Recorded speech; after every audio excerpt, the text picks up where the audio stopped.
Hello, everyone. So we're here this year again at JakartaOne studio. We're super happy to have our 4th annual JakartaOne live stream. We're today actually here in a kind of the full crew here. Ivar is here, Shabnam is here, and Tanya is here, representative of JakartaOne working group. We're super excited to see such a great number of people dialing into our conference. We're going to have a great day. It is still dark and early here in Ottawa. We are about to hit 6 o'clock in the morning. The weather is kind of a little bit weird, but we would love to hear from you.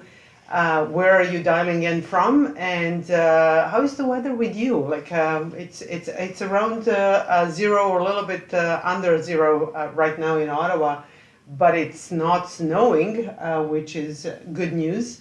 And we're all pumped up to talk to you today about Jakarta E.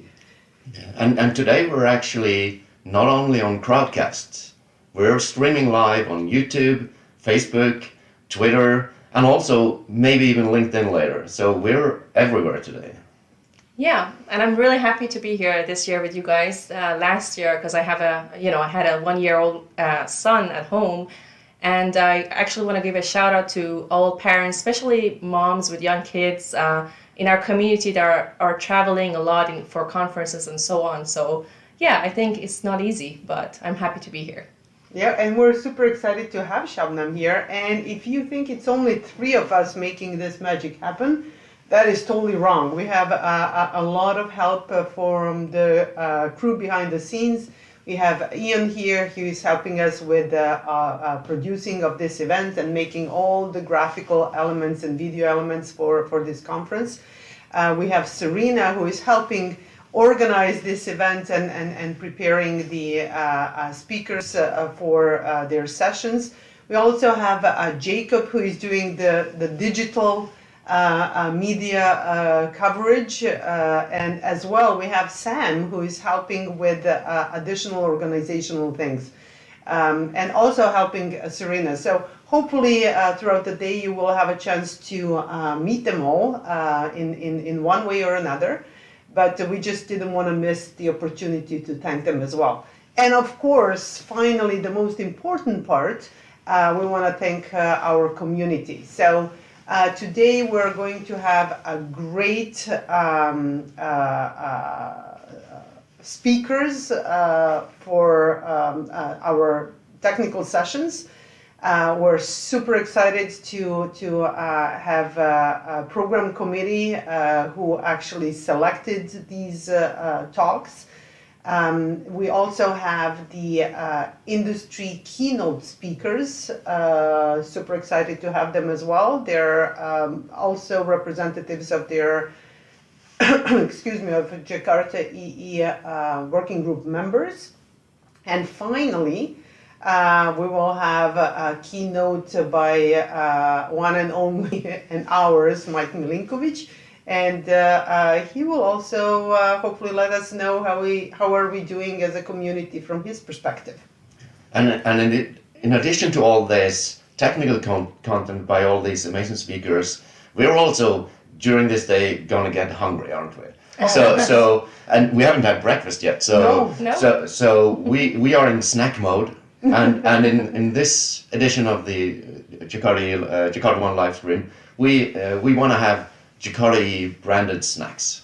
So whenever you're in the kitchen doing something, create the sailing boat with whatever food you're eating or snacking on, and take a picture, send it to us, and we will have great prizes for that. Yeah. We want to award creativity of any kind, even the snack kind. Yes. So I don't know. I think that is it for today. We will for this, not for today. Studio session. Sorry, for this studio session. Obviously not awake yet. For this studio session, and we're. We should probably mention that between each session we will be back here. Not everybody, all of us, all the time, but we will be here, talk about some topics associated with the sessions or something else, the community, anything. So do not go away when the speaker leaves. Watching. Just stay on the stream, and we will be here and try to entertain you as best we can. Yeah, with some interesting topics. If there are any questions or anything that you would like us to try to cover, please put it in the chat, and we'll do our best to answer it either during the studio sessions or at a later date. I should also mention that we have some polls. You can see them on basically on Crowdcast, and so feel free to go through them and answer them, because your opinion matters to us. yeah, so we're watching for those, and then we can discuss them later throughout the day. Yeah.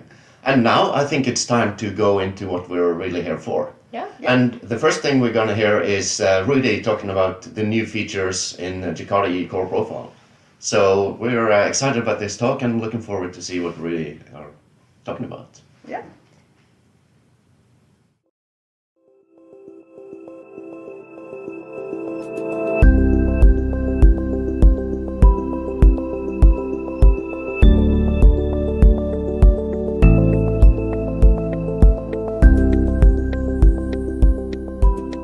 Hey there, Rudy. Can you hear me? Yes.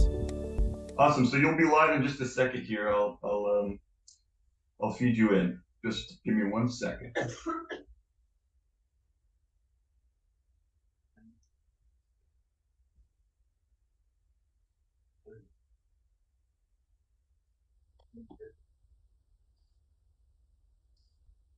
And you're live. Hello, everyone. Welcome to the JakartaOne live stream. I'm the first one, so I'm very honored that I can open this series of nice presentations. And I will talk now about the new Jakarta EE Core profile. So, what is what's all about that new core profile? What are the goals? What is the idea about that core profile? And I go in more detail than about two main specifications there, as CDI and the REST specification, and what is CDI Lite and how that is related to CDI Full, and then the Bootstrap API for Java SE of that REST specification of JaxRS, because that's an interesting one, and you will see you can use it to run your application in an entirely new way, which is very nice. And then I'll talk a bit about modularity and then the runtimes that you can use today about for that core profile, or what you probably will be able to use somewhere next year. So I'm Ruud de Busser. I'm the owner of AdBash, and put them in the chat. I will answer them at the end of the presentation. But first, let's have a discussion about why there was a need for that new profile and what are the typical use cases. If we look at the evolution of Java EE, well, it started with J2EE actual in 1999.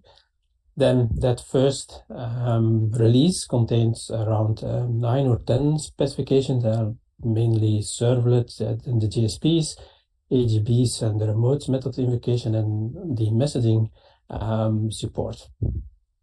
Over time that grew, things were added which were useful on top of those basic sets of specifications.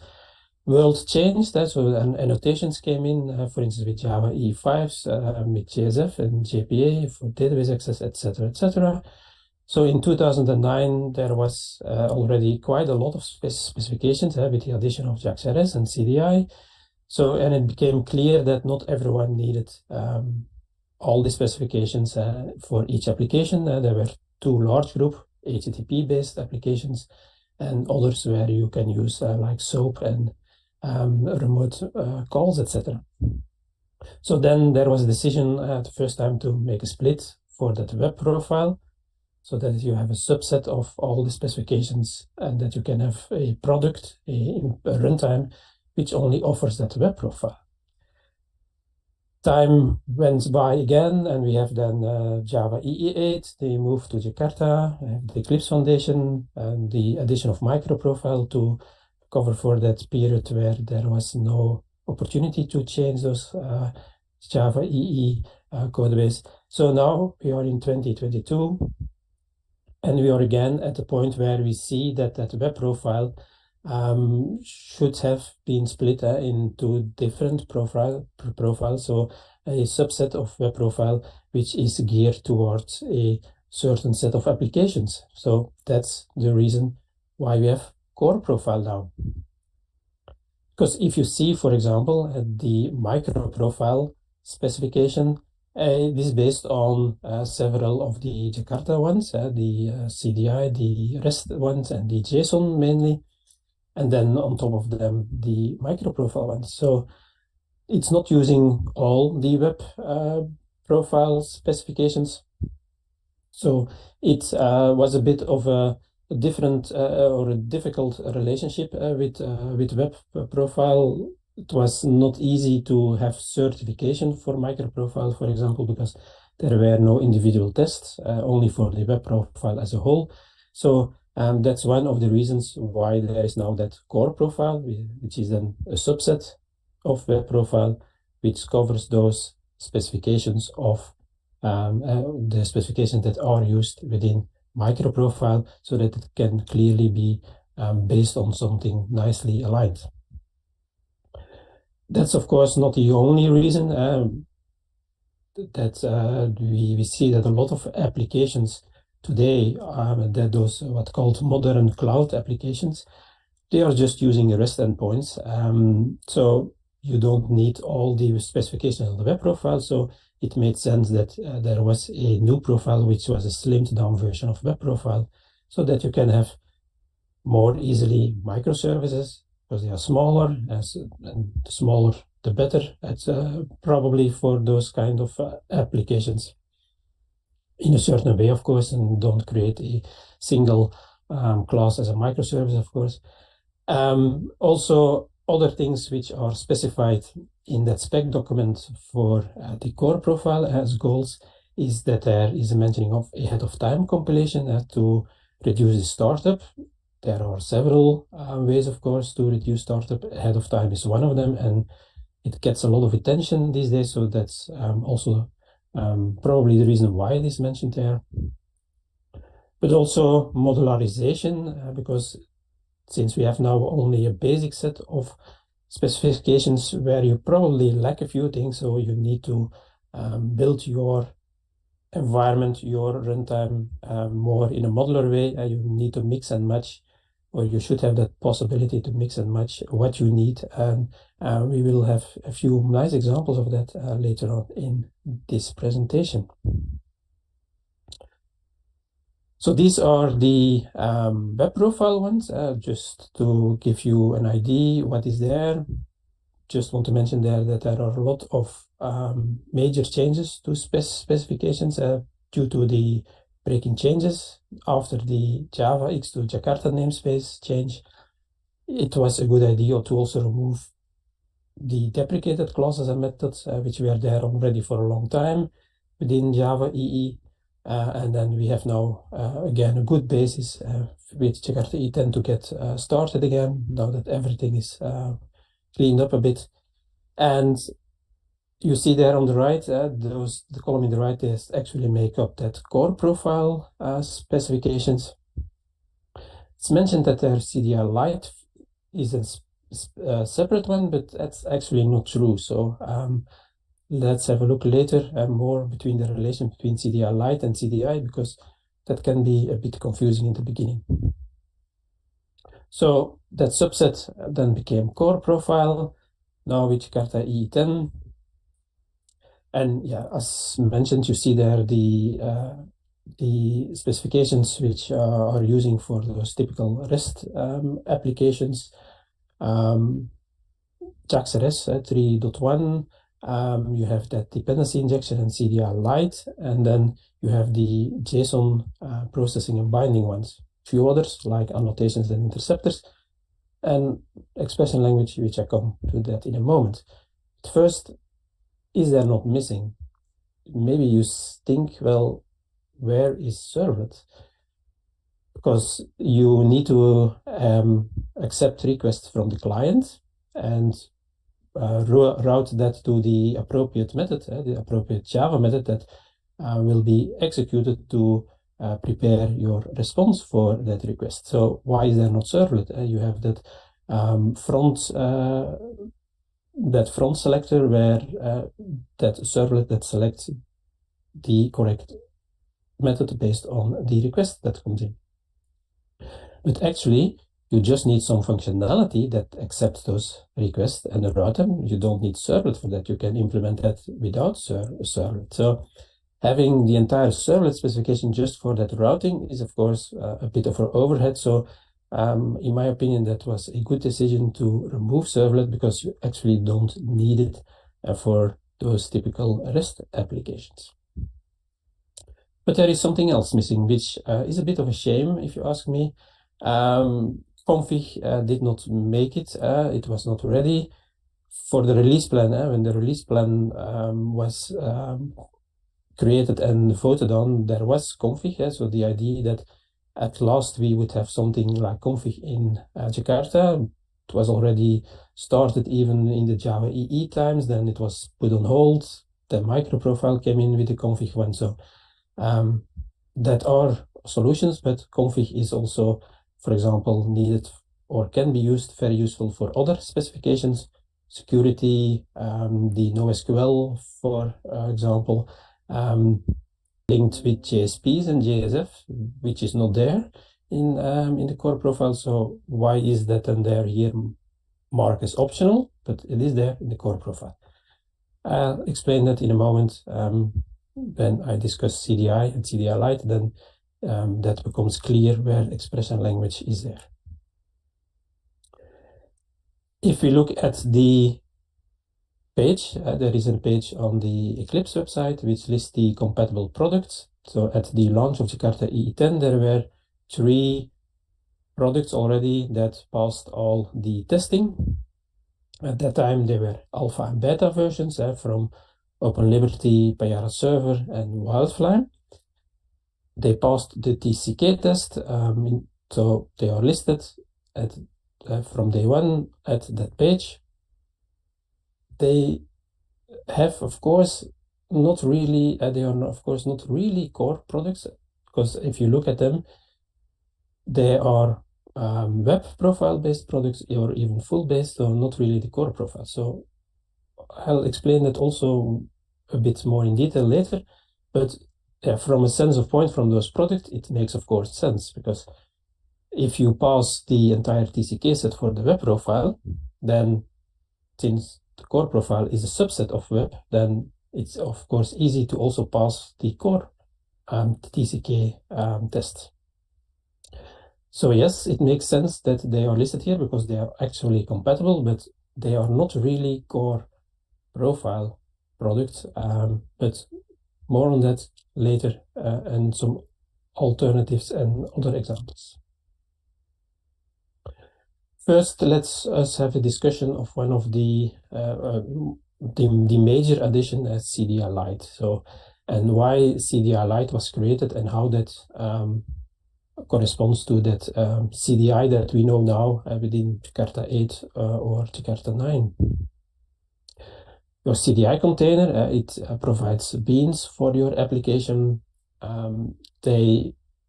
That container needs to get this information, the metadata, which beans should it provide, etc. somehow, and it does that for the moment with CDI full or the current CDI implementations. It does that at startup time. So it does a scanning of the class path. You have the opportunity then with those producer methods, for example, and you have also the extensions, extensions that you can use to programmatically create some beans or change annotations, etc. It's nice, that works, but of course it takes a bit of time of startup, and in the light of we always need faster and faster startup times, maybe that can be changed, that we move that scanning, that definition of that of those metadata for CDI beans, we can maybe move that to the build phase. We can move that up front so that our application starts up faster. That is possible, but of course there is one important rule about it. At build time, you need to have then the complete set of classes which will be available at runtime. With the JVM, you can add classes at runtime, you can add dependencies at runtime, which are not there during build time. So JVM handles that perfectly, but of course, if you add then things at runtime, then you need to make sure that they are also known at build time, so that the scanning can happen there, that the creation of the metadata can be done there. So CDI Lite was then the idea of moving that that identification of the CDI beans to build time. It can also be used at startup, but there is a possibility to move that so that the startup is a little bit faster. Initially, there was also the mention that CDI Lite was needed for native compilation because that would make it easier.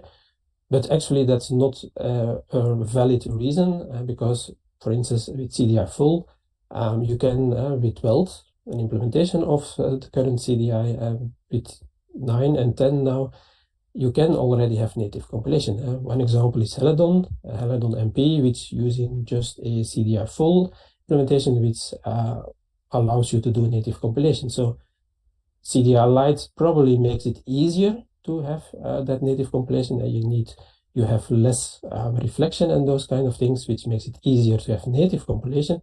But actually, it's not a requirement for CDI Lite to have it as a separate thing. That native compilation, it makes it easier. That's true. So what is then CDI Lite? Well, everything what is available in CDI, they split it up in either CDI Lite or CDI full, and CDI full, of course, contains everything what is in CDI Lite. And CDI Lite is then the part of CDI that makes sense for core profile. For example, what is not in CDI Lite is the session scope and conversation scope, which is, I guess, normal, because that REST endpoint way of working, that's stateless, so you don't need sessions, you don't need conversations. Some things are also not available in CDI Lite, like, for instance, those decorator and specializes ways of defining your CDI beans. That's also not available. And there are a few additions, like that build compatible extension, which is an alternative for the extension, which is kept in the CDI full, but replaced by build compatible extensions in CDI Lite to make that scanning and that the definition of CDI metadata for your beans to make that available during build time. And also we have a split of bean manager and bean container. I come to that in a moment. But the relation is a bit awkward in the sense that, yeah, CDI Lite is just a part of CDI. CDI full is just a part of CDI. So there is no separate specification. There are no separate artifacts. More on that in a moment, and why that can be an issue. First, bean manager. You probably are familiar with the bean manager at some point. You always use, for some specific cases, the bean manager, not that much as a developer, but sometimes you make use of it. And all the methods in that interface are now split up. Some of them are kept in the bean manager, and some are moved to a new interface, which is called bean container. And bean container extends bean manager. So bean container contains all the methods that are supported by CDI Lite. Bean manager is then CDI full, so contains those methods for CDI Lite and CDI full. So bean manager, you should not use it in core profile because it might not be implemented, as I show you in a moment. But you can then replace your access to that bean manager through that CDI current. You can just get the bean container and from that same CDI current, and then you can launch the methods on those on that interface. This is probably a good point now why I can explain why there is that expression language, because in the bean manager interface there are two methods related to the expression language. They are there because of the need that CDI beans need to be resolved from EL expressions. So that expression factory wrapping and that resolver are for that reason there.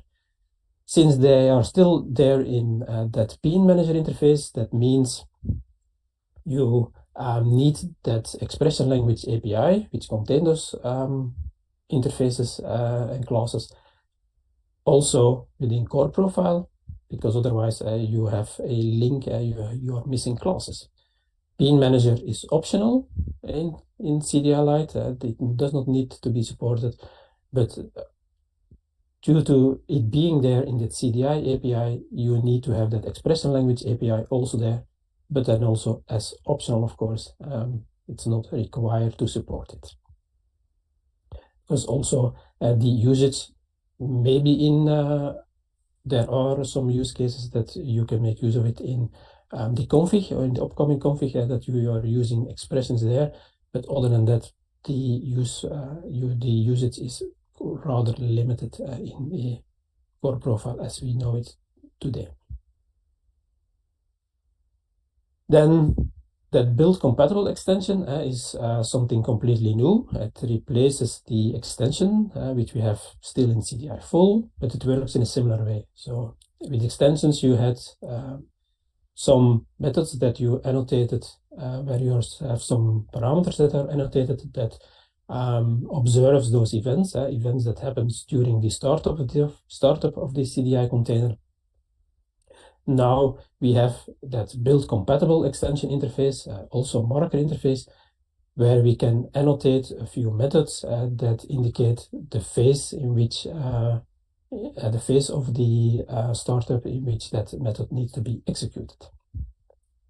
So it is a replacement, but it's not a one-to-one replacement, so it is working in a slightly different way to allow those methods to be executed during build time and creation of some metadata, or even creation of additional classes, synthetic classes, to help the container at startup to get those things done faster.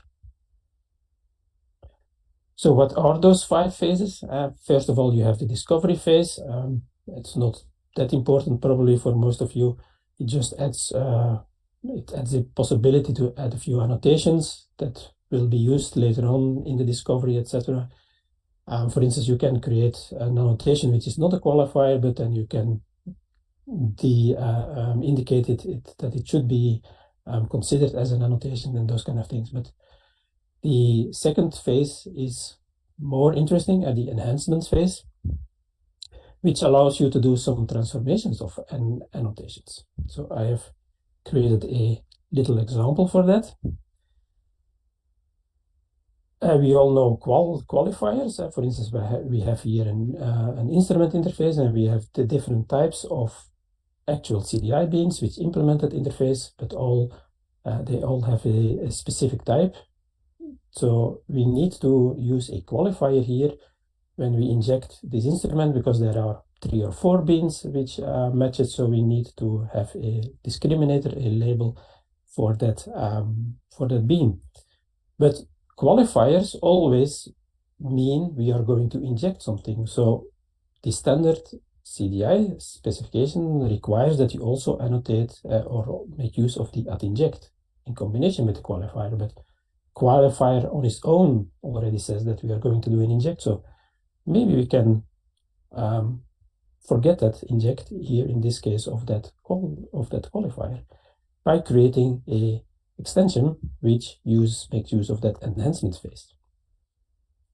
So it's here that build compatible extension interface. I annotate a method here that you can, the name you can choose. There are a few parameters allowed, types of parameters, and in this case I'm saying that every CDI bean of type object or one of its subtypes, which means everything, I want to get a call to this method for each of his fields in those classes. And then I can check for all those individual fields, I can check the annotations on them, and if one of them is a qualifier, I'm adding the @inject programmatically to that to the metadata. So that means although I don't have that at inject, I can run my application here on Java SE. I don't need runtime for that. And the printout is then just, well, not the sound, it's more like the name, but anyway, I can print here. So I have here a CDI being injected, although I don't have inject. Missing, if I rely on the standard, so I'm not executing the actual enhancement, then if I run my application again, it will fail with a null pointer exception because there is no injection happening, which means that this object is an URL. And then, of course, we have that nice null pointer exception.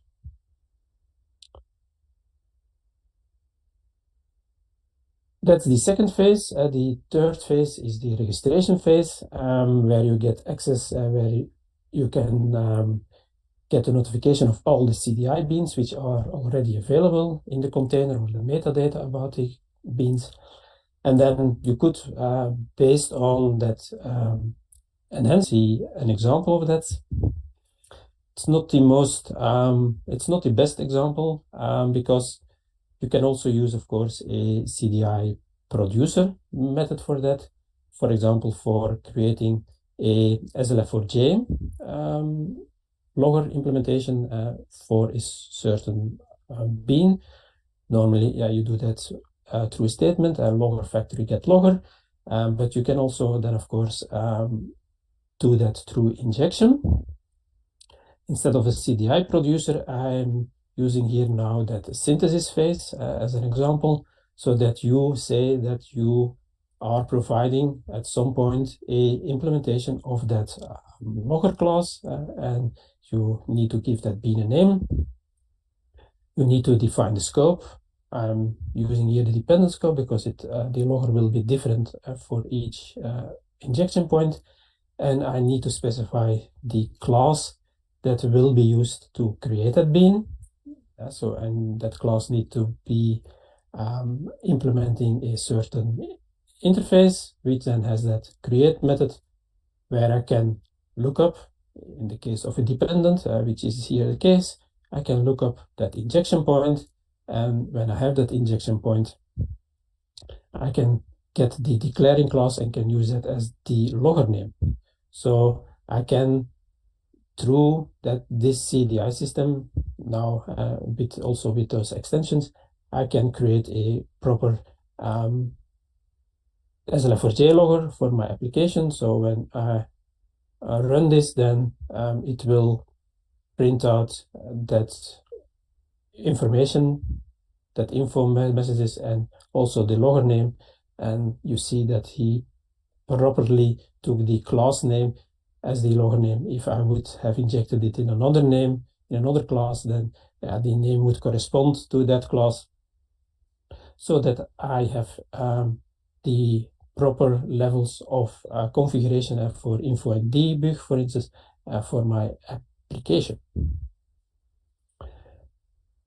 Of course, with the synthesis phase, build phase, you can do much more advanced things, but we are just browsing, touching the basics of CDI Lite here in this presentation.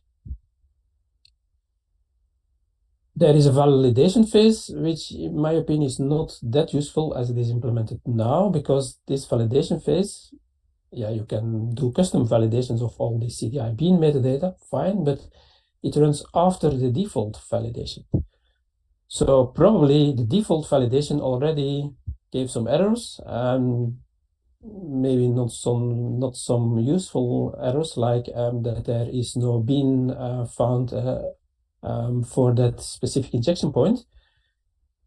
Probably because you have created CDI Lite extension and the user did not use it properly, it has missed maybe an annotation or something, but you don't have then the chance to inform him about that problem with a nice message and indication what he should do, because yeah, your code is never executed. That because it is after the custom validation, and there is already an exception thrown there, which stops the entire processing.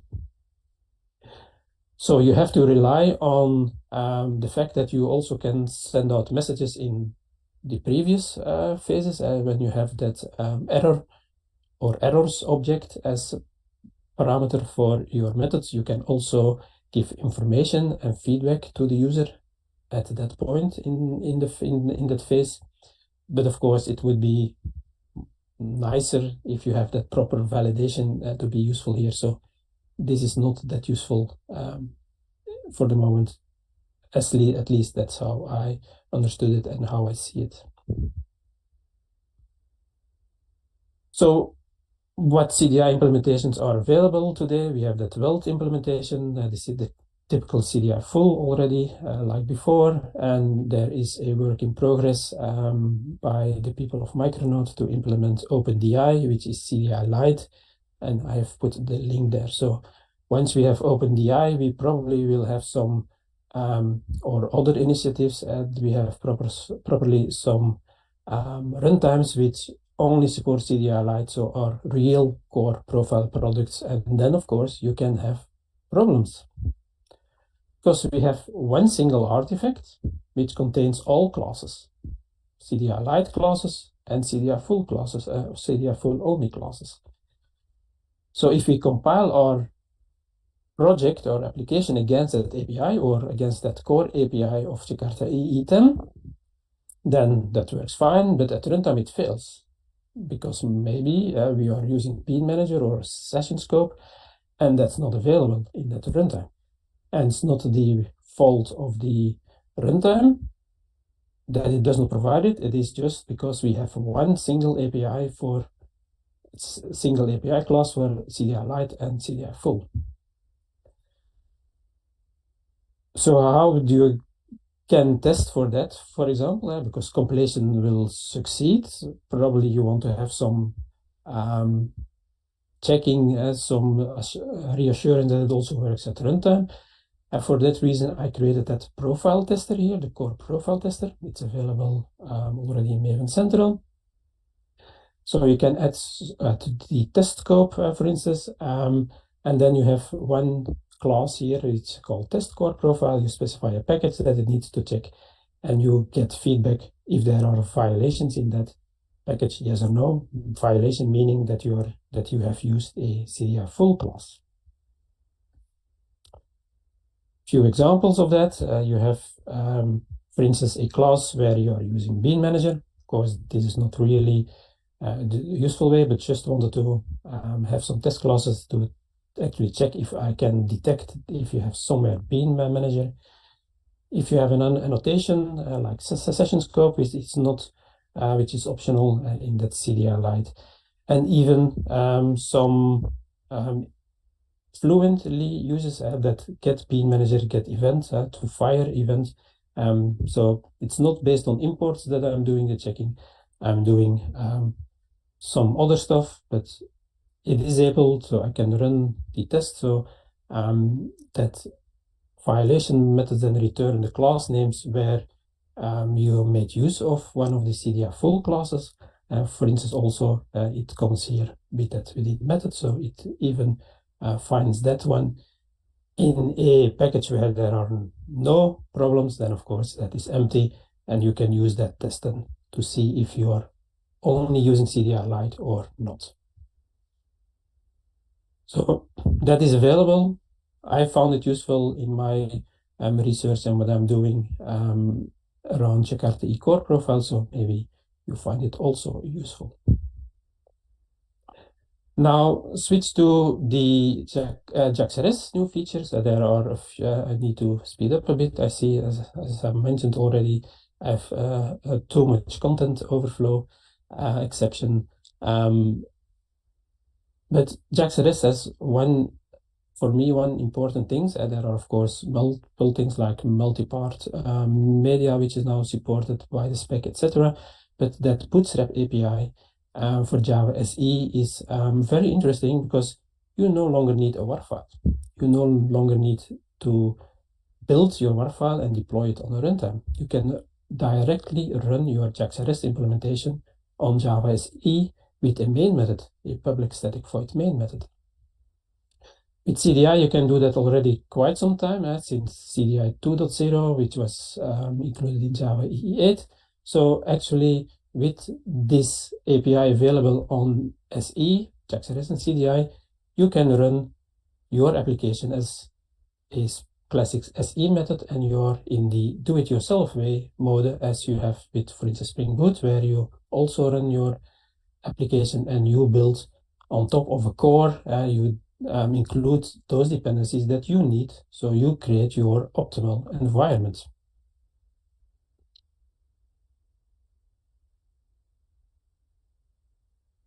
This is the example. I will point to the GitHub in later so that you can also play with it. You have that core API for your classes so that you have all the APIs available, and then you need the SE version of Jersey and Weld. They are already combined. In your project, you need the, for example, JSON binding and JSON profile processing support, and then you need something that accepts those requests from the client. Actually, this is done by the JDK server, so an HTTP server which is available within the JDK. It's already there since 1.6. Not many people know that, but probably not the best way to do in production, but there is already an HTTP server. And this one is now used here so that I can create an application as I do it normally with Jakarta. I have that application class here. I have resources where I can return JSON or use the object builder for JSON processing. I can inject CDI classes, and I have just a main method that I can run. Need to configure it through that Bootstrap configuration builder, port and context root, for example. And I don't like to define the JakartaOne resources in the get classes method of that application class. So I'm using something Jersey specific, where I can just say this package is the root package. So in this or in sub packages, you find all the JakartaOne resources. I can start it just as any other main method, as any command line. It starts up very fast, a few hundred milliseconds, of course, but I have a fully functional application where I can call, for instance, endpoints for that hello JakartaOne, that hello world one, where I have support for JSON when I type it correctly, and where I also have support for JSON processing. So that's all there just on a main method, which then brings, of course, a lot of new ways and possibilities for the users to build their own optimized version of what they need and no longer rely on runtimes.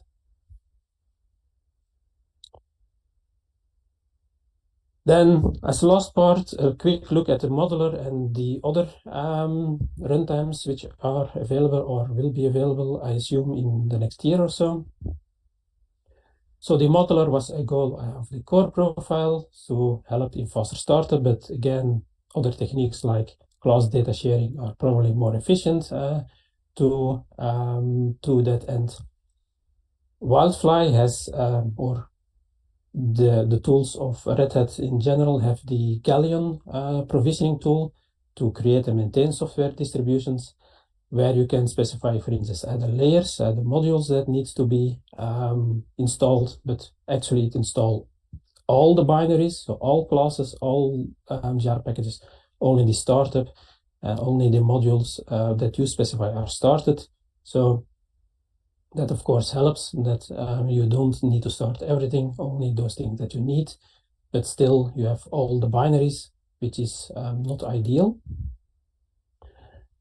In that sense, OpenLiberty does a bit more, and it's OSGI based.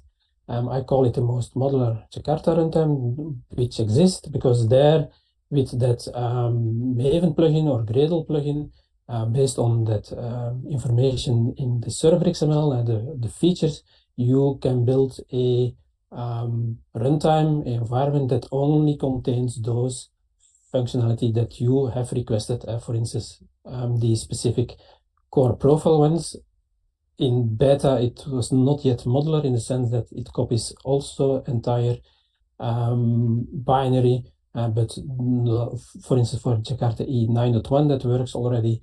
And hopefully when it is in production, they also have a feature which is called core profile, and then you can easily specify a runtime with Open Liberty, which only has those modules or can even be modular. So you can even remove JSON binding if you are not using it.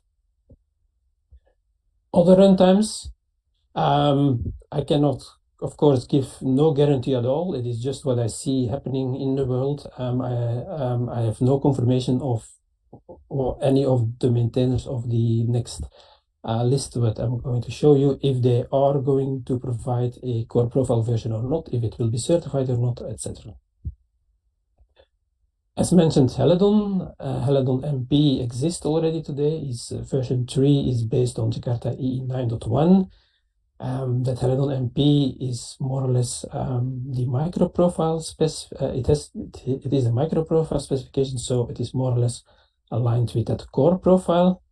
It is also very modular, even with the micro profile specs you can add them individually.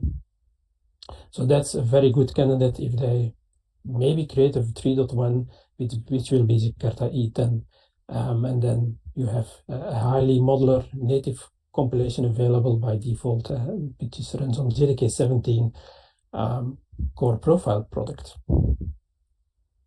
Quarkus announced a few weeks ago that they have started the development of the version 3, which will have support for the Jakarta namespace. So I assume it will be Jakarta E10 then. Again, they are already now very modular and support native compilation, so that will stay, I guess, and it will run on JDK 11, they announced. So that's another good candidate for a core profile product, because also they have their custom implementation of CDI, so that will probably a CDI light one, so a real core profile product then.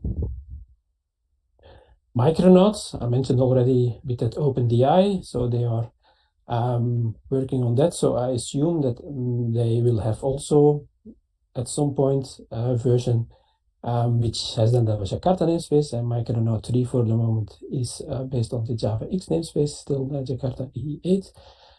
There, or at least I could not find, for instance, that the JSON processing was supported. So, but I assume that will be added. And also, they also have a very modular approach and native compilation. So that's also another possible candidate. This one, Piranha Cloud, has already a version available, which is called Piranha Cloud Core Profile. Since September, they support those specifications of the core profile on JDK 17. Although it is a single artifact, which also includes, as part of the servlet specification, EL expression and bean validation. But although it is a single artifact, it is very small. So I guess that's then not a problem, that it is not really a modular one in that sense. And then, as I mentioned, my own playground, just to get to know that core profile and the capabilities of that running on the as a Java SE program and on the public static void main. I have a version alpha available, which is Jakarta core profile, so EE10.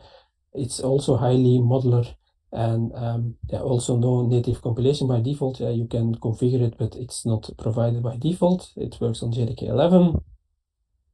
And the nice thing is that it supports the entire Scala of that Jakarta EE, so you can use it as a runtime where you point it to a WAR file. You can even do remote deployment, like in a server mode, but you can also use it in a Java SE way, where it makes use of the same core, which is pure service loader, and the different modules. So there it achieves this highly modular functionality from it, and there are extensions for example, config and security already. So the conclusion, core profile is typical for those REST-based applications. They should be small and modular and support native compilation.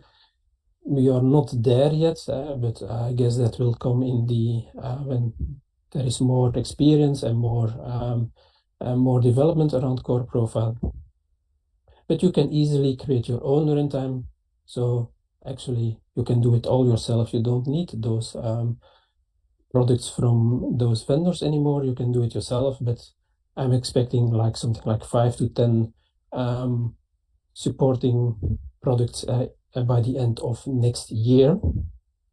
Challenges, of course, there are missing a few critical elements like config as mentioned, but also security and data access. Jakarta data is probably a good point for that, which is in progress, and watch out for CDI Lite pitfalls. This is the link to the GitHub repo. So you can find there all the repositories and the examples. Not sure if there are any questions. I don't see any questions for the moment. There are indeed, I get the confirmation there is no questions. So hopefully everything was clear. I hope that you found it interesting. So thank you for watching this one, and enjoy the rest of the presentations today. Bye.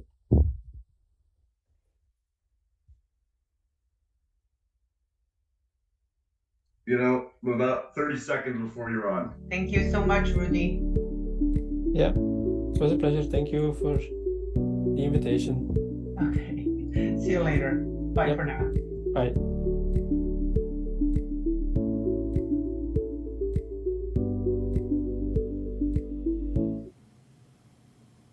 You're live. Well, that was an interesting talk from Rudy, right? Yeah, it was. And a fun fact about Rudy is actually he was the opening talk at last year's JakartaOne live stream as well. So Oh, he's kind of nice. our opening speaker. Yeah, it's becoming a tradition, right? Yeah, it is. So I think let's talk a little bit about Jakarta E10, especially since it's a major release and it was only launched on September 22nd. And we actually have a page that lists all the features and highlights around E10. And then also you can see the list of the updated specifications on that page. It's on our website. And so yeah, let's talk about that a little bit. Yeah, and why not show a short little video about the features in Jakarta E10? Yeah, that's a good idea. Let's start with that.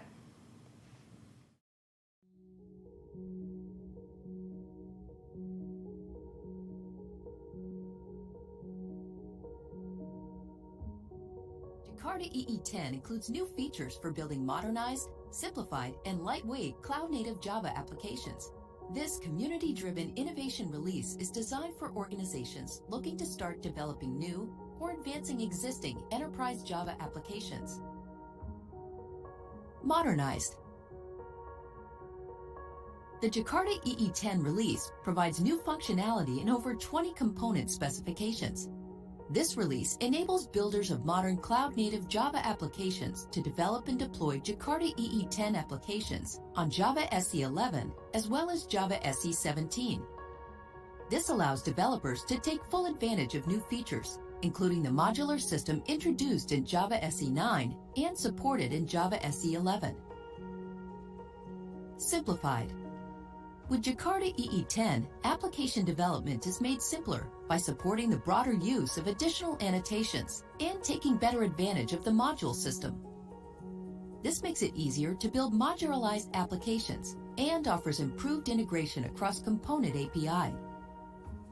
Jakarta EE10 helps developers more easily implement applications with modern security requirements, remove deprecated APIs, and maintain high levels of compatibility with prior Jakarta EE releases. Lightweight. Jakarta EE10 defines a new profile specification with Jakarta EE Core Profile 10. The Core Profile enables the development of lightweight and modernized Java applications. The new Core Profile provides a subset of Jakarta EE specifications that target smaller runtimes suitable for microservices development.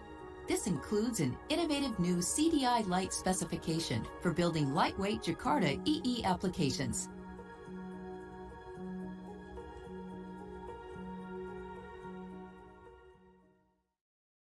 Well, if you're interested to rewatch that video, you can actually find it on the Jakarta E10 release page, and it's also on our YouTube channel. But Ivar, what do you think is the most interesting feature and highlight of the Jakarta E10 release? Oh, that's a tough question. It's so many features, you know. And what really introduced the core profile, which is obviously the major thing of Jakarta E10. So that is, of course, one of my favorite features. But there are also other good stuff in the other specifications. Like, for example, I'll just pick a couple. And Jakarta REST introduces a SE Bootstrap API, which is fairly useful, I guess. So that's a pretty cool feature. There are new things happening in concurrency, and concurrency was actually moved into the web profile. So it used to be only available in the platform before, but now it's available in the web profile as well. And we have security, which introduced the support for OpenID Connect, which is a nice feature. And there is more, but we have to go on, you know. So and I'm just one person. So why don't we listen to what our community members say about their favorite features in Jakarta E10. So let's roll that video. That'll be great.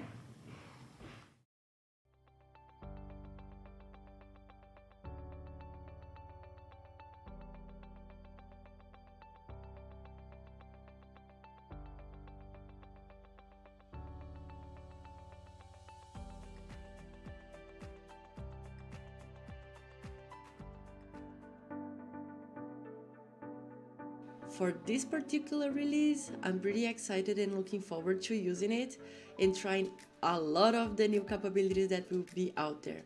I'm also glad to see that vendors are already moving towards its adoption and towards implementing it so that we can have a larger ecosystem, more users, and also a more mature platform. Jakarta E10 is a really important release for maybe for all the community, all the developers that we create Java enterprise applications.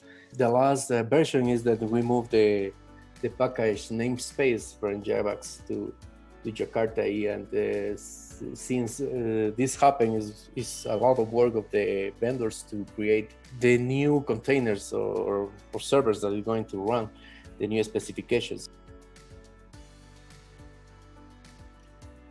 For me, standardizing on CDI and sort of leaving behind the old legacy of EJB is a very important one.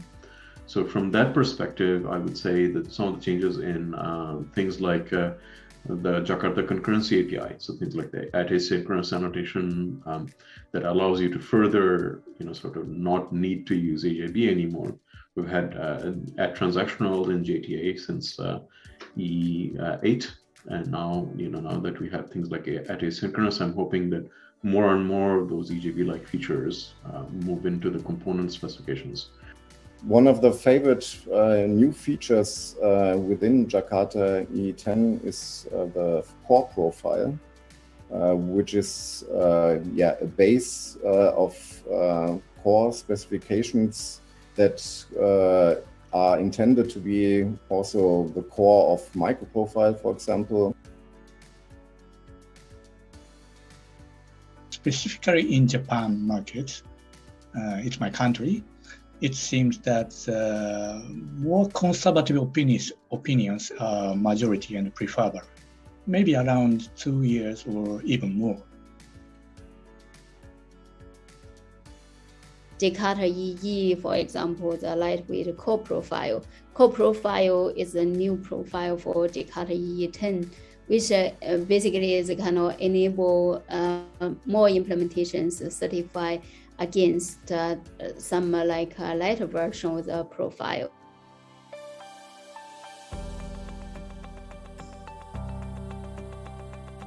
こんにちは、日本の皆さん。間もなく Jakarta E10 が、リリースされます。エクリプスファンデーションに Jakarta E が移管されてから、いくつかリリースはあるんですけども、初の、本格的なリリースとなりました。大家赶快的看一看 Jakarta EE 10 and 使用 Jakarta EE 10. Oi, tudo bom? Você viu que o Jakarta E10 já tá para sair? Pois é, mais de metade das especificações vai ter Major Release, então tem muita funcionalidade que vinha sendo pedida aí na comunidade para ser parte da plataforma que vai estar lá, e tem até especificação nova, que nem o CDI Lite, hein? Então fica ligado que eu acho que você vai gostar. Jakarta EE is het platform voor Cloud Native Java. En hoe cool is het dat jij daar ook aan kunt bijdragen?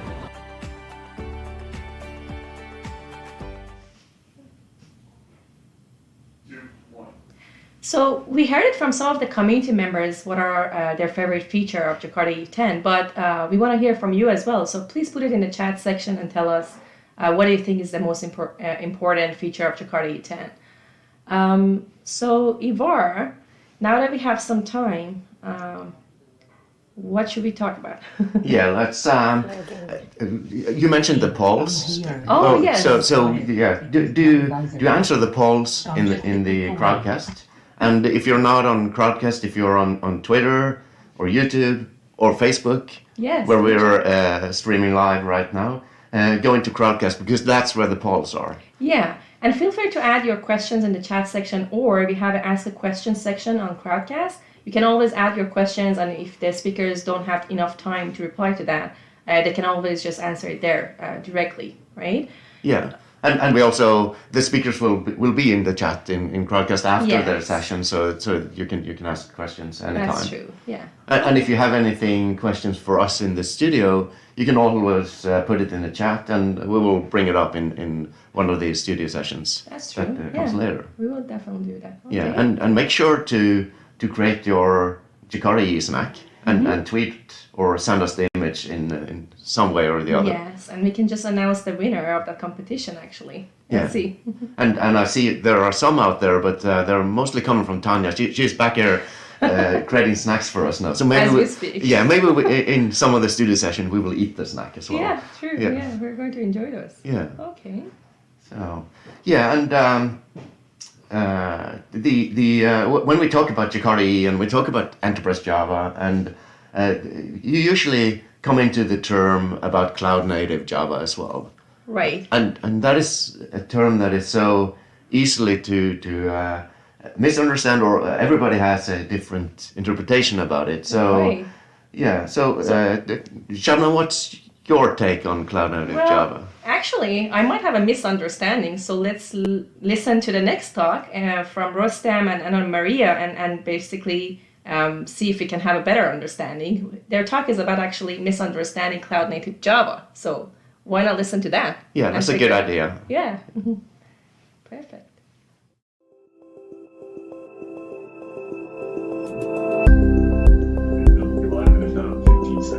You'll be alive in about 15 seconds, so I hope you can hear it so I don't have to repeat. Yes. I think guys in 5, 4, 3, 2.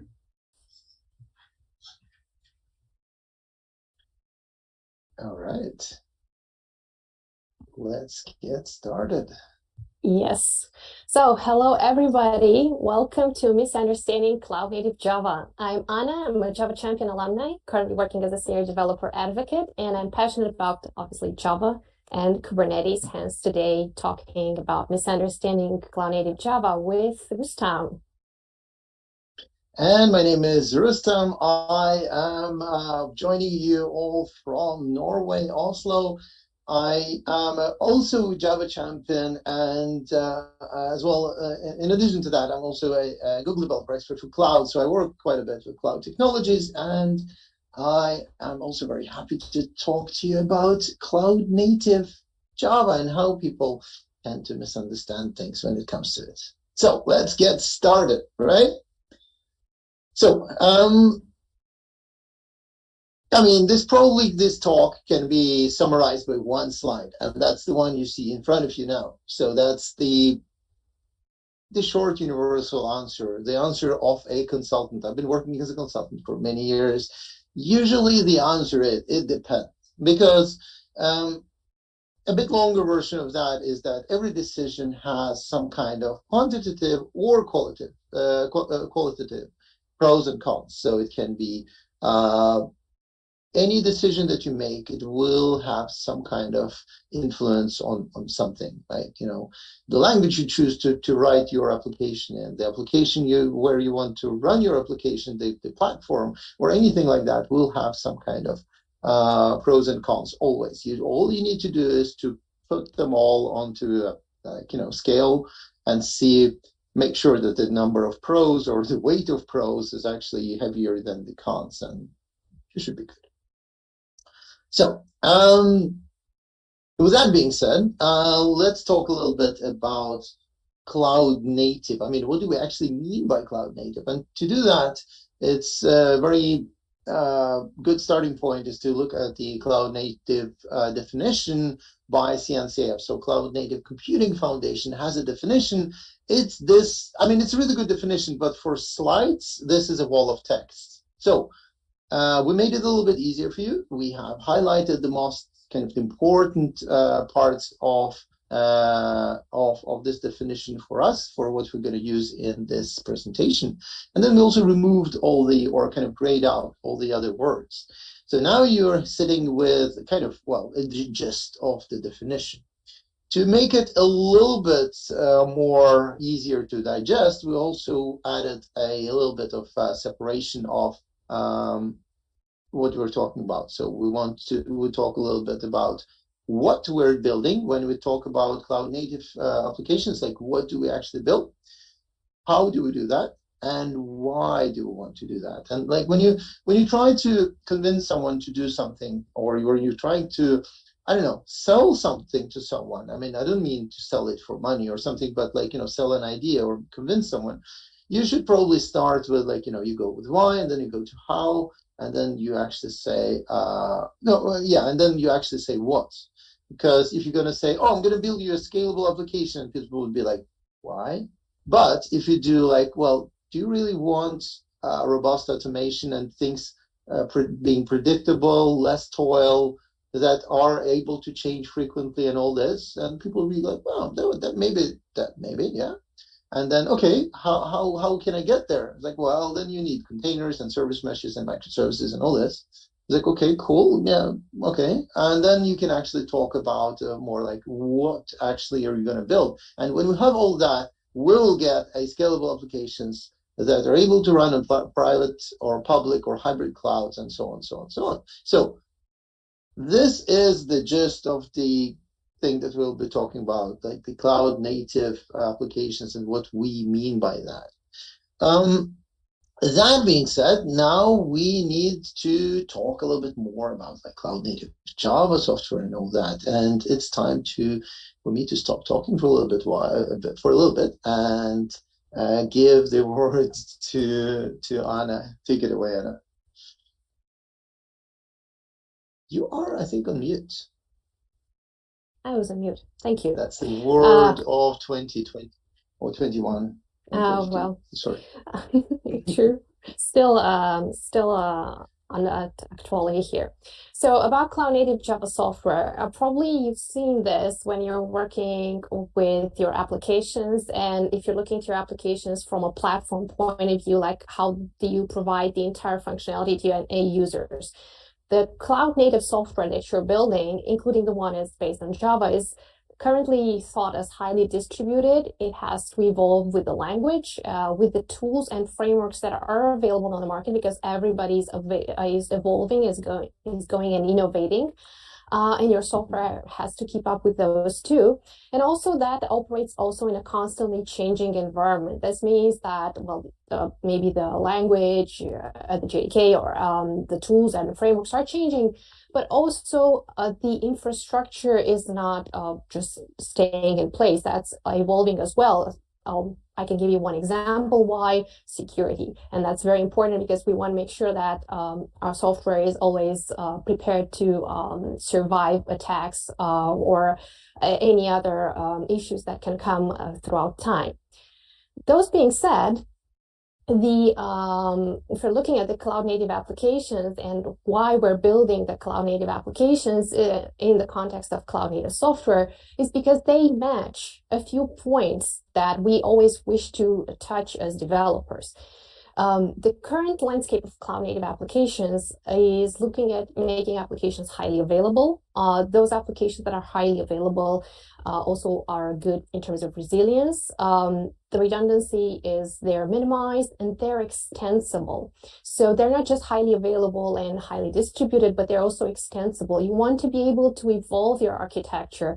And that's why we are distributing and splitting the concerns of the architectures nowadays with so many tools and frameworks so that we can build something that's extensible through time and we don't rewrite everything from scratch every time that a shift in technology happens. That gives us also flexibility to have frequent releases. So that makes us much faster in developing and actually delivering innovation. But these frequent releases can be done reliable, can be made maintainable. So for us, it's also, as developers, it's also a joy to work on such applications.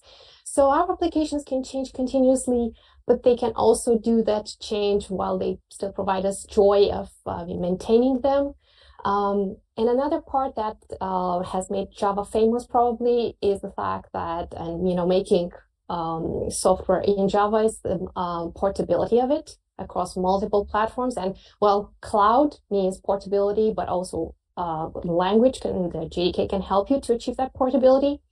And let's not forget about building modular applications and that contributing to the dynamism of the application overall in evolving your architecture. Now, speaking about Java applications and the misunderstandings that can happen around it. So there's a very, very rich landscape of JDKs and vendors that provide those JDKs. So choosing a JDK dilemma. Now, if we're looking in the current situation, how do you choose a JDK? Which JDK should be used? So first of all, to give you a bit of history, the valid JDK for distribution actually means that, in practical terms, there is only one set of source code for JDK. Probably are familiar with OpenJDK and where you can find that. Anyone can pick up that source code and produce a build and post that to a URL. However, there's a separate certification process that is going on that must be used in order to ensure the quality of that construction that is being created there. So that certification is being performed by the Java community process. You've probably heard about GCP, which provides a technology compatibility kit called TCK. And if an organization produces an OpenJDK build that complies to the entire TCK, that build is described as compatible with Java SE. Now, if that build is called compatible with Java SE, the vendor can obtain a commercial license from Oracle, and then it can be called Java SE. So in short, OpenJDK plus vendor process transforms a source base into several different builds. Moreover, if you're looking at versions of JDKs that are available in the landscape, you can choose, for example, OpenJDK builds if you only use the default features. Even look into those 6-month releases, because, for example, if you only use the default features, you don't heavily rely on security updates for your business. You can also opt for those. But if you want to, and of course, this will ensure constant updates. But when you're thinking about production, and of course, you have to check that also with other vendors, like how the support of overall software goes with OpenJDK. When you're thinking about production, maybe you should look into the more long-term releases that are available. And by the way, next year is going to be the novelty, the most probably a very expected moment, Java 21, the new LTS available. So if your application is cloud-based, please consider a build distributed by a vendor, because you probably would need somebody to support that, and it's good to rely on security from vendors as well. So Those being said about the JDK that you could use, how about talking about the compiler of choice for cloud-native applications? Because when you're working with cloud-native applications, you have to, also in the Java landscape, you have two options, GraalVM and OpenJDK.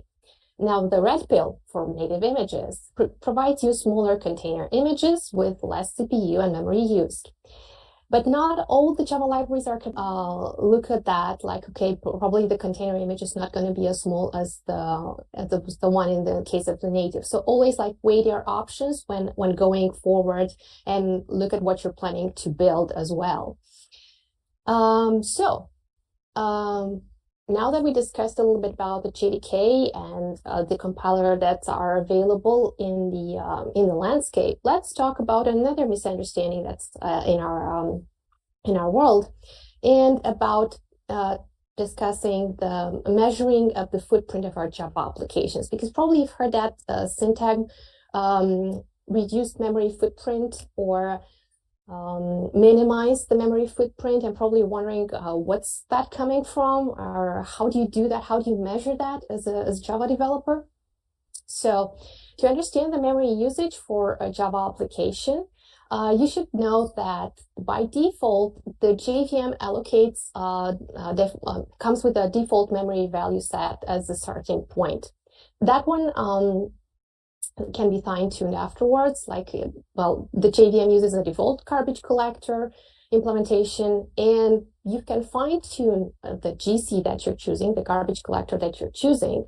And based on that, your JVM will choose a different memory value at starting point. So always think about when you want to fine-tune something, you can start with the defaults, but if you feel that, okay, you can improve, or maybe like, look, what can be done better, look into the other garbage collector options available and see how your application performs with those set. Moreover, you should know that, well, the JVM is running your application, and besides that default memory that is being set, the resident set size memory is that portion that includes memory allocated from shared libraries, because those are also set in the memory, and includes also the heap and the stack memory. Although that most of the time for the measuring of memory, we use RSS to like say like, look, the memory footprint is this small. You should know that it's not just RSS when it comes to memory. For example, there can be cases when the same shared libraries can be duplicated or counted in different processes. So it might be the case it's not all the time the accurate measurement for our application. But by looking at, how to measure memory at this point, it's the reliable estimate to say so in order to have that memory footprint estimated. So in a nutshell, if you want to use, if you want to view the native memory that you're using in your JVM, you can enable something called native memory tracking, NMT feature. And you can also look into the container level and log and trace how the memory is being used and how the JVM interacts with the container as well, by using the xlog OS container, OS plus container set to trace. These are very useful instructions to be set, but you should be aware that when you are enabling NMT, you're also adding some overhead to the overall, when you're enabling NMT, and also you're printing the NMT statistics and all this, if you're using that for a long term, and also send a couple of diagnostic commands to your JVM for a longer period of time, that can affect your performance and can have an overhead over the overall performance of your application. But you can also measure the memory in containers. So you can get information about how your application performs, like in performance tests with, having those flags set. But you can also measure the memory in containers by using the command docker top, the one that you have there. So it's always good to measure at the level of JVM and the application running on JVM, but also measure the application encapsulated inside the container as well. So you can see which portion does what and how much it consumes at every level of integration. And those being said, because I mentioned tests, always stress your application with tests, because that's how you can gain information how your application is performing under high load demand. And also you can gain information how the application will behave when the demand decreases. You want to be able to scale, you want to be able to support a lot of demand, but you also want to be able to cool down really, really fast so that you're not overspending memory and CPU when there is not the case. So speaking about, cool down and, scaling up and scaling down, Rustam, what can you tell us about the faster startups? Why do those matter?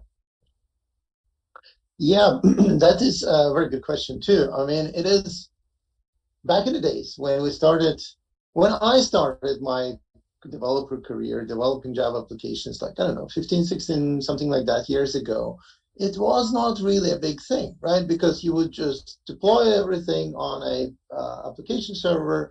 Maybe you would just open the website or like the call web service or whatever once just to warm it up. And then it would just run there, right? Until you have to restart it again. You did not have this kind of spinning up and down things. You didn't have things like, I don't know, we're going to talk more about that, but I'm going to mention it anyway now.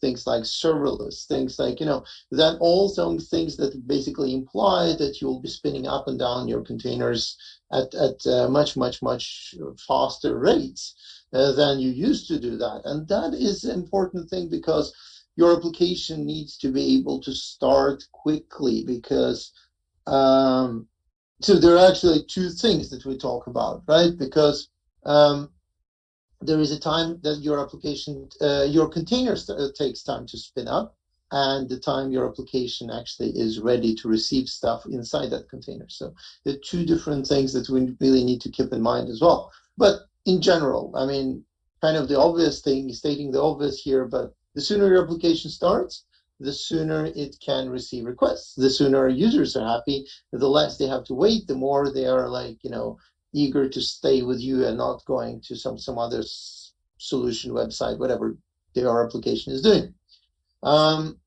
So measuring the startup time is important, and you measure to the first request, because that will actually tell you how long your application is actually starting. Because if the container is spinning up really fast, but you have a huge, ginormous monolith of an application, just like an elephant put into a tiny little container that I usually call that, it still will take that quite a bit of time for that elephant to turn around and actually, start juggling, the data or whatever that application should be doing.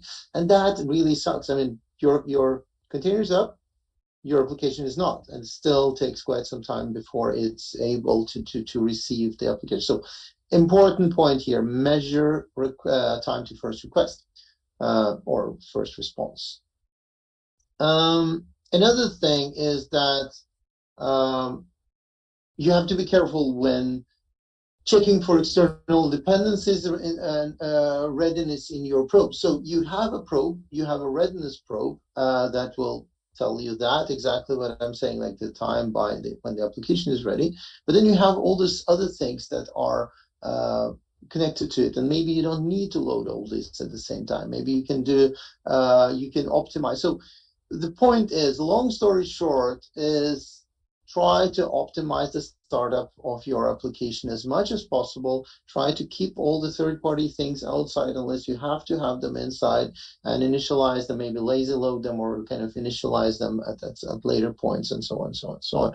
You really need to, if you're going from something that used to be running on-prem without scaling up and down so much, if you're going into the world of cloud native, you probably need to take a little, at least like pre-flight check kind of box that, okay, I have thought about startup times of my applications. I mean, maybe you don't have to do something, maybe you need to rewrite quite a bit, it depends, but at least think about that. That's a really, really nice thing to keep in mind.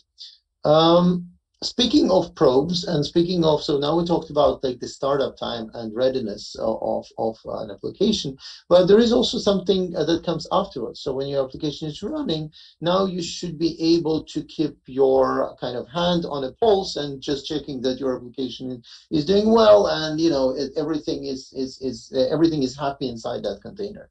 That little elephant, that not big one that we used to have, big monolith. Now it's a smaller, like baby elephant, is still happy in that container and just doing whatever it's supposed to do. And when you do that, you actually have some kind of health probes. And the question is like, oh, should we or should we not probe?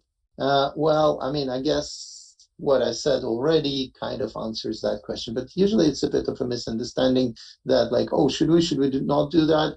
Will that will that make performance worse? Will that actually influence performance? Maybe not, or all these kind of things are really because if you have a container and you ask your elephant, like I'm just saying elephant, your application, every time you ask it, it's like, how are you doing? How are you doing? Are you good? Are you good?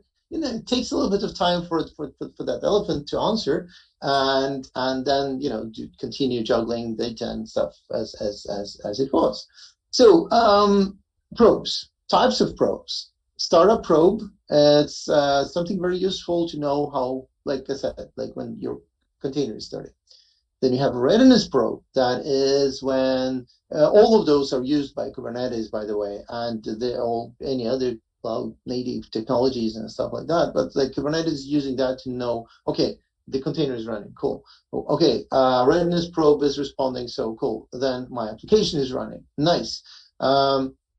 Liveness probe, okay, that thing is just gone crazy, so we need to restart that. So we just, take down that container, create a new container, put our happy elephant in that container, and let him do its thing. I don't know why I'm talking so much about elephants today, but that's happens. Anyway, so mechanisms for implementing probes in Kubernetes. How can you do that? Well, you can run as a command inside a container. You can do HTTP requests against the container. You can do gRPC requests. So it's like, it's all about like, how do you want to do that? What do you think will be the fastest and all that? So you can do HTTP. If you want to go binary, you do gRPC. If you're going to do like really kind of more low level stuff, you can do TCP sockets and talk through those, kind of choose your, I don't want to say poison, but choose your weapon of choice to actually ask that little cute animal to inside a container. If I can add a little bit to this one, the gRPC request against the container is like newly added. I mean, it's probably the latest edition. And probably many of you have seen this in the landscape that, we used to be developers focused on, for a long time, on SOAP protocol. I mean, SOAP is still used. Then we moved to REST, and nowadays we also love gRPC. So pretty much this fourth mechanism was added to serve better the applications that use gRPC. So that we don't, I mean, back in the day when you had the gRPC application using gRPC, you used to do something very interesting to say. So in order to do a probe, to actually implement a probe on Kubernetes level. And now it's working natively, which is a great advantage in terms of working with probes. Now, back to you, Rustam. Sorry for the interruption. No, but that's perfect. I mean, that's a very good point, and that's really good. Do that more often. All right, so a few tips and tricks here. How do you configure stuff? How do you make this in so many seconds? So that's the one. Then you have thing period seconds. So that gives you an opportunity to specify the intervals, how often you actually ask, or how often you should be asking. Default value is 10, so there's default values here as well, but if you want to do it less or more, you can do that. Timeout seconds, maximum number of seconds for it to wait until it says, nothing happened, something is wrong. Success threshold is number of attempts until the probe is considered successful after the failure, right? So maybe, so you don't have this, what do you call that? Like fluctuating, flaky services and stuff. And the same thing is for failure threshold, but just the other way around. So here, for success thresholds, like if once is successful, cool. That's the default value. But if you know that your service might be a bit kind of weird, you might just increase that number, right?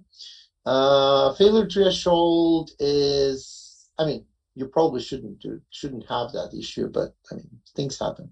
We do write bugs sometimes, even if we don't really accept them or like admit them all the time, but it happens. Failure threshold, speaking of bugs, in case of probe failure, what happens? Like how many failures it has to be for Kubernetes to actually, roll up the sleeves and actually do the dirty work of, throwing out the container and creating a new one. And again, default value is 3. You can adjust that, but it's a very nice and useful thing to do. So probes are good, but always there is do's and don'ts, and there is always something that you should or should not be doing. So configure different assessments for your liveness, readiness, and startup probes. You should have them, and you should have them a little bit different way, set up in a little bit different way. How, depending on what you've set and in period seconds and failure threshold and all that, you might need to adjust one parameter against the other one, because if you know that maybe your period of seconds parameter is not really set up perfectly, or you don't know what the correct number is so far, maybe you need to do that failure threshold, something about it. And in general, I would probably say that you need to try and adjust those numbers as you go, because by the time you will actually know your application and know how it behaves and know how things are, it will be easier for you to adjust those and fine-tune those numbers as well.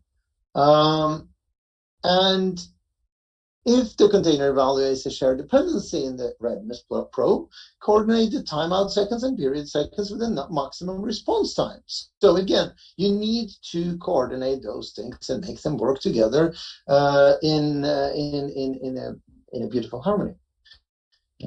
That's a short version of that. So more. You should avoid checking dependencies in liveness probe, because those should have response times with minimal variance. And that is when you're kind of dependent on all the other things, I don't know, other web services, other third party, whatever, you are introducing a lot of moving parts there, right? You are introducing some issues with network, or you are all of a sudden dependent on somebody else's ops teams to actually make it respond faster, and so on and so on. Maybe you probably don't want to do that. So keep in mind those. Maybe you need to rewrite your architecture again, going cloud native. So set the initial delay seconds parameter conservatively so that Kubernetes can reliably restart your container, so it can, fail fast, fail quick, and well, fail often does not really apply here, probably, hopefully, but at least fail fast and just restart and continue going. Observe and exercise container restart to correct behavior changes during initialization. So it's a good idea to actually observe all that and see how it's going. Right. So now we talked about all this probes and readiness and all the happiness inside a container. Being said, we can use the instrumentations, methods, and tools like Java Flight Recorder and wait a moment. Is the slide blocked? Let's see. We can try again. Okay. Okay. Yeah. I think something got not well refreshed. Can you please reload I can it? try. Okay, let's see. That is. Okay, because that was not the title. But anyway, it doesn't matter. Yeah. So the title is not that one. I don't know what happened. The things that I want to say is you can use the instrumentation methods included in the JDK. So there are a few JDK tools that come shipped with the JDK version. Java Flight Recorder being one of them, because that allows both administrators and developers to get information about what's going on in the JVM and also with the Java application that is running. You can use other tools like command line tools that are shipped with the JDK. There are more than 20 tools that you can use punctually when you're like observing your application, but you can also use those in your automated tests to run and see how your application is behaving from monitoring from the application side upwards. And last but not least, look at OpenTelemetry, because that's the overall protocol and specification that can help you to inspect and correlate the application with the infrastructure telemetry.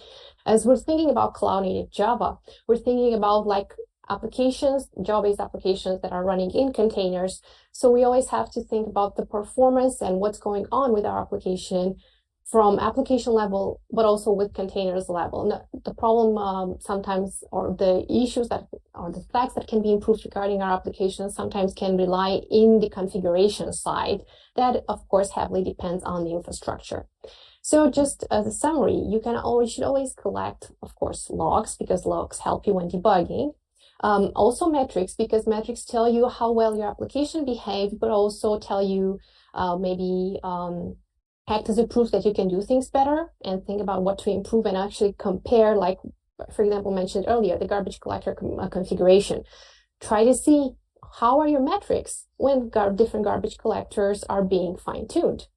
Then traces, because they can tell you where your request has traveled, so you can identify your transaction across multiple microservices, where that transaction went through and what happened to it.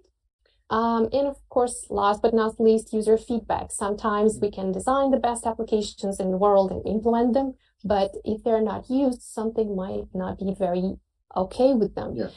So always look at all this for, No, I just wanted to jump in and say that those things are really important.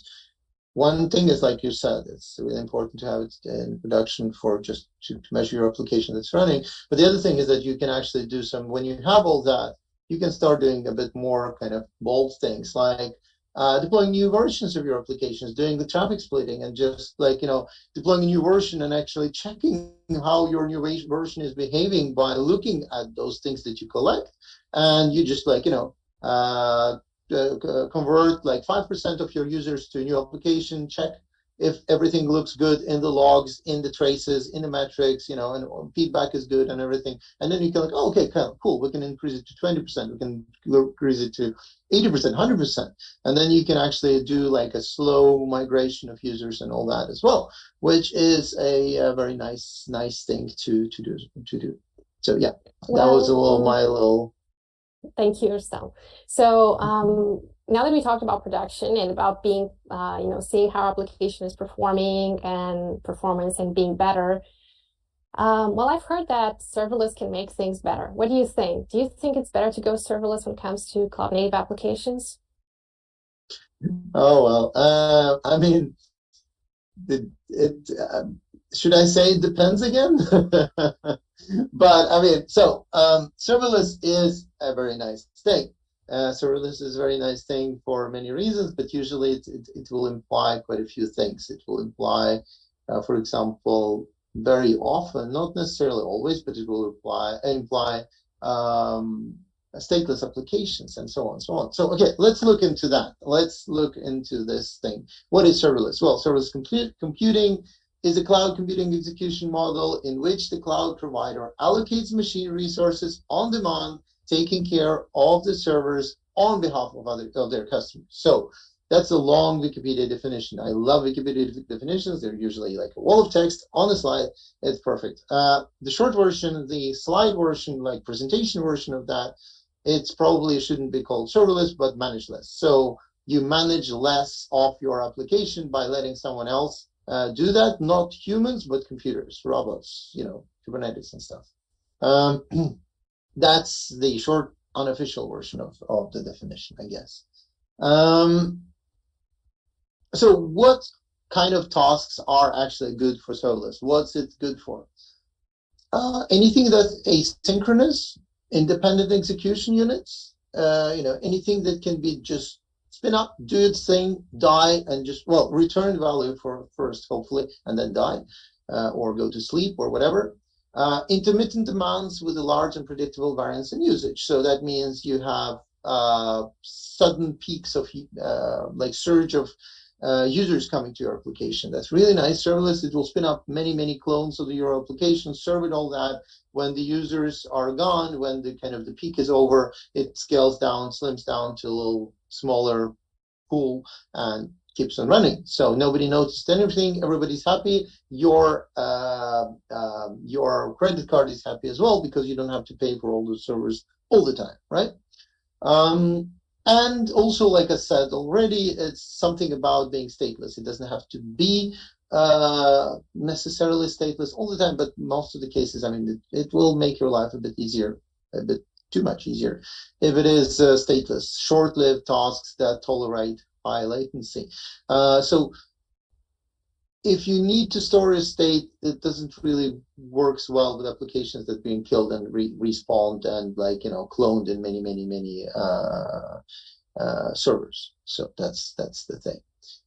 Another thing that people usually talk about is that, oh, serverless. Yeah, I've heard about this serverless. It's the product X on the cloud Y, and then you're like, it's not. It's really not. It can be open source tools. It can be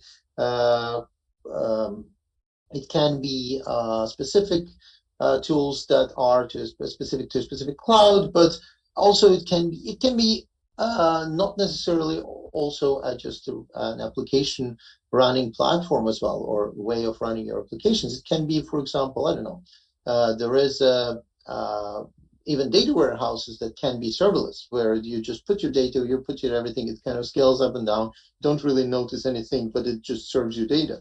So often we think about it as a way of running applications, and let's do that, but there is more than that as well, just so you know that as well. These techniques enable loosely coupled systems that are resilient, manageable, and observable. And it is does not have to be on specific cloud. It can even be on-prem. So there is some things like Knative, which is a open source initiative between several big companies and big actors in the both community and generally in IT landscape, which have gone together and created this thing. It's on the CNCF now, and it's really cool stuff you can install on your machine locally as well. So that's really nice. There is also always a way to make your application better. There is always a way of doing things. So one thing is serverless, how you spin it up and down. The other thing is like, how do you actually automate? And when you think you're done with automating, you automate a little bit more, because you really want to do that because it will make your life easier. It will make if anything goes wrong, if anything has to be redone, recreated, you really want that thing automated. ClickOps is not a thing anymore. Please do not do ClickOps because it's error prone. It's boring. It sucks on quite a few levels. So. Infrastructure as code, that's one way of automating stuff, right? There are examples like Terraform, Pulumi. There are different ways, a little bit different approaches, a little bit different ways of doing stuff, declarative or programming, all that. But it's easy to create new environments. It's easy to create new, whatever your application needs, create new deployments. You can spin up, like, for example, test environments in seconds. Test your stuff, do your thing, and just delete all that, scrap all that in just a matter of seconds, minutes, whatever, and save a lot of costs, save a lot of, actually, one thing that we don't mention so much, and we should mention, you're actually saving a little bit of environment, you don't have to use all that energy, so it's like green computing and stuff. I mean, it's actually can be quite noticeable if you have the environments running. I mean, if you don't care about money, at least care about the environment. Okay, that's, and if you're planning to deploy on a Kubernetes offering, consider looking at Knative. That's what I've mentioned already. So now we have another misunderstanding. We even been bold and crazy and called it obsession. You want to talk about that obsession, Anna? Yeah, sure. But first, just to relax a bit the atmosphere from talking about serverless and the important concepts about it. And we had a question in the chat that says like, how many servers do we need to do serverless? And of course, the universal answer, it depends Zero, on right? how It's much. serverless. Well, I would say it depends on how far you need to scale. But those being said, coming from the serverless paradigm that you can easily go from zero to absurd infinite, let's say infinite, you can go to zero to whatever your need is. This came to the almost zero downtime obsession for many folks, like how to minimize the downtime, like to be imperceptible. Sometimes it can be a misunderstanding, like, okay, can we go that far, like not use anything and like be so much savers in terms of memory and CPU, or how can we get to the almost no zero downtime? So I think the ideal situation would be like to scale up and down with not much cost involved in terms of memory and CPU, well, we have some influencers also in this kind of strategy, and sometimes the serverless world is influencing our zero downtime too. So if we're going pure Kubernetes, well, the deployment strategy, of course, can affect the way that the downtime is perceived. Now, Kubernetes has the rolling update as default strategy, but if you want to improve from that, because, well, rolling update, as we know, can run two versions in parallel until the new one becomes stable to serve requests.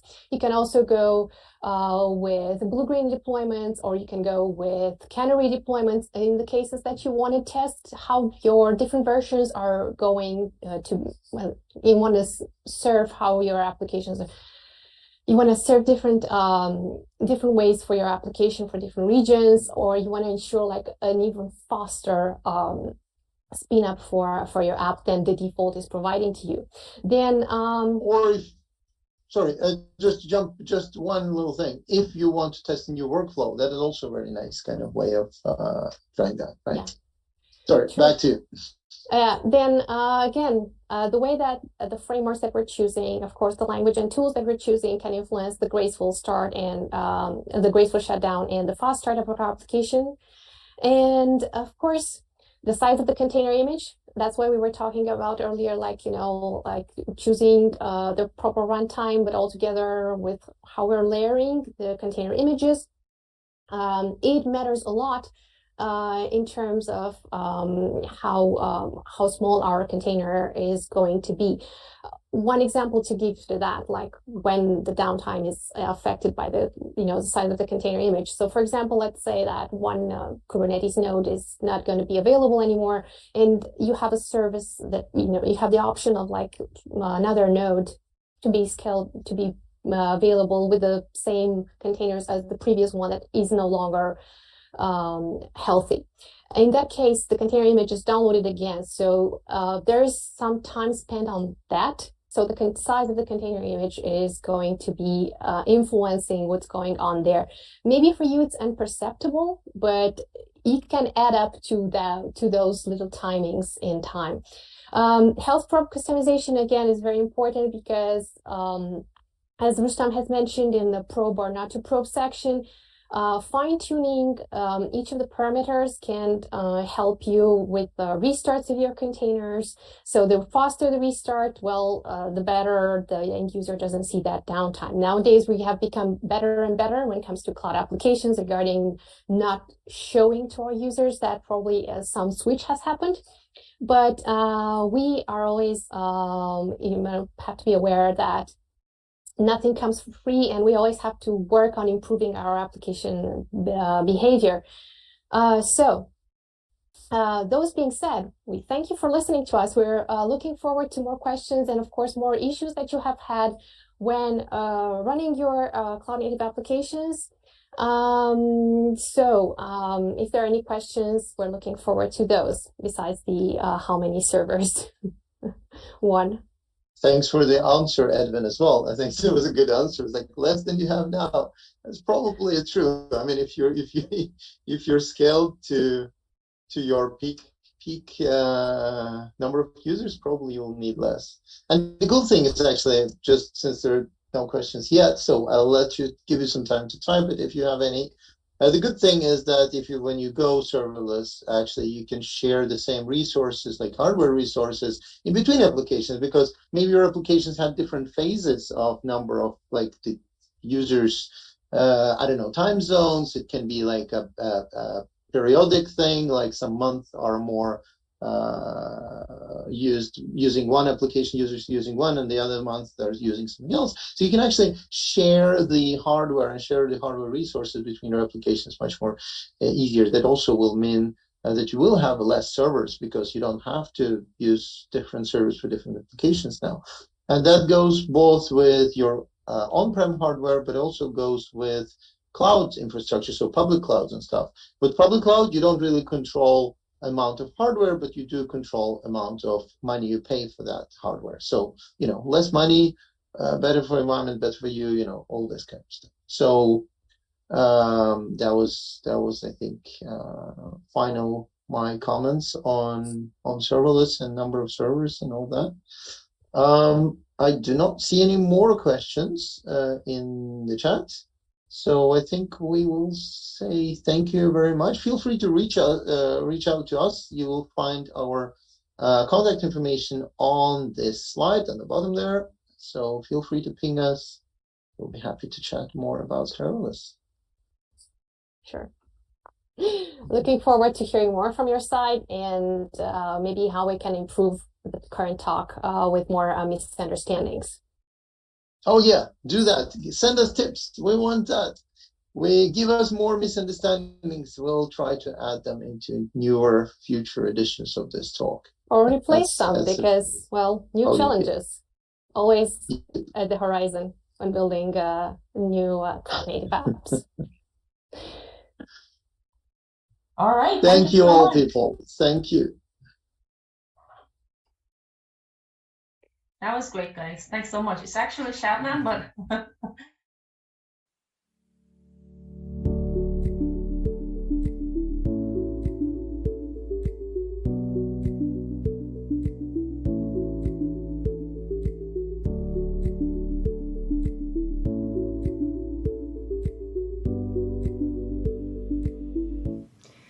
And we're back in Studio Jakarta E, this time with Ivar and myself. So let's see. So what did we learn from the misunderstanding of Cloud Native Java session? This is what I learned.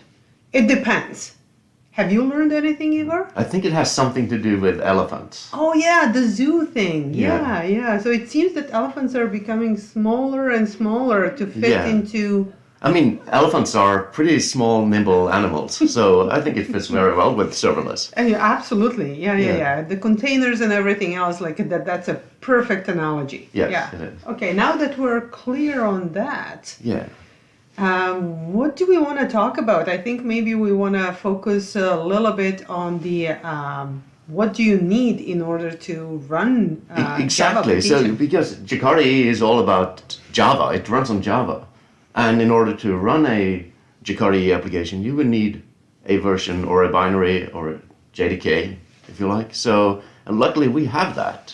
Yeah, like Eclipse Foundation is really lucky with the number of projects and working groups that we have around. And I think our colleague maybe can explain us a little bit more about the binaries that we have within Jakarta E community and the new working group. What do you think? Yeah, so let's hear what Carmen has to say about the adopting working group. Okay, great.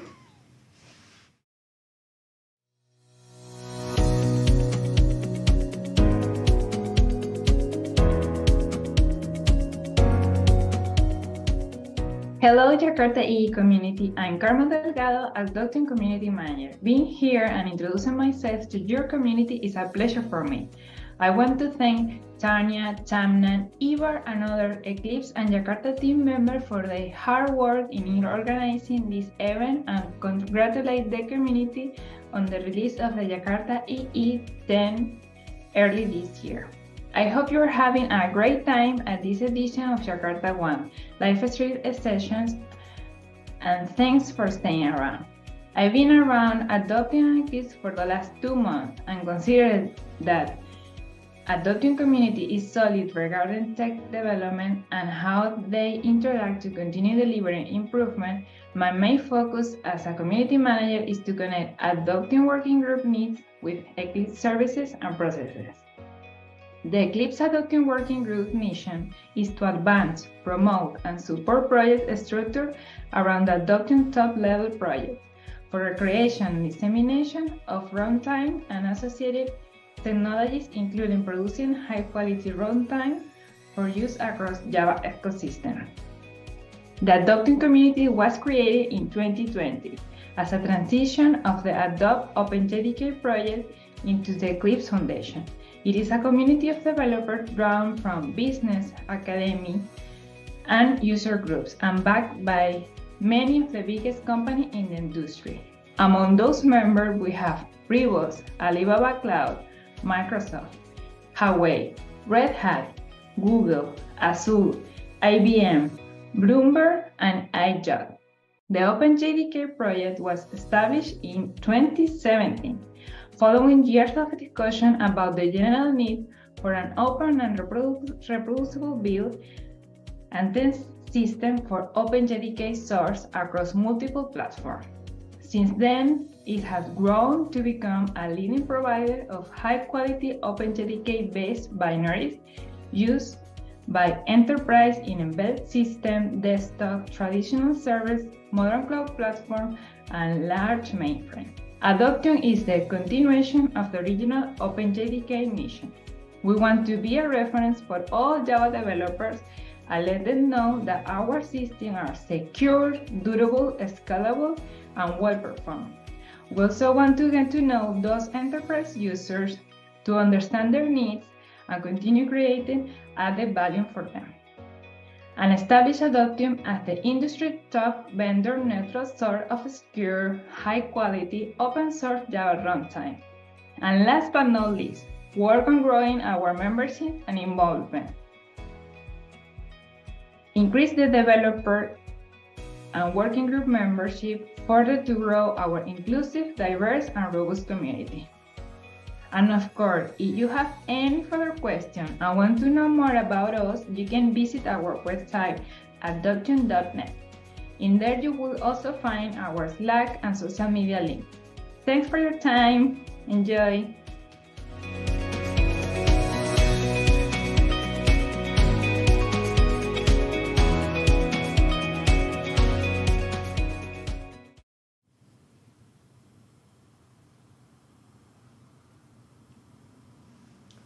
And seems we're back. So thank you so much, Carmen, for the summary of what Adoptium is. So let me see, have I learned anything from Carmen? So here is what I learned. I learned that Adoptium is a working group, and it's taking care of the governance and the link between what community needs and versus what Eclipse Foundation policies are, and is enabling the technical people to do the technical part.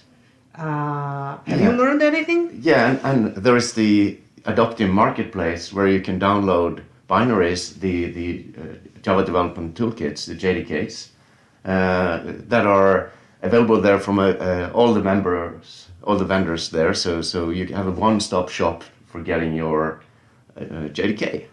And one of those JDKs is actually from Eclipse Foundation, and that one is called Eclipse Temurin. So what about that name, Tanya? I was wondering actually, like Temurin, what exactly is that? But then if you look a little bit closer into the letters, it is actually made out of the word runtime. So it is an anagram of runtime. which is really a fun little twist and a very smart way to name the binaries. Yeah, and it's fairly popular as well. I think there are like 300,000 downloads daily of Tamarin, so it's definitely out there. So you should definitely check it out and see what is it all about. So what is the significance of Tamarin from your perspective, Ivar? Yeah, well, Tamarin, it's open source, but all of the JDKs that are available from Adoptium are open source. So I'd rather like to talk about what is special with the JDKs you get from Adoptium compared to others. And the key thing there is the Aquavit testing suite. What? Yes. What is Aquavit testing suite? Well, it's kind of a liquor from Norway, but it's also a test suite for that kind of it checks that your distribution is ready for production. So it tests for extra test for security, for performance, resilience, endurance. So it basically checks and verifies that this particular binary or distribution of the OpenJDK is production ready. Okay, so that is in addition to the regular TCK testing that is happening for the Java SE. Exactly, yeah, and of course you can go to the Adoptium website, the marketplace, and get your downloads there. And it's a myriad of platforms. You can download the JDK to run from anything from a Raspberry Pi to a MacBook or a Linux or Windows or any platform out there. So you can get your particular runtime. And not only that, it's also available through an API. So all the popular package managers like SDK-Man or Homebrew or whatever you're using to get your favorite development tools from, Adoptium JDKs are available there as well. Okay, so that explains, I believe, why it is so popular and so cool. Yeah. Okay, so are there any other projects within Adoptium Working Group? My understanding is that there are. Oh yes, there are lots of projects. I don't even know about all of them, but I think we've covered the most important ones. Yeah. And I think maybe we should also mention, since we're kind of running out of time with this studio, that we should mention that we have got a question whether the slides would be made available afterwards, and they will. We will put them out there, so you will get the videos, the slides, and everything. Yes, absolutely. And don't forget that we're streaming on different platforms, so if Crowdcast is not your thing, I'm sure that Twitter or Facebook or YouTube is something that you use. So please check there or invite your friends to join us. Yeah, and also participate in the polls. We see that people are answering the questions we put out there. We will also add to this polls, I guess, during the show. So just make sure to check back and answer the ones we haven't answered yet. So I think it's now time to introduce our next talk, and considering that we kind of went over some of the Jakarta 10 features and some of the concepts of the cloud native, we covered even the binaries, and let's now build our application. And what is the best thing to do is to call Martin to talk to us about Maven.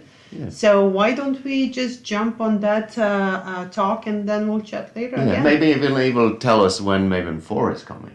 Well, let's see. That's an interesting question. Yeah.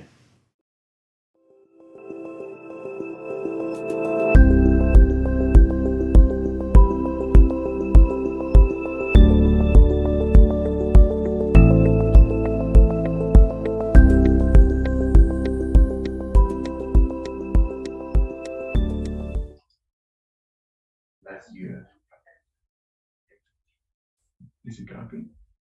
Yeah. Yeah. Yes. Yeah, but it doesn't have anything. No.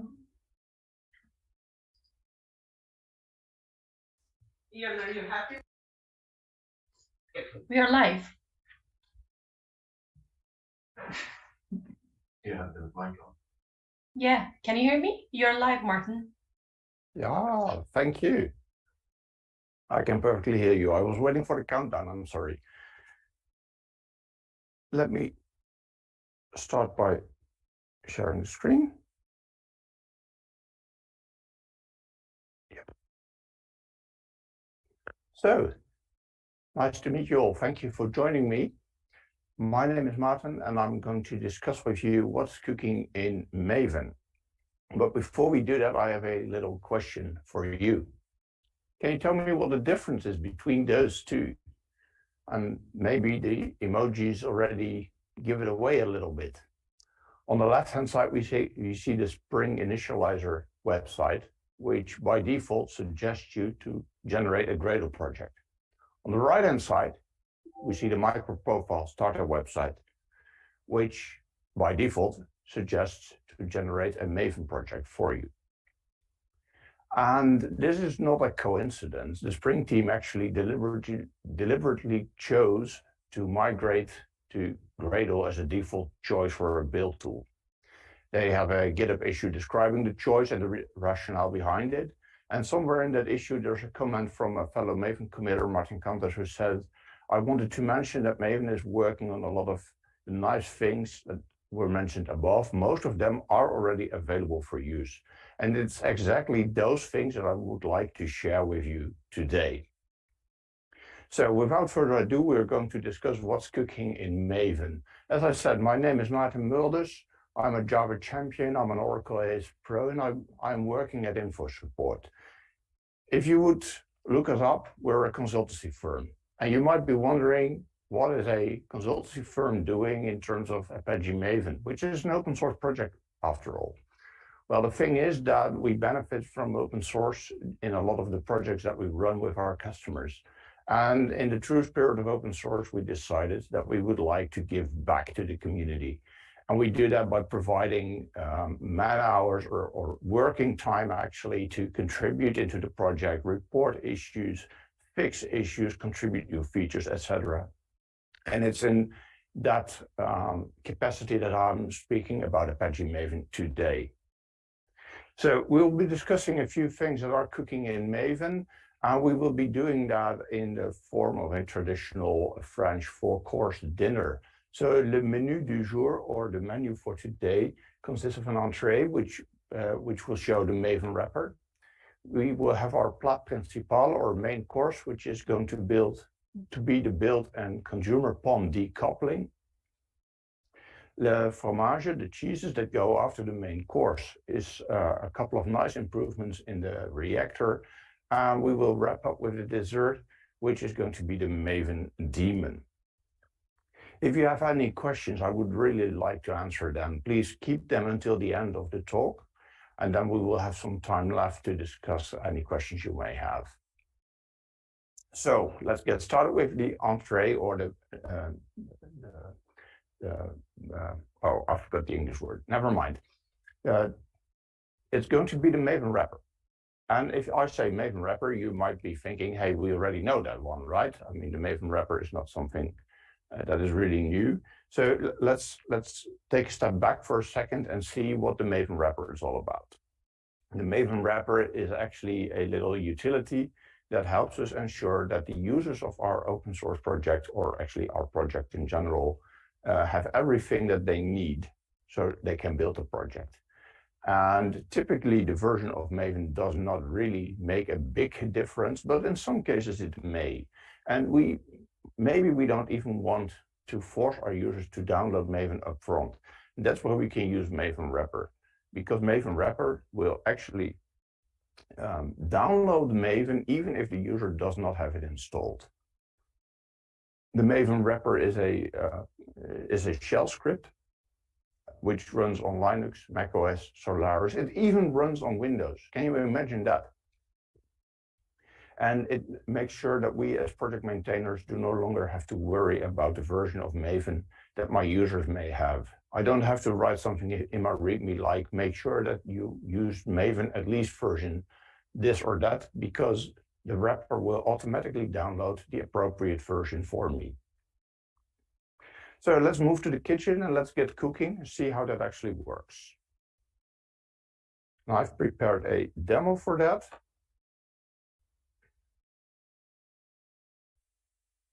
Here we have a project, which is nothing too special. In fact, I can actually open it in an editor And we can see that we have a pom.xml which just says, well, use Maven, use Java 17, and there's nothing special in terms of the project except for that.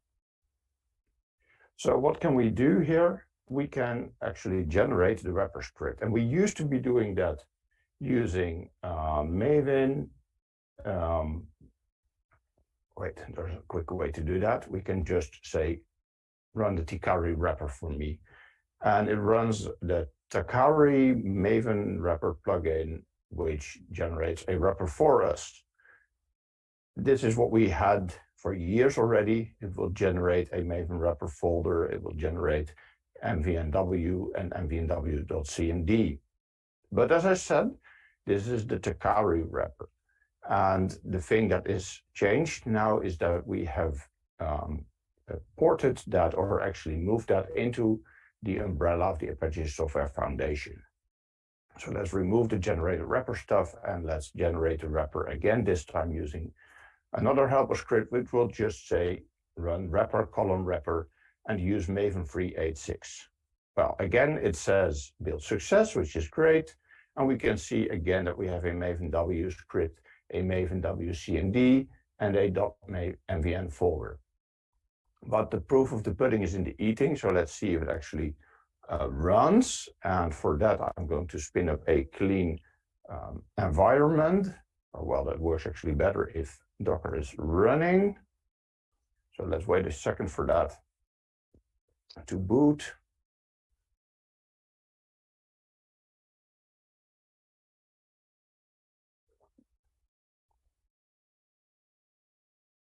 So what it's going to do is going to spin up a clean Linux container with only Java installed, but not with Maven installed.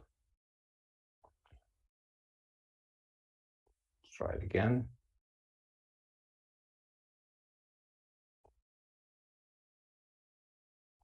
There it is. No, it's still not there. Too bad. Still booting.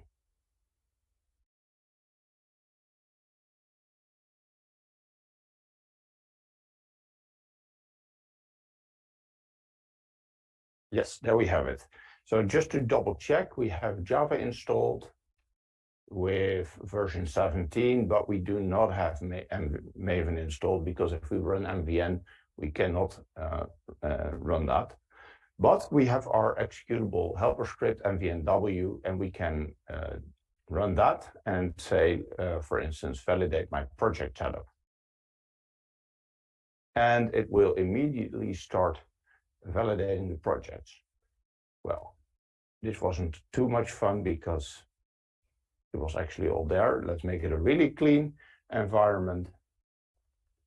All right, excellent. Let's see. Project has been built. We could even compile it like so.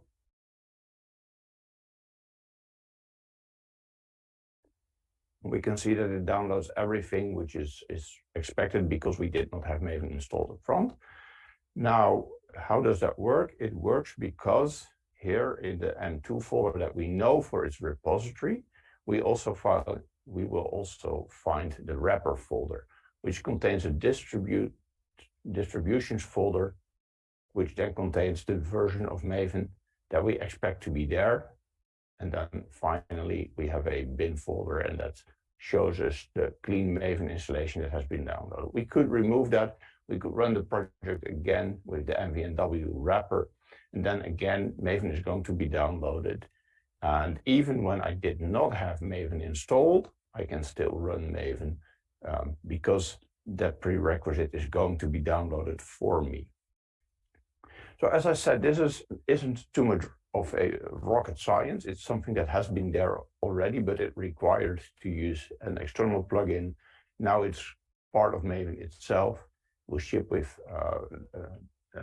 it will actually be easier to invoke, because rather than running IO Takari colon wrapper, we can run Maven wrapper at the end of the day. But later, more about that later in the talk. This was just to get started, to boost up our appetite a little bit. The main course for today is going to be the build and consumer POM decoupling. And this is a rather technical improvement that we brought into Maven, but it's really essential, as we will see in a minute. So what does it do? The build consumer POM decoupling, as the name already suggests, will decouple the POM that we have in version control from the POM that lives in a repository. So the POM that gets deployed to your local repository or to a company repository like Artifactory or whatever, or even to Maven Central. So what we have until today is that the pom.xml that we have in version control is literally copied, deployed into a local, a company, or even the central Maven repository. There are a few exceptions to the rule. If we would use, for instance, the Maven Flatten plugin, a few transformations can be done to get from the project structure that lives here until the POM that is deployed up there. But generally speaking, it's the very same file. And this is actually something that poses a few interesting problems. So what the build and consumer POM decoupling does for us is that it says, well, the POM that we deploy no longer has to be the very same file as the file that lives in your project structure. So why is this interesting? Well, this actually is the first step on the road to transform the POM that we know today. Let's imagine for a second that we have Maven 6. And in Maven 6, the structure of the POM is completely different from the POM that we know today and that we have today. If I would be using Maven 6 to build my project, and I would be deploying the very same POM file that lives in my project structure to Maven Central, it would mean that whoever is going to download that project from Maven Central is going to get a POM that works on Maven 6. But if they are on Maven 5 or 4 or 3 or even 2, as for today, there's still people using Maven 2, and well, that's fine because it's a very stable product. It would mean that they will get a pom.xml from Central that their tool simply doesn't understand. And that's going to be quite a problem for them because their tool will say, there's an invalid POM. I can't process this dependency or this plugin. So by saying the POM that we have on disk is not the same as the POM that gets deployed, it allows us to say, well, our project uses, let's say, Maven 6. But before we deploy the POM to Maven Central, let's transform it to make sure that it is valid even back until Maven 3 or 2 or whatever we choose to. And this is a very important step because if we would not do this, it would simply be impossible to change the structure of the POM that we have today. And the important constraint here is that we do want to change the POM. We do want to be able to do that without breaking the whole ecosystem that Java relies upon. Let's face it, even if you say, well, I'm not a big Maven fan, I'd rather use Gradle, the pom.xml that lives next to each jar in Maven Central is kind of the cornerstone for the Java ecosystem and for a lot of tools. Whether it's Ivy, whether it's Gradle, whether it's SBT, they all rely on the pom.xml to contain the metadata for each artifact that they download. So we have to be sure that that thing is very, very stable. So again, let's move to the kitchen. Let's see what it actually looks like if we do this. And for that, I have prepared another demo, which is very interestingly named the build consumer POM decoupling. Let's see, build consumer, that's this one. And this feature is not in Maven 3, but I'm using, it is not in Maven 3. So to make sure, that I'm using Maven 3, I'm going to type Maven 3 here, and I can also type Maven 4, which is going to be a snapshot of what is going to be Maven 4. Let's just highlight that for a second. MVN 3 says I'm using Maven 386. MVN 4 says I'm using Maven 400 Alpha 3 snapshot. So just to get that out of the way. So I can say Maven 3 compile, for instance, and I can build my project, which is just fine. And we can see here that we have a project which consists of an application and a library and a root project. That's also highlighted here. The application, the library, and the root project. Now, if we have such a setup, it usually requires us to say, okay, in the lib, so in any child project, I need to specify the version of my parent, right? If I would do this, for instance, and I could do the same thing in the app, by the way, then Maven 3 will not be able to compile the project. Because it says, hey, you need to have parent version specified, and you did not. Now, if I would be using Maven 4 will say, oh, that's fine. I can just compile it. Why does that work? Because Maven 4 says, okay, by convention, or actually by convention, by specification, there's also a relative path here. And we typically don't specify it because its default value, which is this, is just fine. Now, if the relative path is not specified, then it is the upper directory. So let's inspect the upper directory, which is this POM, and see if the group ID and artifact ID match with what we have here. They do. So then the version doesn't really matter. You could still specify the version to actually pin it, but if you want your child modules to version in the same way as your parent module, then you can just leave it out. You could even say, hey, I have a dependency on another module in my project. And here again, we always need to specify the version, even if the dependency to that other module is the same version as this module. Well, with Maven 4, we no longer have to do that. So I can still safely compile my project. What I could even do, I could install my project, and then we will see something interesting, apart from the fact, of course, that project still builds fine.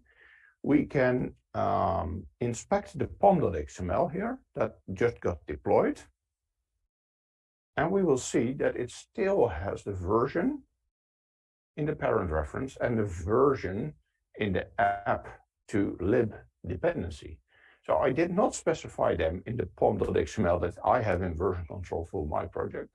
But when I deploy it to my local repository or to Maven Central for that matter, then the build consumer POM decoupling will actually fill in the gaps, fill in the blanks, and make sure that the POM is still valid for Maven 3 or Maven 2 for that matter. So I'm using a newer version of Maven here to build the project, but any consumer of my project who is not on Maven 4 yet can still safely use the artifacts that I have published. And that in a nutshell is what the build consumer POM decoupling does. We can also see that without installing, by the way, we can say help effective POM, and it will do the same thing. It will output the effective pom.xml, and there we will also see, if we browse up a little bit, the version for the parent specified and the version for our dependency is specified as well.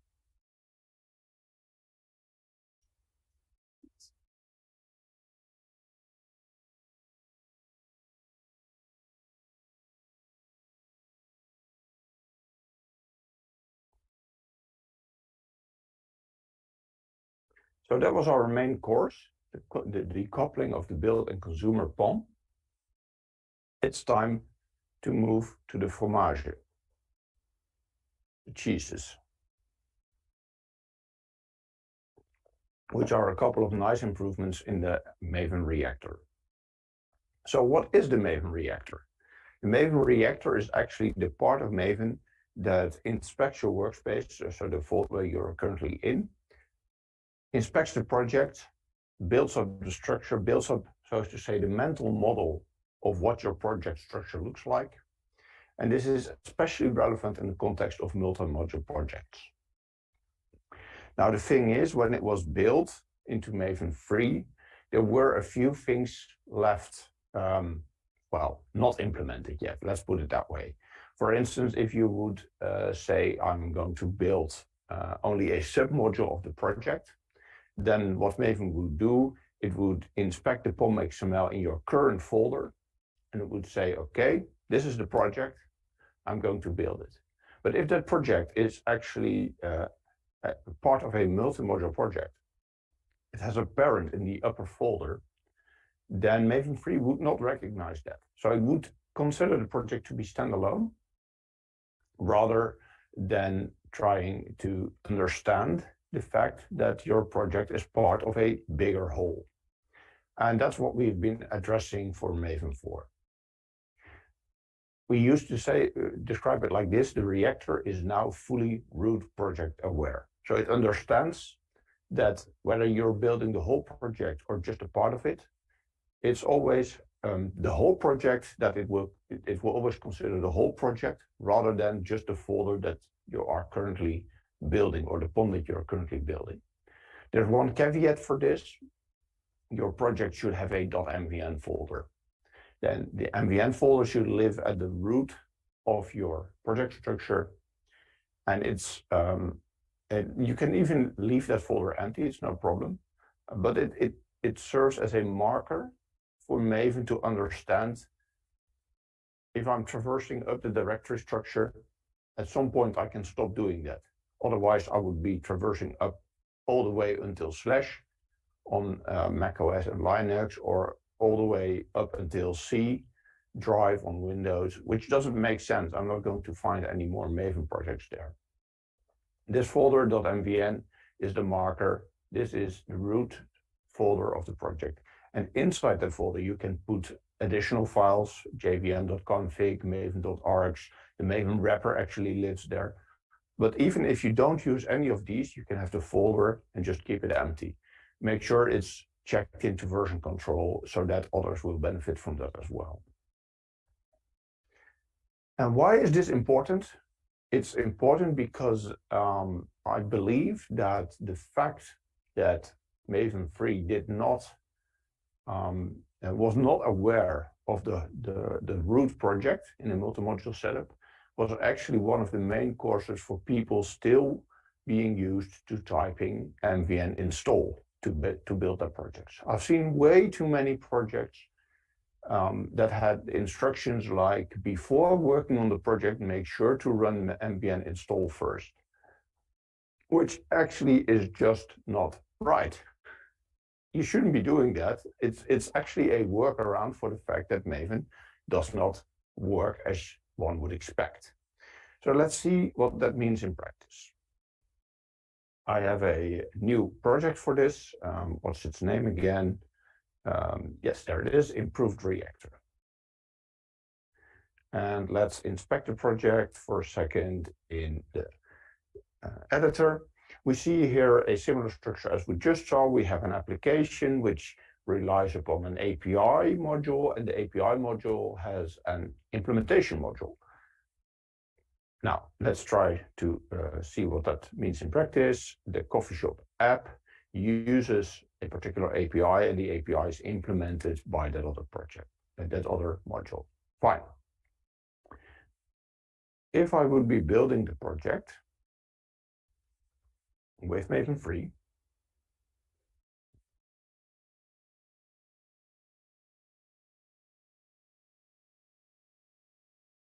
it would be fine because I'm building the root project here. Let's say that we do test-driven development. So I'm going to run Maven 3 test.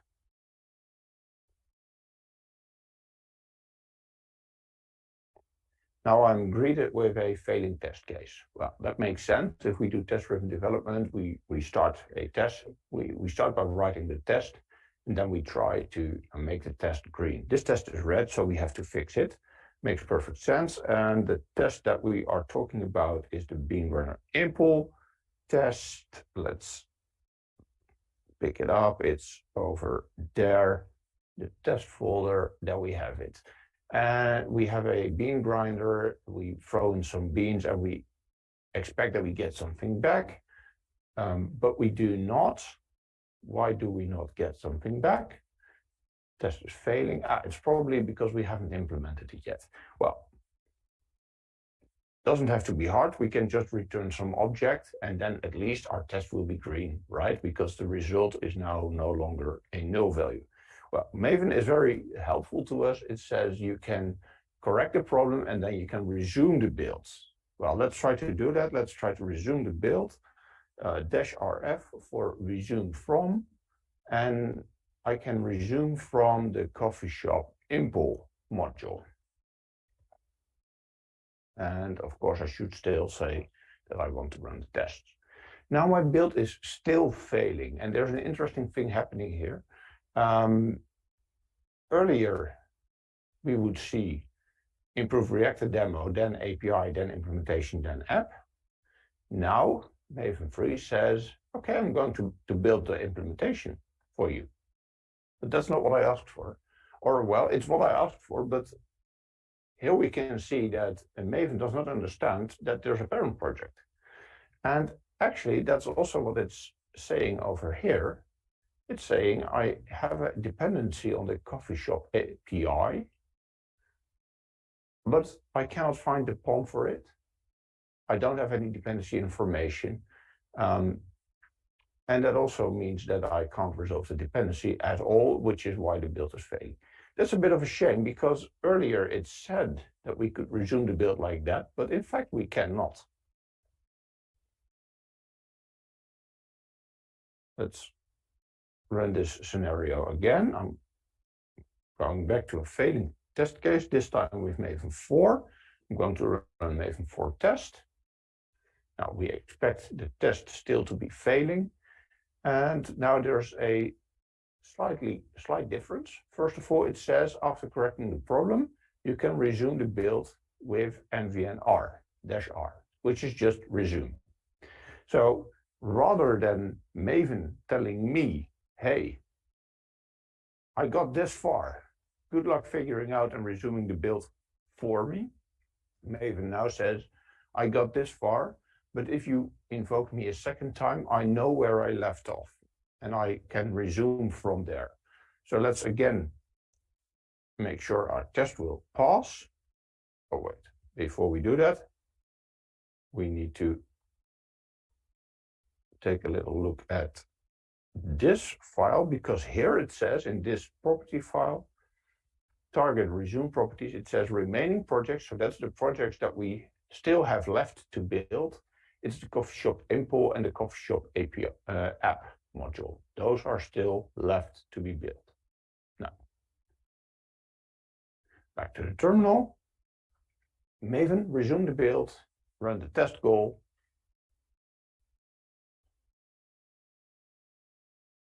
And it says, all right, build success. I've managed to build and test the implementation and build and test the app itself.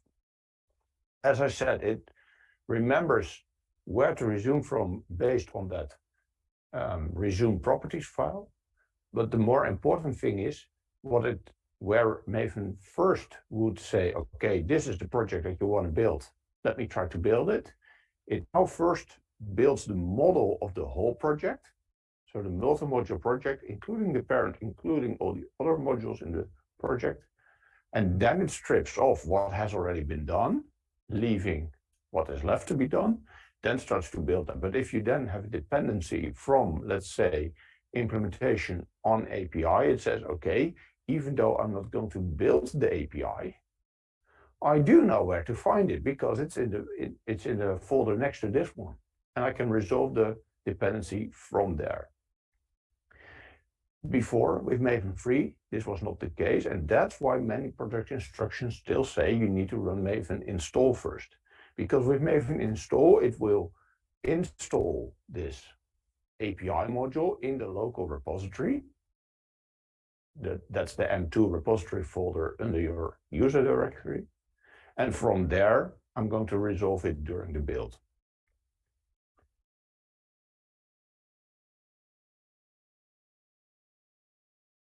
Now, this is one thing that we have improved in the reactor, but there's also a lot of other things that the reactor can now do, which it could previously not do. So we have options for instance, for saying, I can build just one submodule, let's say the coffee shop API, the app module, compile, of course.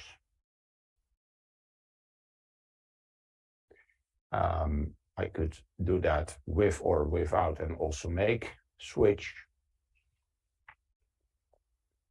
This was there before, but again, it would not understand if I have a dependency from the app on the implementation. It would say, I don't understand how that is going to be, how that needs to be built. With Maven 4, it says, okay, I can actually resume that dependency inside the project, and I can build it even without saying AM. AM stands for also make, which means that if I do this, Maven 3 builds the coffee shop app module with also make, it would compile both the API and the implementation and the app, would compile all three of it. Whereas with Maven 4, if I do this, it will build only the app, and it will resolve the API and the implementation without building them. So this allows you to have a much more fine-grained control on what is going to be built or not. We have profile activation, which now also works for profiles that may or may not be there. So let's say that I can say, I could say, let's see, the profile switch is capital P. I could say run its. I believe this is the right syntax, but I need to do compile too. Yeah, so now it says requested profile could not be activated or deactivated because they don't exist. If I would have been doing this with Maven 3, it would have said, it's considered a warning, and it says requested profile run, it's with a question mark. So in Maven 3, one would do this, and it would say run ITS could not be activated. That's a warning. And in Maven 4, we can say, well, if it exists, the run ITS profile, then I would like it to be activated. And otherwise, it's not a problem. And that's why the warning has become an info message, because I specified that if it's not there, it's not a problem. On the other hand, if I would say, activate this profile, but I do not give the question mark, I'm saying the profile must be there. And then Maven stops with an error saying, you requested a profile, but I could not activate or deactivate it because it simply doesn't exist. And this is more in line with how the project selection also works. All right, enough about this. There's a lot more things, but we still have to finish our dessert, and it would be a shame if we had to skip that. And our dessert is the Maven Daemon. Now, what's the Maven Daemon all about? The Maven Daemon is actually a new project in the Maven, under the umbrella of the Maven top-level project within the Apache Software Foundation that provides faster builds. Well, I don't know about you, but if my build can get faster, I'm typically a very happy user. And how do we do that? We do that using a daemon process. This daemon process is actually a background process that keeps the JVM that was used to invoke Maven and the plugin definitions warm. So what we typically do if we run MVN, it's a shell script or a CMD script that boots a JVM, starts reading the project, reads all the plugin definitions, and then finally gets to the point where it can build my project. The Maven daemon, on the other hand, says, okay, the JVM is there. I'll keep it in a steady state, in a ready state. I've loaded all your project plugins. And now the only thing that I have to do is tell this JVM to run a particular goal on the project. What it also does is that it runs a multi-threaded build by default without cluttering the output. Well, there's a lot of things that were on that previous list, so let's see in practice what they mean.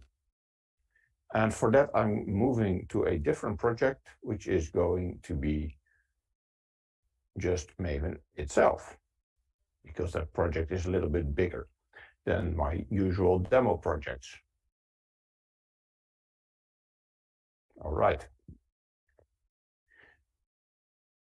I'm going to clean the project.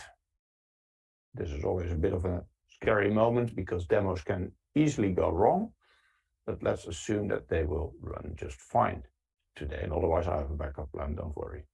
So, as you can see, the Maven project itself consists of 30 modules, and if I would be running a Maven compile on it,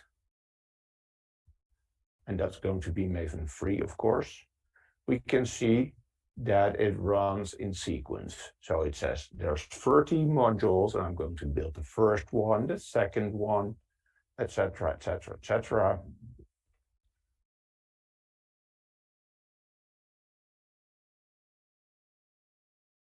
Oh, that's a bit of a shame.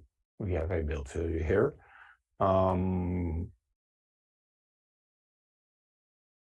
Let's go back to the backup plan then.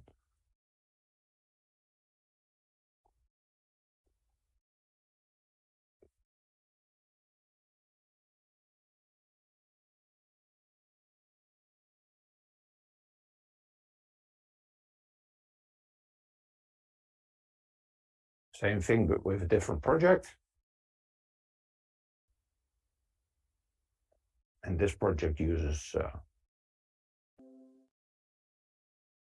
pilot using the Maven daemon as well.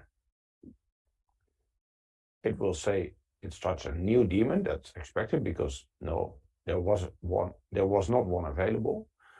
The project is now built in 4 seconds. Okay, that's maybe a bit of cheating. So let's clean the project and let's compile it again using the Maven daemon. 1 second still. Well, 0.15 seconds. Let's clean it again. Let's build it again using the Maven daemon. 1 second.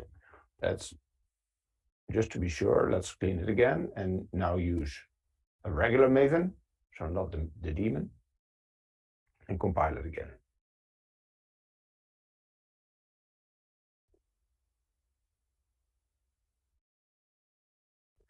Almost 4 seconds. So what's happening here? The thing is, first of all, Maven daemon keeps a JVM warm. And as we know, booting a JVM can easily take a second or something. But the second thing is, and that's much more interesting, it keeps plugin definitions warm. And the plugin definitions, in this case, I've used the Scala Maven plugin for a reason. It loads the Scala compiler and the Scala language, which are pretty heavy to load. And the Maven daemon actually keeps them in memory. And as soon as I run compile, for instance, it just fires a request to that already running JVM with all the plugin definitions available and whatnot, and says, hey, I want you to run the compile goal, which is a lot faster because it doesn't have to compile to load the plugin definition, to load the Scala compiler. It will already be there and just be able to execute immediately. So that's a big improvement over there.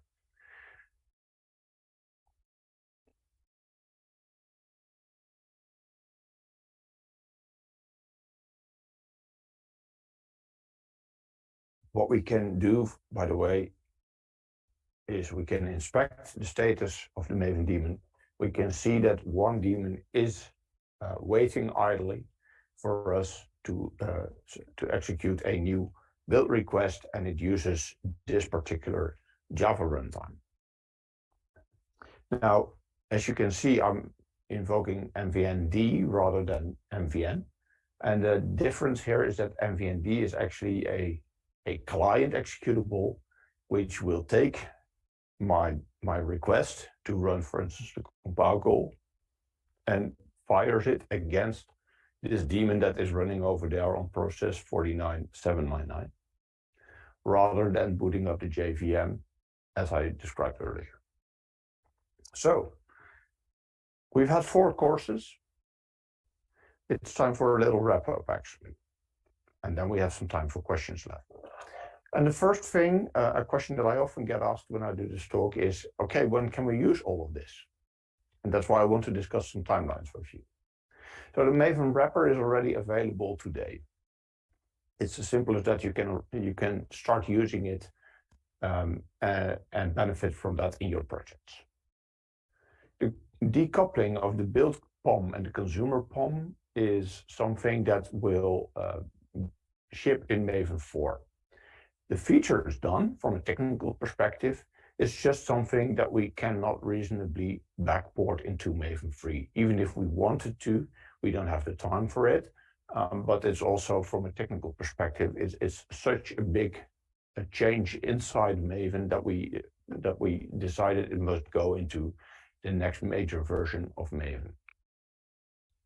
It also is a big change in the sense that some plugins that you use in your build may need updating or replacement. That's because where we previously said the pom.xml that you have in your directory, that's the one that we are going to, for instance, sign or upload. And plugins need to be aware of the fact that now they need to sign or upload a different file. All the improvements in the reactor and in the command line are also available in Maven 4. They're not going to make it until Maven 3. And then finally, we have the Maven daemon, which is already working and available today.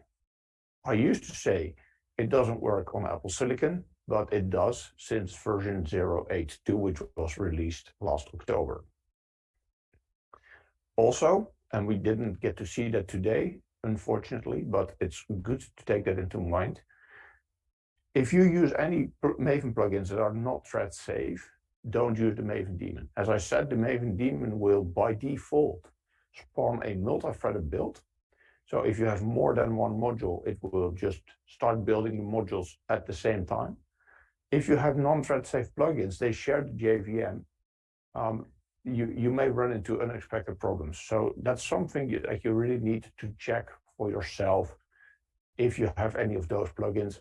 And if you do, then verify if you need to upgrade them, replace them, rewrite them, whatever.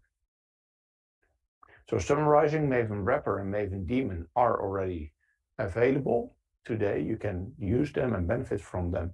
Improved reactor and build consumer POM are technically done. You can use them as for the reactor, but be aware of the caveats. And for the build consumer POM, you can use them in Maven 4. And then the next question that I usually get is, so you speak about this Maven 4 a lot. When will we see Maven 4? Well, that's where we actually need your help. Because we already have a few alpha snapshots of Maven 4. Let me rephrase that. We have a few alpha releases already of Maven 4. As for myself, I'm using a snapshot build of Maven 4 for, I think, 2+ years. It has proven to be quite stable for me. But we also have snapshots 2 and alpha 2 and alpha 3 releases, which you can just download and run for yourself and see how your build works on that version. We see some open source projects that are already test driving these versions of Maven 4 and they are reporting issues. And that's exactly the kind of feedback that we would like to have. So give that alpha version a test on your project if you find any issues, make sure you can reproduce them so that you can help us out by saying, if I do this, if I have this particular setup, then that problem is happening and I don't want it to happen, and then finally report that to us. It would be a great help if you could include a reproducer project, which really isolates the problem to its bare minimum. And with that, I would like to thank you for your attention. If you want to check out the demo projects, there's a GitHub page where you can download them. They have instructions on how you can run them, and you can follow me on Twitter as well. I think we have a couple of minutes left for questions, so I would love to answer any questions that you may have at this point.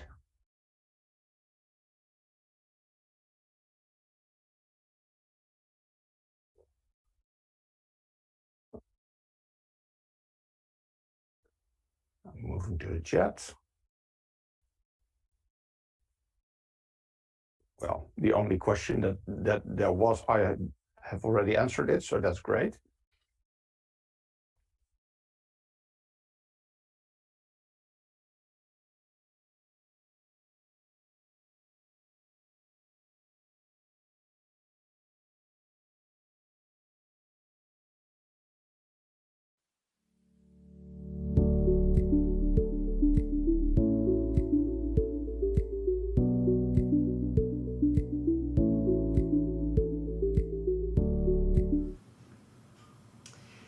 And we're back in the studio Jakarta EE. So it is fantastic that now we know how to use Maven and how we can build our applications. And now that we have covered our version 10, and we talked about cloud native, and we talked about the binaries, and even how to build the applications, we can talk about how to actually grow our community. I mean, it's ever growing, but we want to grow it even more. That's right? true, yeah, we need to. So why would anyone want to be involved in this, Shabnam? Well, there are actually a good number of reasons that you should get involved, but I think one of the most important ones is getting experience, right? They can gain a better understanding of the technology and also learn from and work with experienced engineers and industry leaders, and I think that's a very good reason for you to get involved. And I think another reason is flexibility, because you can work from anywhere and anytime, right? To be able to contribute to Jakarta and work on Jakarta EE, right? So what else do you think, Tanya? But I also want to point out from anywhere, like we can see in the chat, people are really dialing in from anywhere. So it is very important to stress out that this is really truly open source community.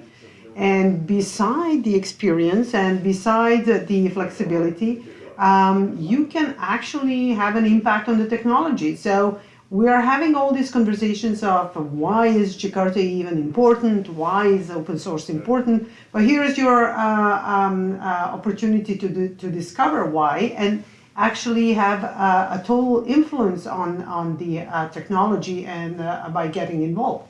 You can also, by being involved and contributing, you can get the recognition. So not only recognition from your peers, but from the extremely well-known senior engineers who can guide you and help you out and therefore recognize your work. So yeah. So now that you heard it from us, why you should get involved, why not listen and listen it from the community members? Why you should get involved? That's even better. Yeah. Like we can tell all we want, but let's hear from the community. Yeah.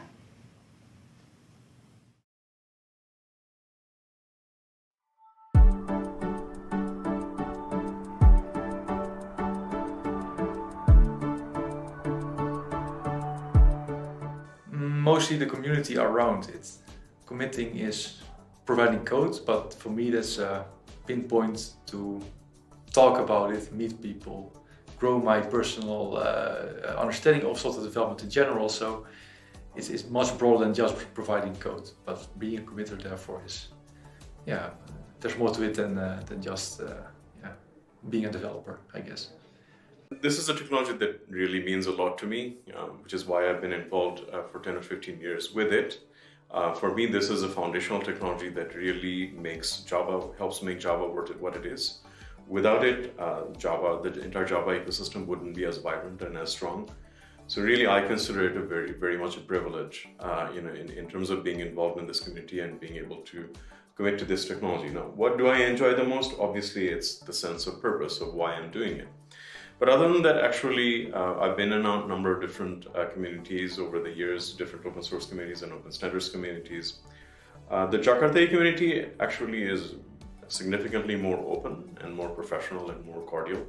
And I think that really has a lot to do with how the Eclipse Foundation runs it, as well as the core committee that started it. So all in all, I think if you're a professional developer and you're looking for sort of a nice, cordial place to contribute, I think Jakarta is a really good place for that. It's my job, is it?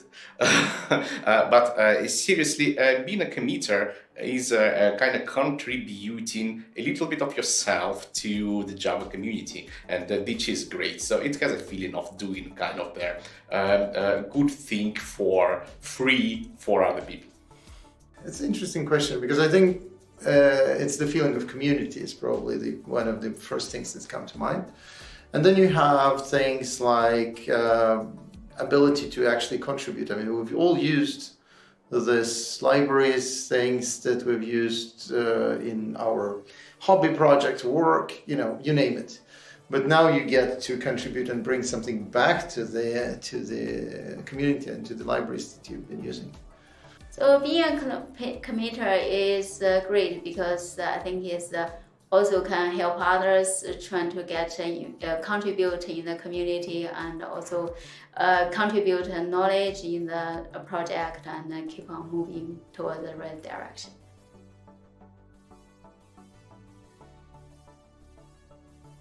Right, of course there are challenges, especially in Jakarta. Releasing Jakarta, it's already a challenge. So each release of Jakarta is a really big task, which needs to be coordinated and distributed between all the participants. And possibly that communication bit is the most complicated challenge, because people are working in different specs, have their own timelines, have some other tasks. And it's difficult to combine all of this to build one big product. And we've done it already 4 times, right? So I think we're successful here. Another challenge I can say is, for instance, people are splitting TCK project into moving some bits related to specifications into specification itself. So there is no complexity. People don't need to know about the complexity of the whole TCK project. They need to know only about TCKs of some particular specs. It was a challenging task, but interesting. I think the biggest challenge is time. So finding time to do that. I think it's kind of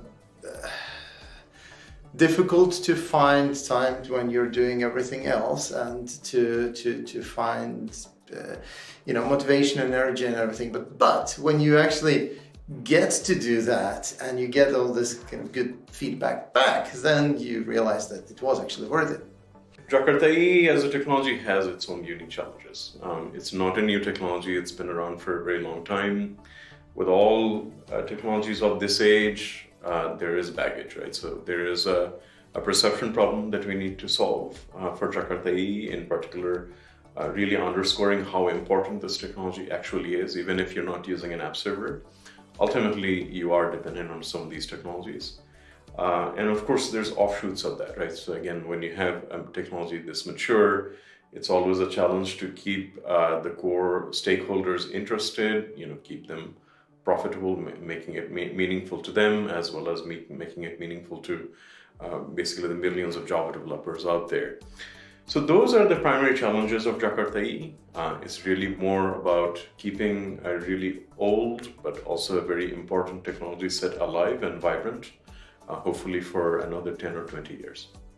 Well, to really find my angle in the big technologies that there are so many other people that have at least as much experience as I have. I have like 15 years of experience, but there are people way more experienced. They know still a lot more than I do. So sometimes I feel, shouldn't I already know this, or shouldn't I already understand that? But I don't think I can understand everything. So finding the places that I want to contribute that are unknown to me is for me the hardest part. So I don't think there's a lot kind of challenges being as a committer. So basically, I think is being the committer is a great, like basically you can like merge some other people's pull requests, or feel like help others to get involved, become a committer.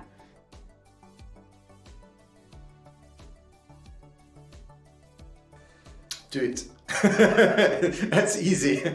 Well, I explained why already. So it is a very, very giving thing. It's a very nice thing to be able to contribute back. So just do it. If you're thinking about doing it, should I do it, should I not? Just do it and see what it gives you back. And if you like it, just continue doing that. All right. So don't be scared. Don't be scared. It looks scary to become a committer because there are other people and they are stars, and it's kind of, will I fit there? Will they like me, or this kind of stuff? So don't be scared.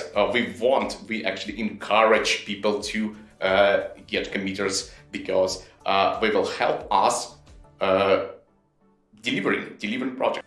I highly recommend people to become a committer first, and you need to contribute to the project, and then is kind of once you become a committer, so basically you can get more involved and influence the direction because you have the the right to do the vote and etc. I think it's a great opportunity for all.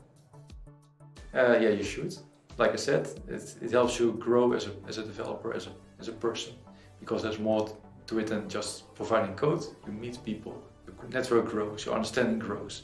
It's really a valuable exercise, and it shouldn't take a lot of time. You can put as much time in it as you like, of course, but it should be doable next to your job or part of your job even, which is better, of course. There's many different bits of advice you could give. There's not a particular one, but the one that I would give is just get started. Right? There's a lot of different ways of contributing to something like Jakarta. There's many different facets. Something as simple as simply writing a blog entry, or delivering a talk at your local JUG, or even at your company or at a conference, all the way to actually leading a specification and delivering a specification. There's an extremely large set of things that all need contribution. So I think as a committer, my general advice would be, if you're interested in this technology, and I hope many developers out there are, you can basically get started wherever it is that's convenient, and then learn your way. There's a large ecosystem of different things going on, and then eventually you will find your place. And there's a lot of people that will help you contribute and help you find precisely what is that place and what is it that you would really like to contribute.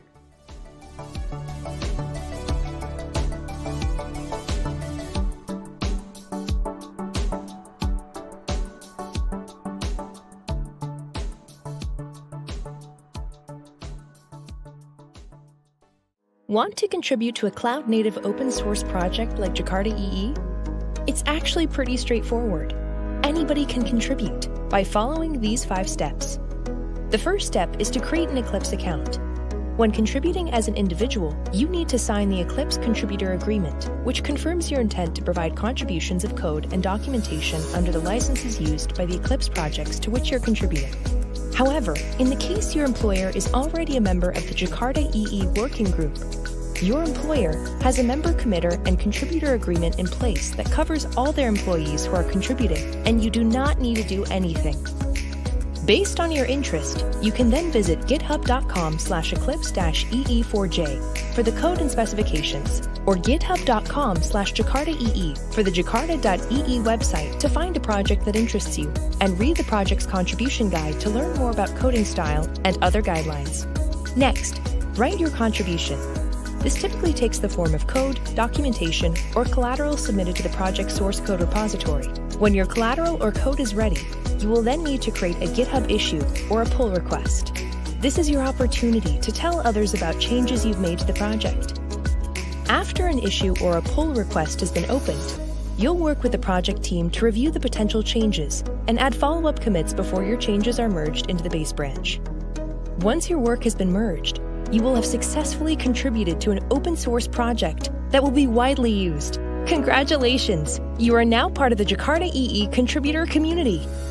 For more information on becoming a Jakarta EE contributor, visit jakarta.ee/getinvolved. I hope that was helpful. We actually had an animation video at the end of the interviews that talked about how you can get involved, but in the next studio session, Tanya and I are going to talk more about the steps that you can get involved and contribute to Jakarta EE, right? But in the meantime, it'll be very useful if you can take a look at the polls. There is a question about what's blocking you from contributing to Jakarta EE. So if you can answer that, we can discuss it further in the next studio session. But I think we're running out of time, Tanya. What is the next talk? We're so busy and we're already ready for our next talk. And we'll have it with Grace and Tom. And it is really nicely named session. It's called To Instant and Beyond, Jakarta EE Applications at Light Speed. So enjoy that one. Nice.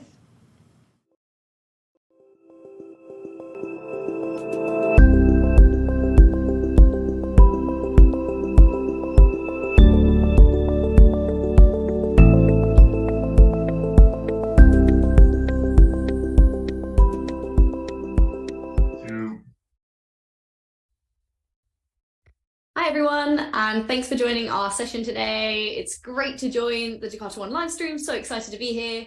I am co-presenting today with the wonderful Tom Watson, and we are going to be presenting this session to Instant On and Beyond. So looking at Jakarta EE applications at light speed. So a bit about who we are. We are a software engineer and developer advocate at IBM. We're actually based in different countries, so a very global live stream today. I'm based in the UK and Tom is based in the US. And a lot of what we do in our day-to-day work is really focusing on open source technologies around sort of cloud native Java projects, tools, technologies, etc. So we're going to be talking a bit about some of them today in this presentation and how we can use those to really effectively develop and deploy Jakarta EE applications very, very quickly, very, very rapidly.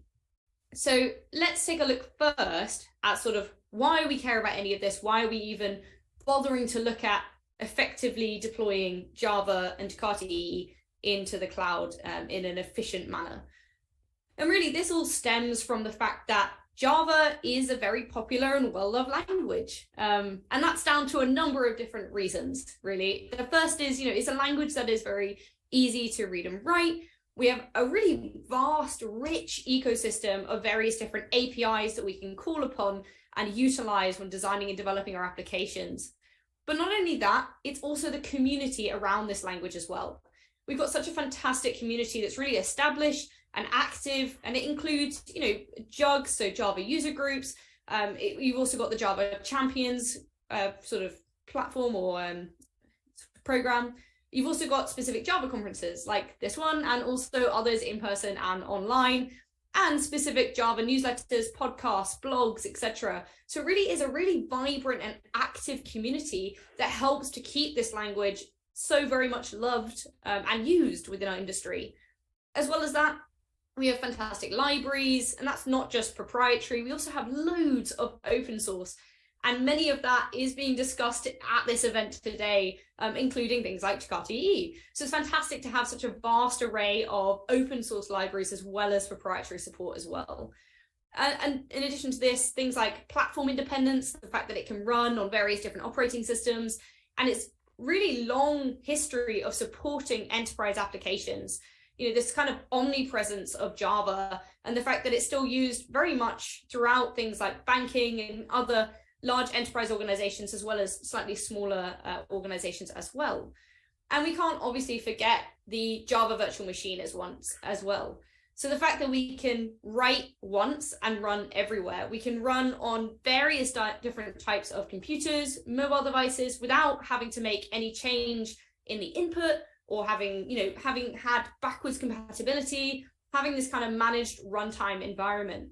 And this is a really great feature when we're developing and deploying and using Java applications. So let's take a closer look at that JVM. So, way back, when Java was released back in sort of 1995, all computer programs were really written to a specific operating system, and the program memory was managed by the software developer. The fact that we were able to introduce the JVM really was a revelation and helped us to ensure things like portability and flexibility of Java programs across different types of architectures, platforms, etc. The JVM essentially enables us to be able to configure the settings, and then we rely on the JVM to be able to manage program resources during execution. And we're able to do this by essentially, when we're trying to run a job, and help to speed up things like our processing time. Within that, it usually has two compilers. You've got the C1 and the C2. C1 is designed really to run faster and produce less kind of optimized code, while C2 balances that, on the other hand, by taking a little bit more time to run, but producing a better optimized code. So we've got this kind of balance within it. However, this was all kind of pre-cloud era. So this was all kind of designed before we had to think about demands and new challenges introduced in the era of the cloud. So now let's take a look at where this was progressing now that we're looking towards deploying our applications and designing them for the missions, whether that be memory or throughput or performance, having flexibility, portability, resiliency, all of these key behaviors. And that's why we get excited about designing and developing and deploying in the cloud. And so we get this excitement of, ooh, the cloud. But with the cloud comes potential challenges as well, as I mentioned. And it has shifted the way that we need to be considering sort of the demands that are placed on our applications. Next slide, please, Tom. Thanks. So some of those challenges include the fact that, the JVM was originally designed with sort of portability and flexibility in mind. But that meant that bytecodes were essentially being loaded lazily and optimized while the application was still running. The result of this was essentially much slower startup times, but we still got that high peak throughput. The cloud, however, really has shifted this demand and shifted that in the performance characteristics of JVMs. So it's now changed the way in which we need to be considering how we develop and deploy applications, and not just developing and deploying, but also how we run the applications in the cloud.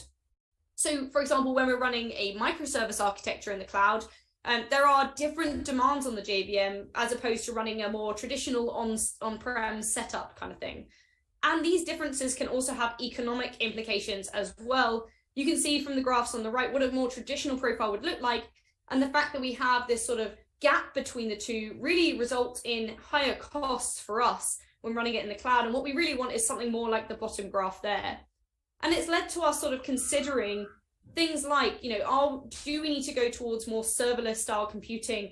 How do we think about our cloud economics in terms of trying to be as economical as possible while still ensuring that throughput and performance, and really designing our JVMs and our applications for the cloud? When it comes to cloud economics, really, again, the next slide, please, Tom, thanks. The shift to the cloud has enabled sort of our business to, it needs to focus more of their attention on sort of developing apps and features, and we are now focusing sort of less on the IT infrastructure because a lot of this is often provided to us. Now, whilst this has been a very beneficial move, it does mean that we now have to optimize for cost in a slightly different way. So typically, pricing models tend to be sort of pay as you go, based on sort of CPU, memory, and the time that it's used for. As a result, really to minimize costs, you need to be making sure that you're only really paying for what you use and no more than that. And this is where we need to be thinking about sort of when there's high load to our application, we need to be scaling up to obviously meet that demand.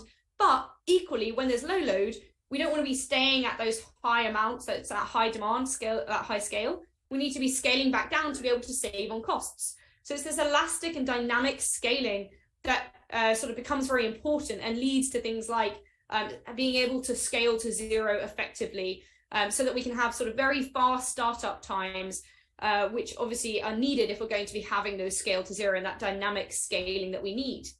And so startup sort of becomes part of the latency end users may experience during increasing demand. So this is where we need to start thinking about, okay, how do we enable fast startup? How do we enable ourselves to have that very elastic and dynamic scaling to make it much more economical for us within the cloud? And that's where we can start to look at sort of runtimes that have been designed with the cloud in mind, so cloud native runtimes. So, you know, there are the JVM, oh, next slide, please, Tom, thanks. The JVM was kind of originally designed with the goal of enabling portability and flexibility of Java apps. So writing once, running everywhere, as I've mentioned already. To achieve this, the JVM was designed to load bytecodes as late as possible and optimize at runtime so you could achieve this peak performance on your platform and sort of never have to customize your application for it. The result of this was, as I mentioned, much slower startup times due to the fact that you have to interpret bytecode initially, but high peak throughput once the JIT has had a chance to sort of compile and optimize the code. The nature of cloud native demands that JVMs not only have that high throughput, but also that fast startup. And this has given rise to a whole new bunch of technologies that are really attempting to optimize JVMs for that cloud native environment.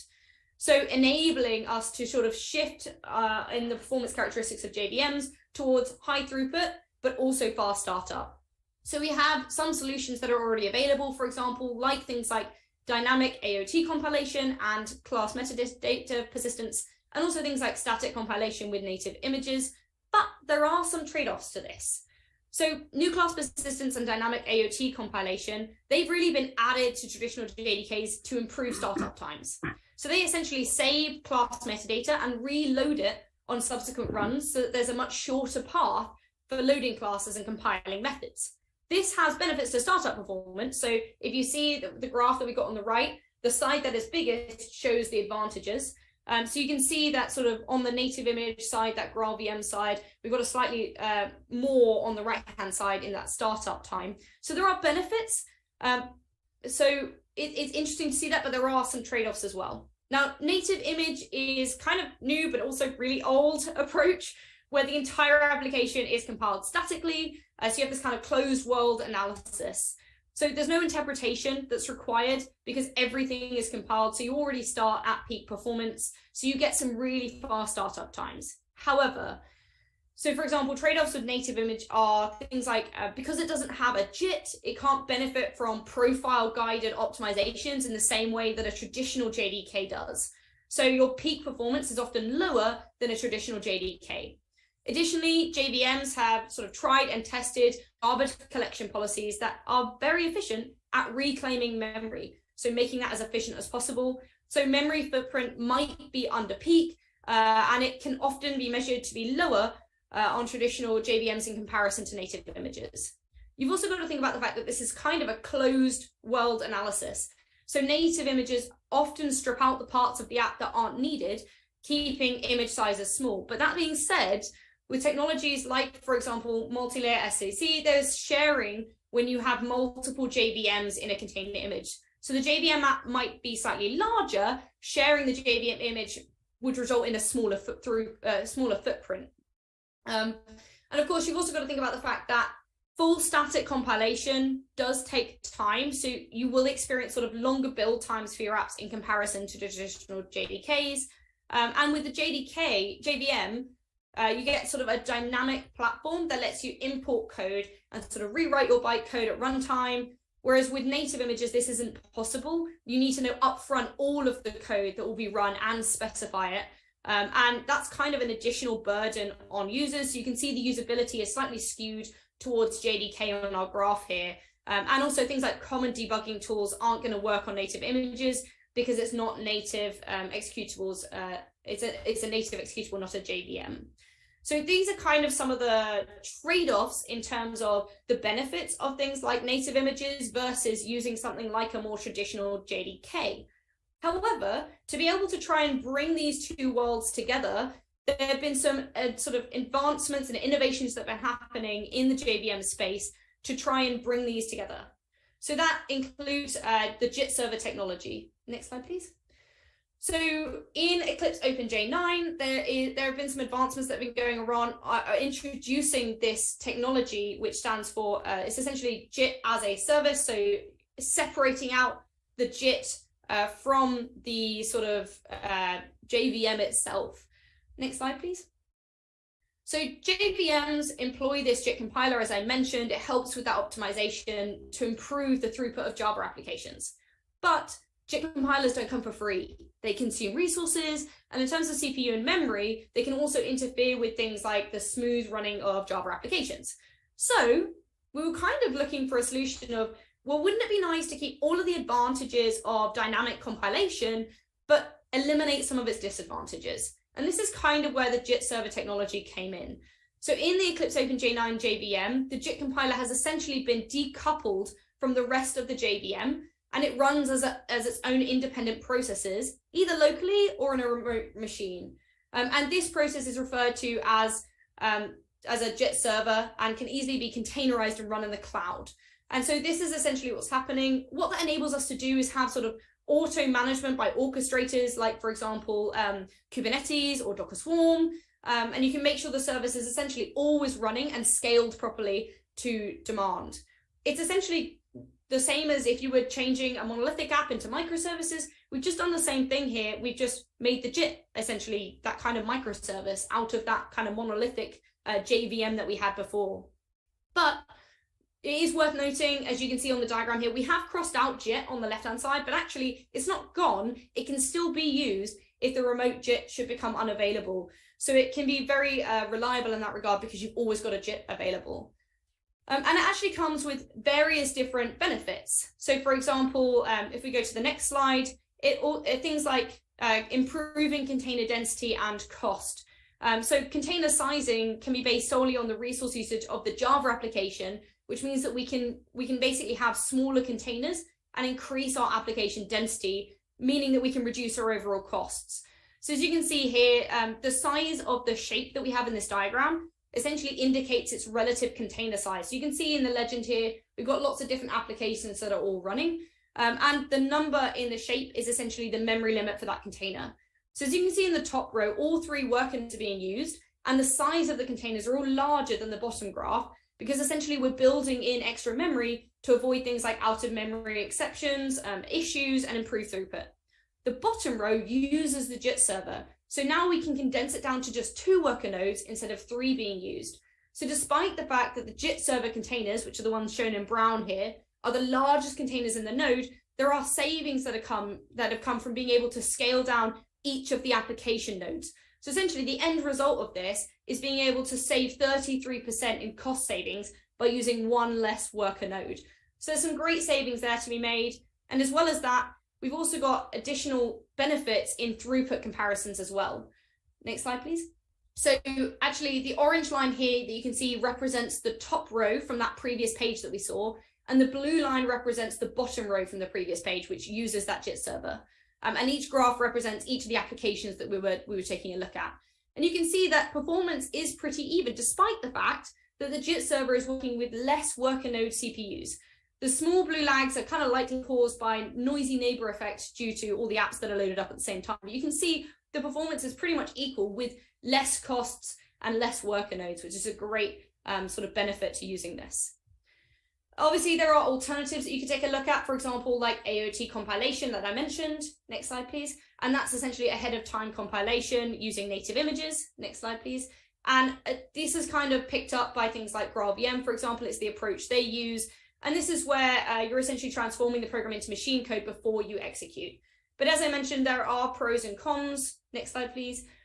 So really, it's about sort of looking at the pros and cons, but perhaps there's some way of being able to have the benefits of both. So is there a way in which, just like when we looked at, introducing JIT in the first place to introduce that sort of faster startup for JVMs in the first place, is there a way that we could gain the benefits of AOT whilst not losing the benefits of JIT and JVM, of that full JVM, that dynamic compilation, to be able to have a chart that is sort of at the max for each of these various behaviors when we're looking at deploying our cloud native applications? And that's what we're going to be taking a look at through Tom's demo today with the Instant On technology. So I'll pass it over to Tom. Thanks, Grace. So yeah, the next topic that I'm going to be going into is an effort that we've been working on over the past year or so called CRIU. But first, let's go into what CRIU is exactly. So it stands for Checkpoint Restore and User Space. This is an open source project. It's a Linux only solution. So everything I'm talking about here is in the context of running on a Linux host. And in particular, we view this technology to be very interesting for doing containerized applications that are running in, like a Kubernetes environment or out on the cloud. So we're very much focusing this solution for that type of environment. But CRIU itself is a very general purpose tool, and what it enables is a snapshot or a checkpoint of a particular application or process. And when it's taking a snapshot, what CRIU does is it basically pauses the execution of the whole application so that it can gather up all of the state for that particular process, and then it can store it down onto disk in a readable format. And at a later point, perhaps even on another machine, CRIU can read this data and then restore the process and get it back up and running from the exact point that it was when it paused it and took the snapshot. And from the running application's perspective, it doesn't actually feel like or know that it was stopped or had that gap between times whenever we did the checkpoint and did the restore. All of its state is there that was previously there, and it just picks up and can continue running. And the CRU restore is quite fast. It can happen in as much as 50 to 100 milliseconds on a really complicated application. But then at that point, we're up and running from that state. So if you bring that back into the Java context, whenever we're doing the checkpoint, all of your threads that we're running, all of your objects are created in your heap, and so on. All that stuff gets persisted and stored as the state of the process when we do the checkpoint. So then when we restore, all of that's there and we can get quickly up and running. But there are some challenges with that because anything that's run before the checkpoint may contain some state that you wouldn't necessarily want to restore over and over into individual instances. So these are some of the challenges that we were observing a couple of years back when we started thinking about, well, how can we make this really production ready? And so that's what's the effort of Liberty Instant On as well as Simaru Instant On, which I'll go into more details in a little bit. But once we have that proven and ready to go, we can start thinking about getting these applications up and running in 100 or 200 milliseconds. And then we can still really start applying that to these scale to zero scenarios that Grace had mentioned earlier. So we can get that cost savings whenever your applications have no traffic. We can really bring all those instances down to zero and then scale them up very quickly and avoid having any high latency for users waiting for your application to start. So here we're really just talking about a performance optimization. So we're really targeting that one aspect that Grace was mentioning, the startup time, trying to get that to be close to and compete well with the other kind of technologies that we're looking at, such as native compilation.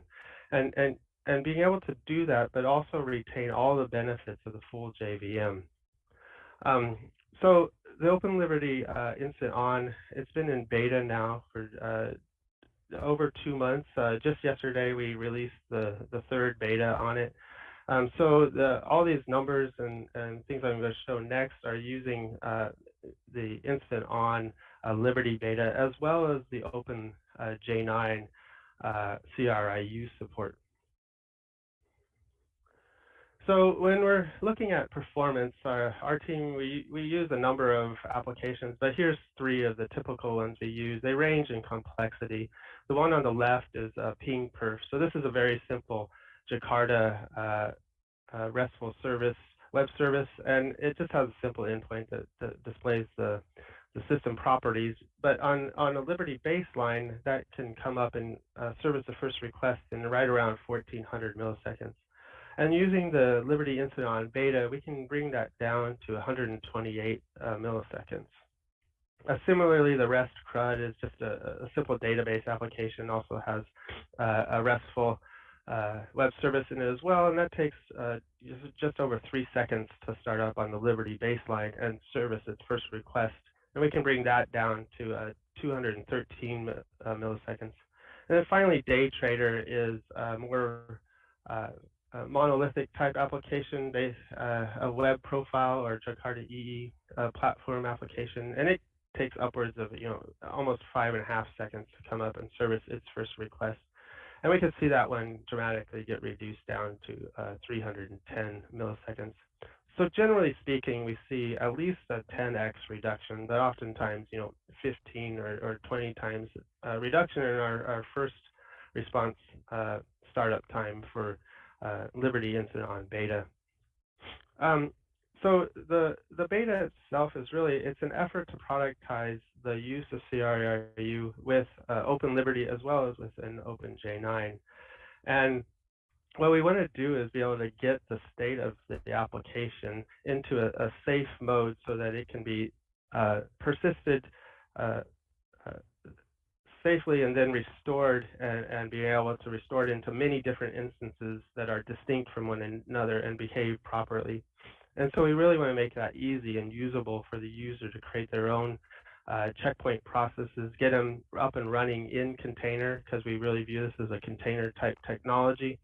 And then we want to retain all of the functionality of that JVM and make it possible for users to use this technology without having to make massive changes to their existing applications.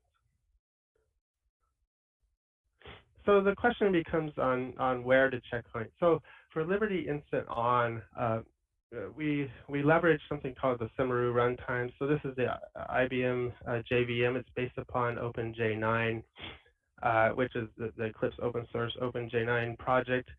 And it really provides this seamless checkpoint restore solution for developers. But there is some complexities you have to consider when you're thinking about where you're going to checkpoint. Generally speaking, the later in your startup process that you checkpoint means the more code you're going to run. So obviously, if you take the checkpoint later and then restore, you're saving all that time. You don't have to do all that work to get up to that ready state where you took the checkpoint. But it does mean you ran more code. And the more code you run, the more considerations you have to take into account to make sure it's safe and ready and can be successfully restored into many different instances. So here we offer a few different what we call checkpoint phases in Open Liberty. So the very first one is called features. So those not familiar with the Open Liberty features is basically the point where Open Liberty is loading up the set of features that you've configured for your particular application. So it's a fit for purpose runtime. Depending on how much your application needs, you can only you can configure to only load the features you need, and therefore dramatically reducing the amount of resources needed to run your application.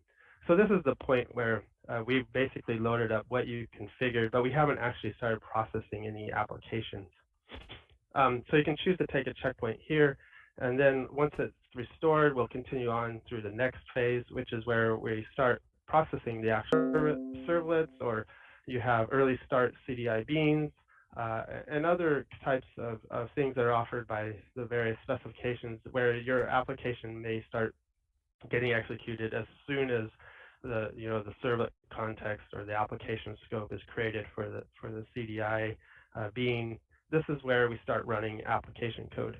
And then once all that has run and we reported the application started, this is where we take that final checkpoint. And that checkpoint is before we've opened up any ports to take incoming requests. So we don't allow any interaction outside of the Liberty runtime to happen while we're doing this particular checkpoint operation. So with that understanding, I'm going to go into a demo of building an application using Liberty Instant On.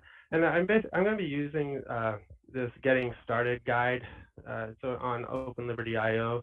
So you can go ahead and do this yourself, but here I have it already. I've already gone through the guide. I'm just in the finished directory. So the application is actually all built. It's just a simple REST endpoint. It's similar to PingPerf. It just displays the system properties, but it also enables a bunch of micro-profile technologies for doing health and metrics and so on. So in here, I have a Docker file. And so there's a Docker file in the original guide, but here I just changed it to use the beta instant on image from Open Liberty. So this image contains all the prerequisites necessary for CRIU to do its work, as well as OpenJ9. So it includes an OpenJ9 Simaru runtime beta, early access beta, and then as well as the Open Liberty beta that includes the instant on support. And so we've been working very closely with the OpenJ9 team so that we can utilize as much power out of the JVM to get it into the state that we needed it to checkpoint safely. And then we also have our own hooks within Liberty so that we can make sure our stuff on top of the JVM is also safe and ready to checkpoint.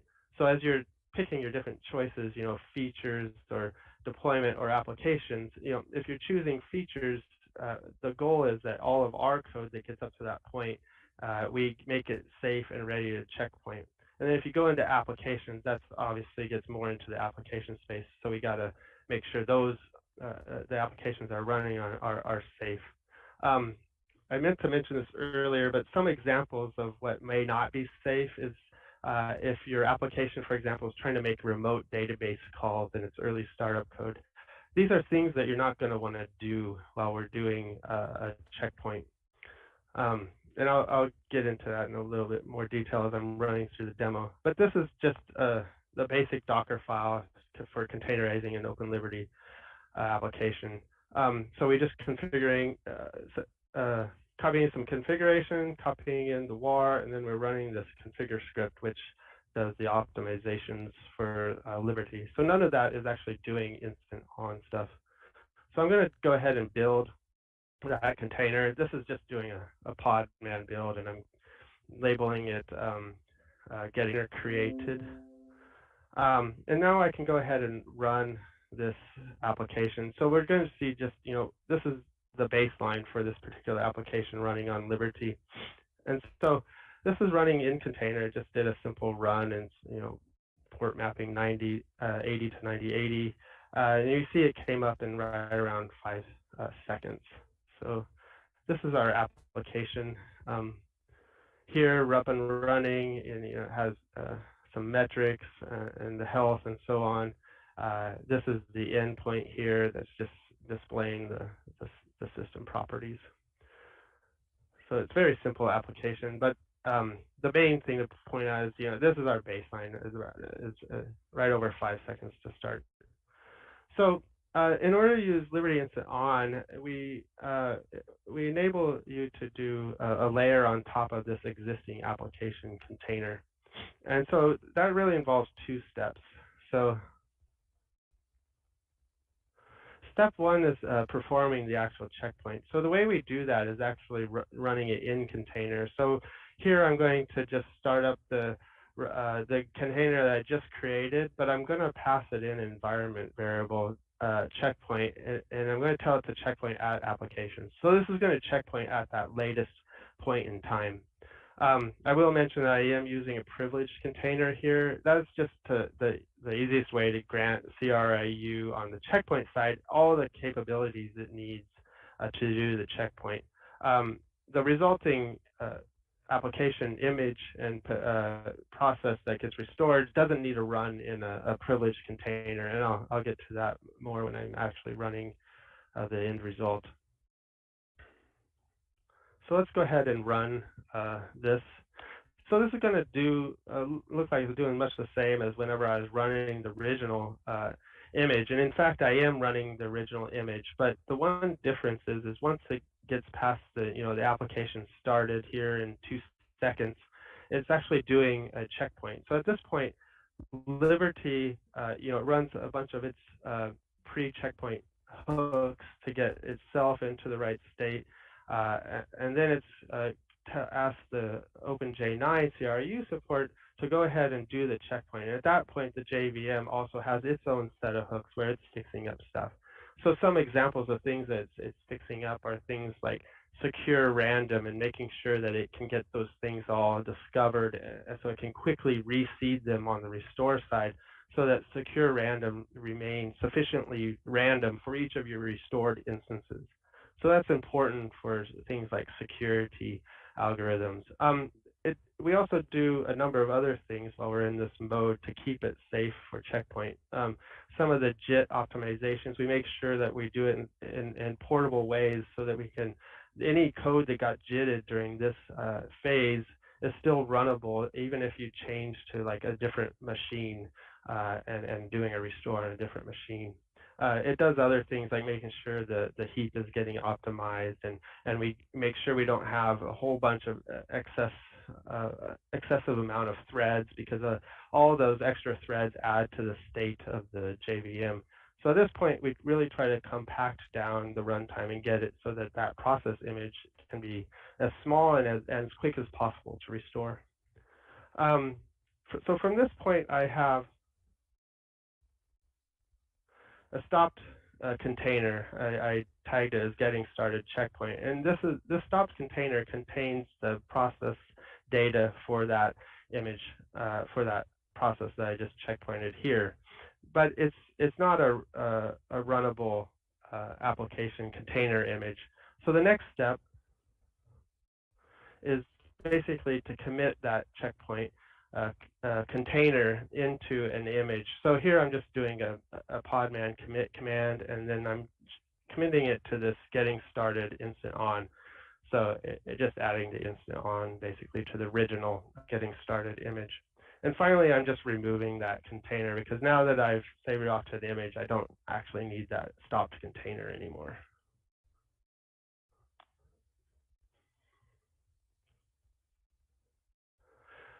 So you notice it skipped the already existing layers. These are all from the original image, and then it just the final layer is the one that contains the actual process that CRU is going to restore.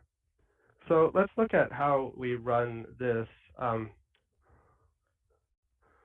when we talk about running, we don't run it as a privileged container, but there are a number of capabilities we have to grant that running container. Currently, we require these 3 capabilities. I will say we have efforts underway to get rid of netadmin, as well as sysptrace, but the existing betas today still require these 2 capabilities. One capability that we don't see going away, though, is this checkpoint restore capability. This is a relatively new capability. It was added to kernel version 5.9, and it was explicitly for the scenarios that CRU had. That's why it's called checkpoint restore. And it was a way to scope down the set of elevated privileges that CRU needs to get its work done. Before, we really had to almost grant CRU full root access to get stuff done, or even like the sysadmin, which is almost all of the privileges that root has. So here we're just wanting to be able to scope that completely down to checkpoint restore. So if I run this, you'll notice it came up in right around 359 milliseconds. So greater than 10x improvement, and we still have a functional application here, just like before. And you'll notice that I didn't have to do any application changes. I just was able to get it up and running and going quickly. So the final demonstration I want to give is that I have up here and running an instance of Kubernetes with something called Knative deployed, which allows for you to do this scaling to 0 type scenarios. And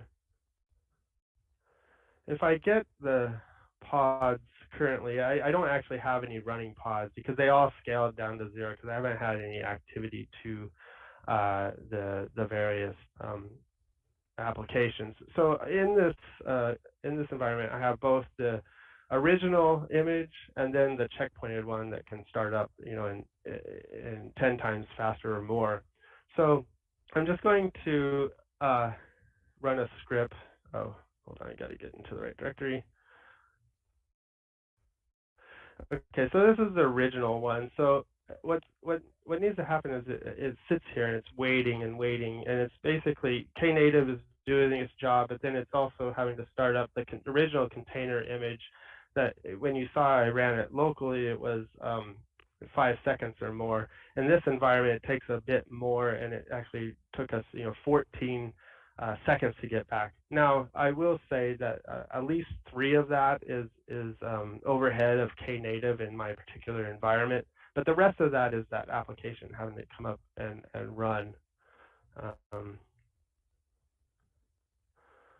So you notice now I have that one running. If I invoke the instant on one, now this one is, again, it has that 3-second overhead, but then you'll notice that it's not much more than 3 seconds because the container was able to get up and running very, very quickly. So now I have 2 of these.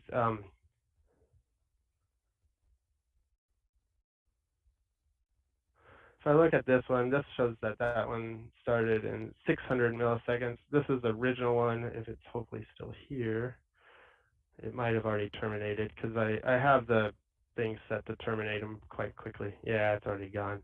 But anyway, it would have shown it started up in probably around 10 seconds would be my guess. So that is the end of my demos, and it's really the end of my planned talks because I was thinking we were probably going to run out of time before I could display much else. So I think we can just go into here and say thank you. And Grace, I'll turn it over to you for this part and questions. Yeah, so we'll just summarize with if you're interested in learning more about this technology, following some of the instant on work we're doing, or just learning more about Open Liberty if you've not come across it before, please connect with us on social media, share your thoughts, follow us so you can learn more about this news on either Twitter or LinkedIn. And in case you're interested in finding out more, we also have some resources for you, just in case we hadn't bombarded you with information already. So if you're interested, then check out some of these links here around Cryu, Instant On, the Instant On beta. If you want to see the demo again, then check out the community keynotes that are later on today, because Ian Robinson will be doing some more on this technology and a demo there.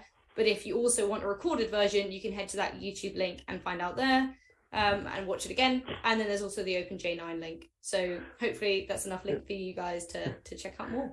Yeah, and I just wanted to mention the OpenJ9 blog. That has a lot of great detail about what the JVM is doing. So if you want to get into a really, really detailed view of it, I encourage you to go read.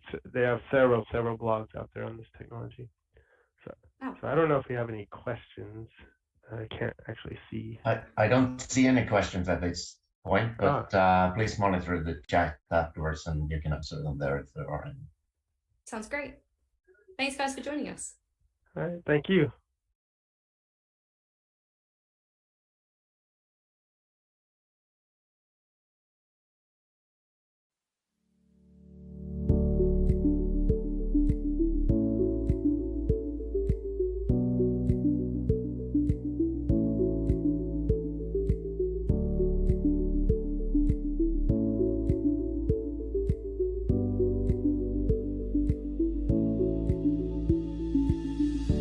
That was a great talk from Grace and Tom, right? Yeah, I know. It's amazing to hear them together presenting about what's going on with the Liberty. Yeah, but we didn't have enough time to finish our conversations around how community members can get involved and contribute to Jakarta. So maybe we can just continue that conversation. We actually have a Jakarta in the Jakarta webpage. We have the how to get involved, where you can watch the video if you're interested, the animator video, and then how to become a committer, how to become a contributor, and finding more details there. But Tanya, what do you think, and what can we add there? So let's just give it a minute and recognize or point out rather the poll questions that we have related to what's stopping you to become a contributor. And actually, we had a quick peek. Please continue to respond to that one. But it seems that the majority of the people are having the questions, we don't know how. The second one there is trouble convincing the manager. So let's start first with the first one and just kind of the recap on how to get involved. So I would say the first question that you need to answer yourself is exactly what is your preference. So look at the projects and specifications that we have under Jakarta EE, and if you go and browse all the specifications on our website, you will see options to look at the specifications or look at the implementations project, or even more so, just look on how to build an example that is showing how to use Jakarta EE. So based on that, based on your previous knowledge, based on your experience, and based on your preference, you first need to select what would you like to get involved with. And once you have that, you will realize that for each of these, there is a project team behind the scene that works on development of that project. So subscribe to that mailing address, send just a question, I would like to get involved, how can I help? That could be one option. Or simply find the GitHub repository and create an issue. In that issue, you can also just say, well, I'd like to get involved, I'm not sure how to start, and someone from the team will pick it up and help you out. Another way to get involved is just send Shabnam or Tanya or Ivar email. Let us know what and how would you like to get involved, and we'll help you out.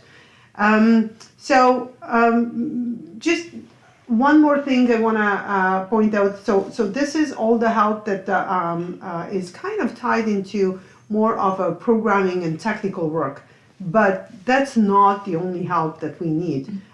So if you're more inclined into writing, into explaining, into developing training material or training sessions, or you simply want to help with marketing, which would be an amazing help for us, just get in touch. There is many ways you can help out with marketing, and who better to tell you about help with marketing than Shabnam? Yeah, and actually, now that we are having this event, it's a good opportunity for you guys to ask questions. So if you don't know how and you have more questions, feel free to put it in the chat sections or in the ask the question part, and we can just reply to that throughout the event, right? Yeah. So I think let's talk about the highlights for Jakarta now. Like this year, we talked about Jakarta E10, which was a major release for us this year. But apart from that, we actually launched a survey, developer survey. I think this was the 5th survey that we did this year. And the results were amazing. Thank you so much for participating in that. Next year, we're going to do another one. So we need your help and participation. And then we participated at a lot of events, face-to-face and also virtual ones, right? We had the virtual live streams, lots of other events that we are going to mention throughout this studio session. But I think one of the most recent ones was the community day at EclipseCon, right, Tanya? Yeah. So EclipseCon, I'm sure you're familiar. That is our yearly conference, annual conference for Eclipse Foundation, and of course Jakarta is part of it. The big part of the EclipseCon is the first day of the event. It's a community day, and that day is dedicated to communicate to community, to organize events for the community. Community day organized by the community and for the community. So interesting part is that this year the effort was led by Reza Rahman, and I do want to thank him again and again for taking the leading role there. And one thing that we want to stress out is that that day is an invite for all Java developers to come and join. If not possible, the entire duration of the EclipseCon, then they can come at the community day only. And we deliberately price it differently or separately, if you want to call it that way, for the people who are not able to attend maybe 4 days conference, but they're able to attend the 1 day. And there is a lot of work and a lot of sessions related to Jakarta E. So we do want to stress out that this is not necessarily inner circle event for Jakarta E, but it is open for any Java developer with the inclination to maybe enterprise application development. And you will be able to, get together with the experts face to face and talk about Jakarta E and gain the knowledge and have the opportunity of knowledge transfer. So this year we had a full day with sessions from, all over the community, and we had from Emily and Dmitry, 3 of us, Shabnam, Ivar and I were there. Of course, Reza was there and Werner was there. There is, yeah, go ahead. I think it was a very good opportunity for us to meet in person after a couple of years, right? So that was really great, I think. Yeah, we were thrilled to have the opportunity to get together with everyone. Yeah. All right. So actually, why not watch a video about the highlights of Jakarta E this year, including the event? So let's let's do that. Okay.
So we are actually going to talk about what's coming for Jakarta EE in the next few studios, I think. But then the next talk is actually, we're looking forward to that, is Adam Bean. He is a great speaker, so we are really thankful to have him here today, right? Yes. And his topic is ideas for lean, maintainable, and productive Jakarta EE / microprofile projects. That'll be interesting. Yeah, so let's see how Jakarta EE and microprofile work together. Yeah.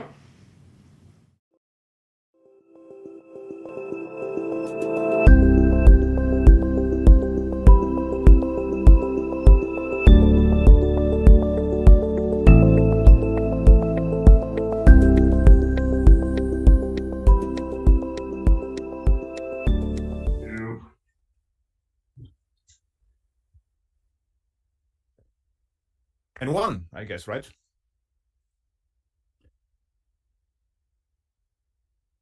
Hello, everybody.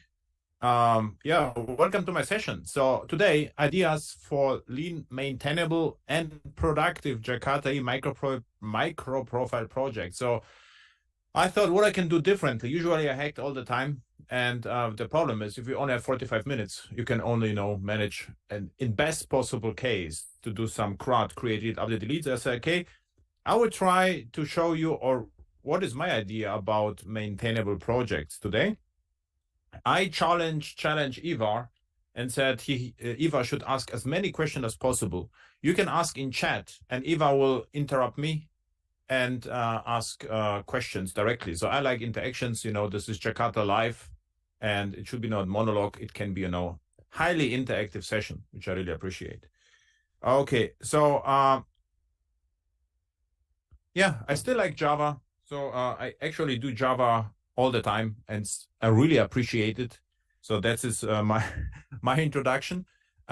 Maybe more interesting is the podcasts. There are lots of podcasts with various Java and Jakarta EE people. And why I do the podcast, because I never have time and conferences. I noticed to spend some time or socializing, and podcasts are a great opportunity, because the other my guests cannot escape. They have to sit, and I can ask them questions whatever I like. So I really appreciate that. And and there are some of the podcasts which are related. For instance, Jakarta Micro Profile. So there was a podcast about runtimes or servers. There is a podcast from all J2E to serverless, and also Lambda serverless on Micro Profile on Lambdas. So there are recent podcasts. What I also did, it will be published soon, a podcast about Omnifish, which is also related to Java in Jakarta EE. Okay, what's also interesting, I think I got a brilliant idea.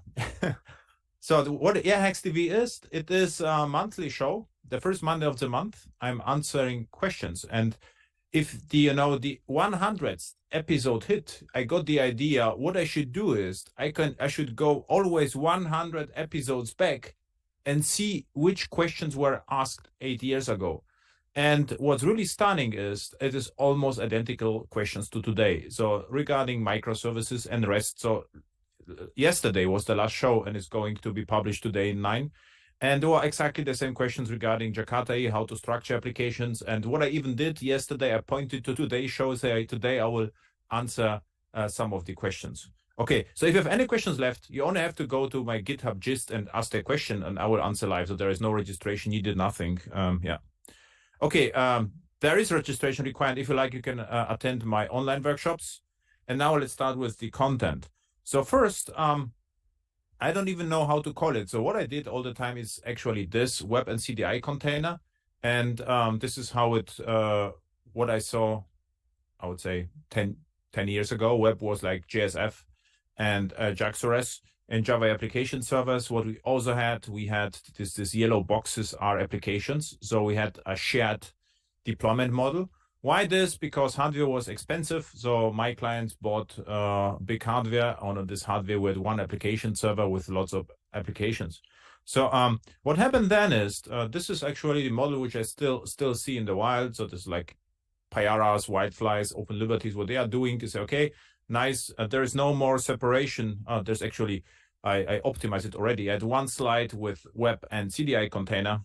And now we have JakartaOne in CDI container, because I have to say, plain servlets or web frameworks, I'm not using them a lot anymore, or don't use them. Only rare cases, usually we are exposing with JakartaOne APIs to the outside world, and we use CDI to be more, not even more flexible, rather than to write less code, because with CDI you are writing less code than without. And this is the Jakarta application servers. So there was another movement to Docker. I remember in the first Jakarta Live, I used a Docker a lot. So we used microprofile runtime and container runtime. By the way, in a podcast with Bruno Borges, we discussed 1 hour long, because I always said, I'm enterprise developer, I'm using Jakarta servers, and he always referred to runtimes. And then I got, the idea. So what runtime means, we have just, one application, and runtime and the application is the same. And application servers is usually, it means we have multiple applications in one server. So this is the difference to me. And what happens in the recent years is something like Quarkus or Helidon or Micronaut. What they are doing is they are optimizing a lot at build time. So there is no more no deployment. So this is actually a huge shift. So for me, no difference, but there is a lot of difference, from the deployment perspective, what happens under the hood. And by the way, You can ask questions at any time. So Eva will stop me and ask questions. Eva, are you actually there or are you sleeping? I almost fell asleep there for a moment. No, I'm just kidding. Oh, okay. So then I have to speak louder, right? Or do something we dancing have one or question something. actually, and it is what is the #1 Jakarta E feature that you would like to see in the next version? It is already in the next version. I would say CDI Lite is already part of Jakarta 10, right? So this is, I think, extremely important. And in the next version, I think the microprofile 5 is not Jakarta. Oh, either. I consider Jakarta and microprofile to being the same. I know this is not correct, but most runtime support both. So I would say in metrics scope registry, which is also part of microprofile 5. So this would be actually one of my things. The problem with Jakarta E and Java E is like the problem, with smartphones.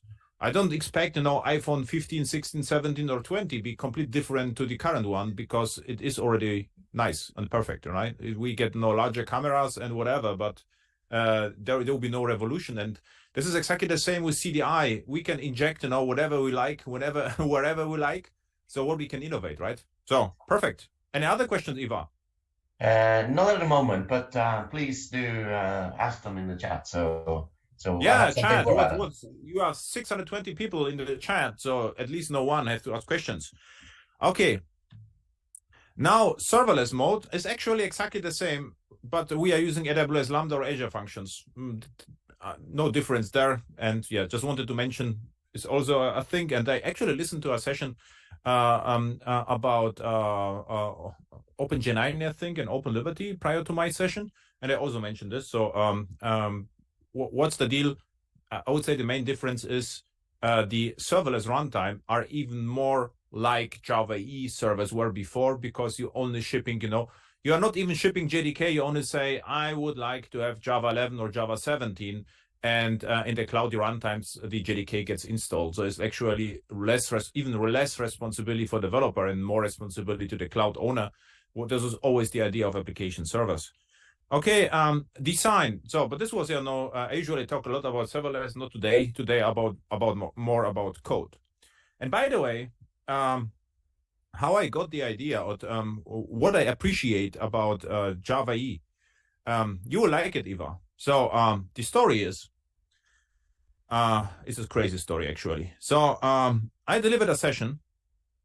It was 10 years ago. 2012, 10 years ago. As you can see, that's me. The only thing was we didn't have any problems with energy back then. So I still have no glowing apple no more. Now my logo doesn't glow anymore because we have to save energy. But back then, I submitted a talk. Java 6 is the future is now, but it's not evenly distributed yet. And the talk was recorded. So with NetBeans and Glassfish back then, it was JDD 2012. And I got reinvited again, and I was in Krakow now in October. So actually, I don't know, 2 months ago, roughly. And what I did is I found the old code, and I said, okay, we will discuss what's different to now. So what if we pick, the old code, which I preached back then? This is the future, and was it a future? Did it survive 10 years? And the surprising thing is, actually, I got so many questions at the conference that I couldn't actually code a lot, but I did it afterwards, which is good for you because I recorded the migration. So what I did is I picked the old Java E code and migrated it as an AWS serverless Lambda. And you can see, and it took, 10 minutes. So what I really would like to keep in Java E is the stability. So what's cool about Java E is that all the APIs, they remain stable.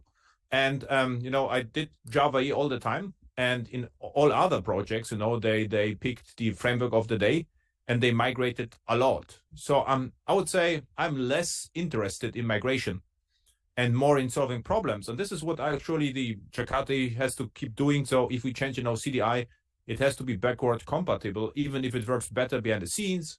There is no reason to break, everything on just because we can. Okay, this was a nice story, I think, because it's unique. It was like an accident that I found the talk was recorded. I had the source code, and it was like a nice document 10 years after. Was it a future or not? And it was. So actually, if you would implement Java 6 applications, you can run it on Jakarta E10 with minor changes, and the code was still modern and up to date. If you like, watch the session. It is fairly popular. It was actually a interesting story.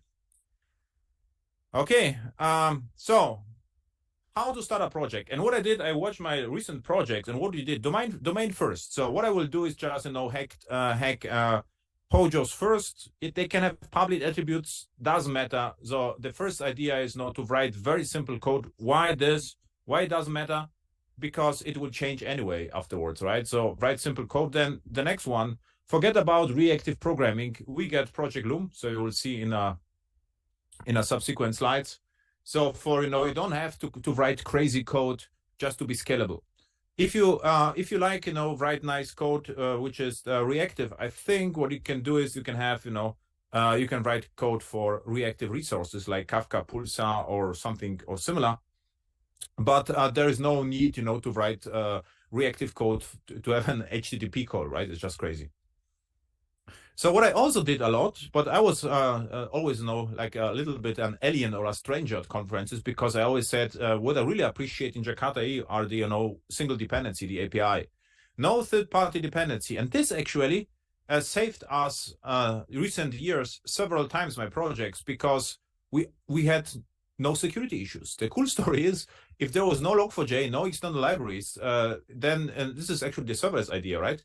Then you can just focus on writing business logic, and you don't have to care whether your dependencies have problems or not, because usually if we use, back then Glassfish, then we bought support from Sun Microsystems, or even earlier from BA WebLogic, and they were responsible, to patch the or Payara to patch the servers.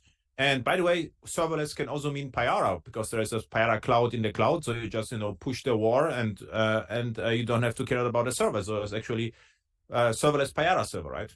So no nice to have design patterns. So what I also see a lot in projects, developers are starting with factories and whatever they can. They will like, or even, if you start with CDI, there is no need to start with qualifiers. Just use add, inject, and just write as simple as code as possible. Whatever you can remove, you should remove. And the nice story is, then you don't have to be an expert, to write decent applications. And every developer is welcome, regardless whether she or he is, expert or not. Everyone will understand the code.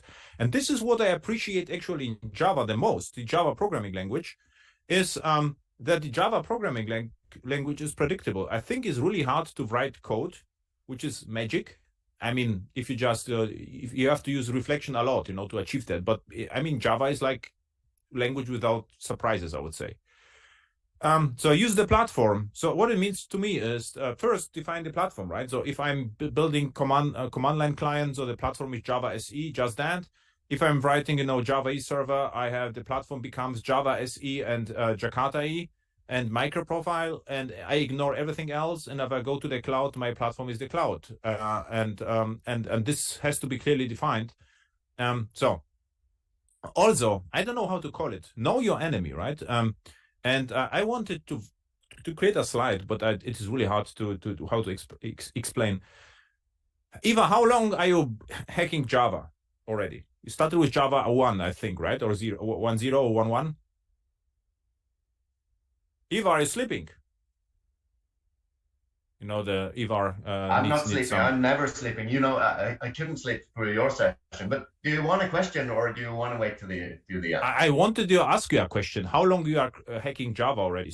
When you started with Java, JDK 1.1? I started writing my first Hello World in, I think it was back in 97. Okay, it was 1.1. Yes. So what I wanted to say, whether you remember, at the beginning of Java, there was a huge, everyone was afraid, of being depending on relational databases, because everyone believed we get object-oriented XML database or whatever. And the enemy were the vendors, right? So we always wanted to be decoupled from the concrete implementation. This was the major fear of the early Java design, Don't be depending on the database. Always go through JDBC, and not even JDBC, because JDBC can change it at any point of time. So when you need a DAOs, data access object, to make JDBC replaceable. So this was, the enemy was the concrete vendor implementation. I don't know whether it was in your project. In my was extreme. So we evaluated different databases because back then, 1997 until 2000, everyone was pretty sure that the relational databases won't survive because we get object-oriented or XML database or whatever. Was also your perception back then? You remember this? Yes, I remember every project we were participating in, we created our own kind of ORM mapping. So yeah, basically, yeah. Perfect. So this is also my perception. So it means, back then, we decoupled from everything. Right now, if I, for instance, go to the cloud with my microprofile or Jakarta EE, what is the enemy? The enemy is infrastructure as code, because I spend a lot of time fighting, with the infrastructure. If I use Terraform, I have to write, thousands of lines of Terraform code, and the major effort is not the cloud. I would say you spend a lot of time with the security infrastructure as code. So I would say in the cloud, your enemy is the time. So I don't think it is worth to decouple from everything in the cloud. I would just pick whatever the cloud has, write simple code, and you will win. So this is actually the idea. And with Jakarta EE and microprofile, you can write that simple code still. So some of the APIs become less important. For instance, security is in the cloud. You can put a lot of security to API gateways. You don't have to implement them internally. But I would say the majority of Jakarta EE APIs and microprofile are still great, and because you can write in simple code.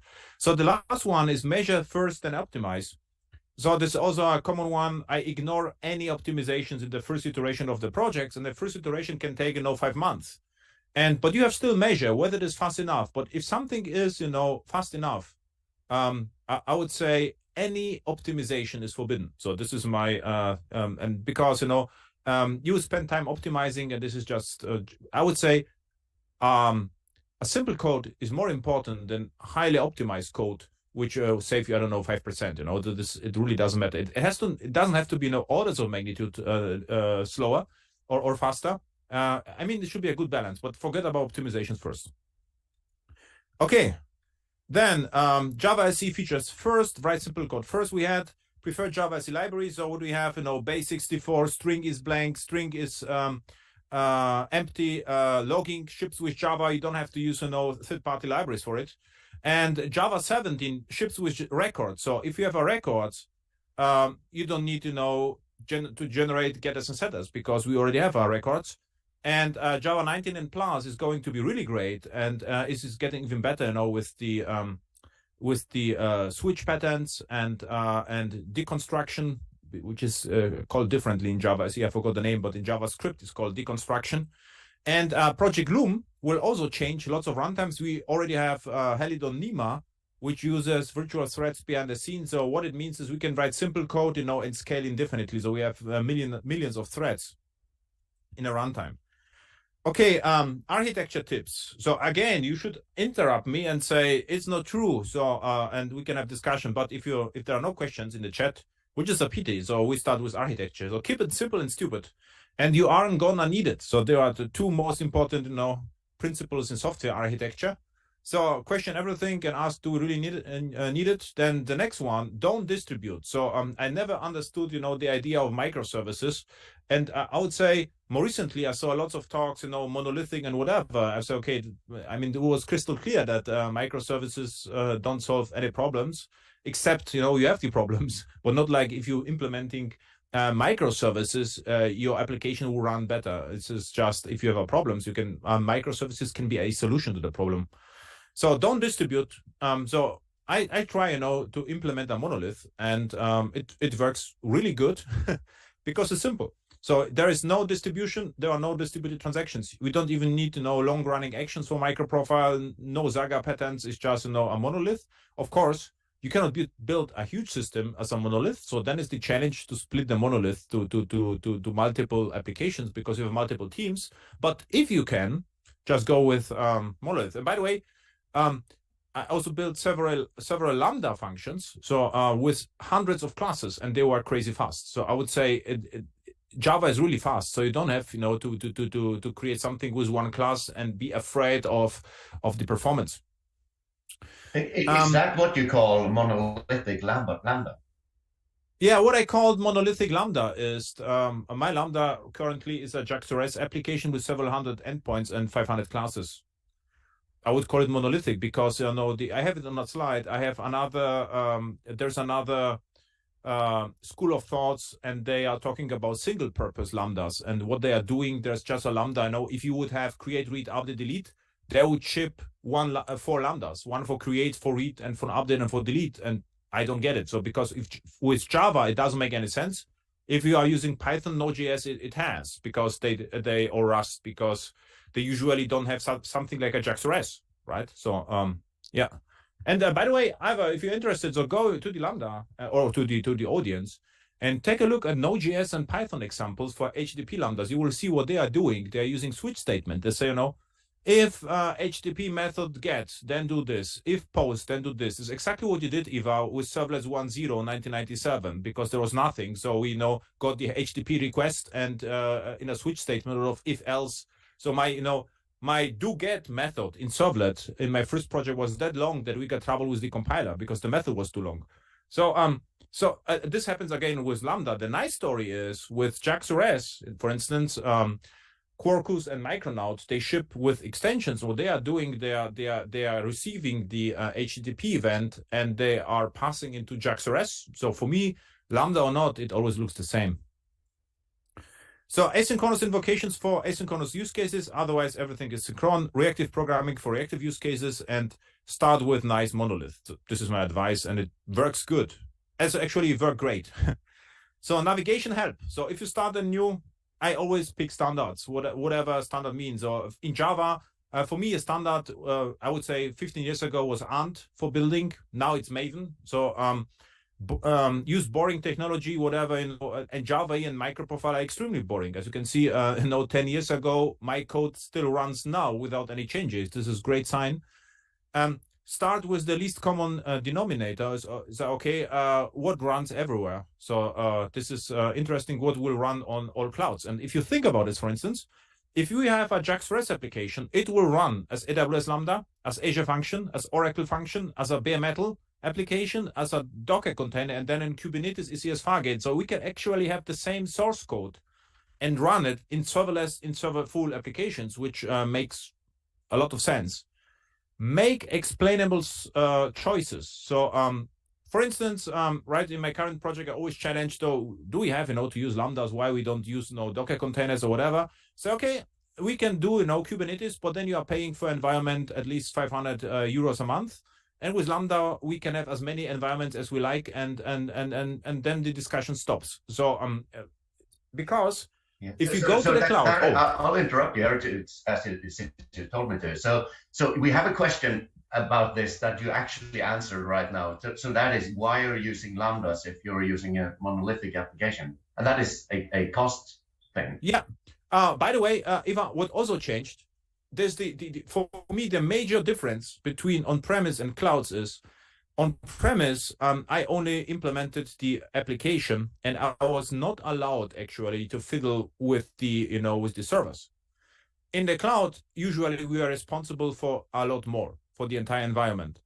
And as you know, clouds ship with hundreds of services, and they are very similar. If you go to Azure, the recent services, Azure App Service and Azure Container Apps and whatever, they are all identical. But if you look at the economics, you will see in one service you pay all the time, and the other service you will pay per invocation. Also, they are doing almost the same.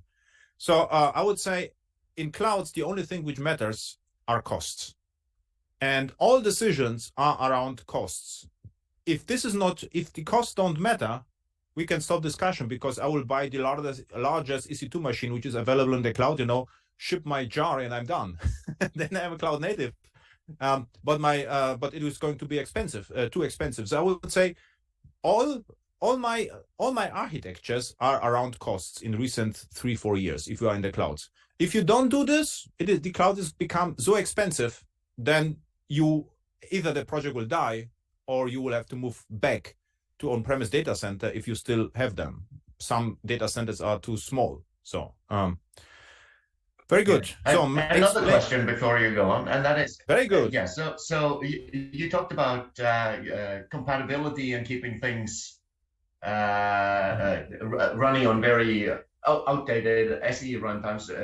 Do you prefer or are you mostly using newer Java SE version like 17 and above? Or yeah, I'm using Java 17 above, not just in the leisure because there is no LTS above 17. But all my projects right now are Java 17. Yeah. Always the highest Java SE available. So this is a must. And this I started with Docker. As a Docker started, I always used the recent Java because you don't have, there were no more huge Java migration projects, right?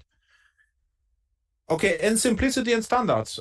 For me, standards means simplicity. This is the reason why I still like Java and Jakarta. As I started, this was I always introduce myself like what happened in 1999. There were lots of application servers for a single consultant as us.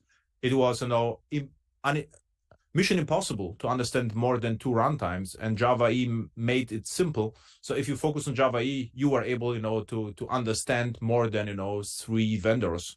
And this is why I like Java E, Jakarta E microprofile. And this is what I also think that simplicity means standards, because standards are a subset of the thing. And this is also, you are forced to self-constraining yourself. It's like I'm just using whatever's in the API.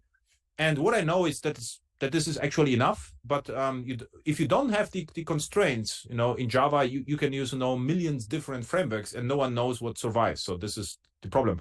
To give you a concrete example, Quarkus. In all my Quarkus project, I just try to stick with Jakarta E and microprofile, and I ignore all other Quarkus extensions. Why? Because the chances are the lowest, then the microprofile extensions will die. Why? Because there's a small write behind or weld, and if you use other funky Quarkus extensions, then it is very likely that these extensions are implemented by a single developer or 2 developers, and they lose interest and go. There's another framework of the day. They will cancel the Quarkus extension project and move on, and then I'm sitting on the extension, and the next Java SE release it will die. So the ultimate internal structure. So I do it for years. This is also one of my philosophy. If there is a pattern or pattern standard, I try to use it. And the only pattern I know is boundary control entity. It is older than UML. It was implemented, I think, by Ava Jacobson. I always confuse both amigos. By Ava Jacobson, he started with boundary control entity. And all my projects for years have the same structure. So what I can give you of a feedback, I used the project with lots of developers, the structure with lots of developers. And after establishing the structure, I never got, question where I should put the class so it is obvious. No one thinks about this twice, which is very good sign. So very boring way of structuring, Java E applications. So how this looks like, this by the way, are the icons, boundary control entity. So boundary is JAX-RS, control would be a reusable POJOs. So for instance, concretely in Jakarta E, we have, let's say a component would be a package here, a package with Java package with the name, let's say, Jakarta E Livestream management, right? And the boundary would be like stream management, start stream, stop stream, or change stream. So in the boundary, there would be JAX-RS with some JAX-RS annotations. Then would be a POJO with without any annotation except request scoped or application scoped. And then if we have streaming, sockets, and payment, whatever, this would be POJOs which are injected. And entity are Java classes with state. They don't have to be persistent, but they can be persistent. For instance, on premise, I always try to use JPA because it's great. Why? Because the database was there. In the cloud, if I have to, to set up the database, I'm no more interested. So there is no database because the relational database in the cloud are expensive. If you need a backup, they are twice as expensive or failover. And you have to set up them with maintenance windows, backup windows, and, leader follower and all the stuff. You will spend a days of doing this. And if you use something like Object Store or S3, you can store, Java graphs as JSON objects. And we do it with JSONB, for instance. Actually, yesterday I wrote a small example for upcoming workshop, and I used JSONB to deserialize the lambdas parameters as JSON, and it worked great. So instead of using Jackson, whatever, it's okay, JSONB works great, is one dependency, Eclipse JSON, and it worked out of the box. Okay, so this is how it looks. My monolith looks internally. So there are packages, and I get to know, even yesterday I got a question about that, and the semantics are the following. So the dependency direction is from boundary control entity, never from E to C to B, always BCE. The cool story is it is sorted also nicely in the IDE, so boundary control entity. And the packages are built according to a principle called high cohesion minimal coupling, means whatever is in the package, it belongs together, but the package should not, communicate too much with each other, because they are communicating, but the relation the ratio is interesting. So whatever, there should be more communication inside than between packages. And between packages, boundary to boundary, is suspicious, I would say. Boundary to control is fine. Boundary to entity is okay, but we better boundary control to entity. And you can have a package with control entity. It means this is a package without JAX or S, so without external or WebSockets, without external interface or API.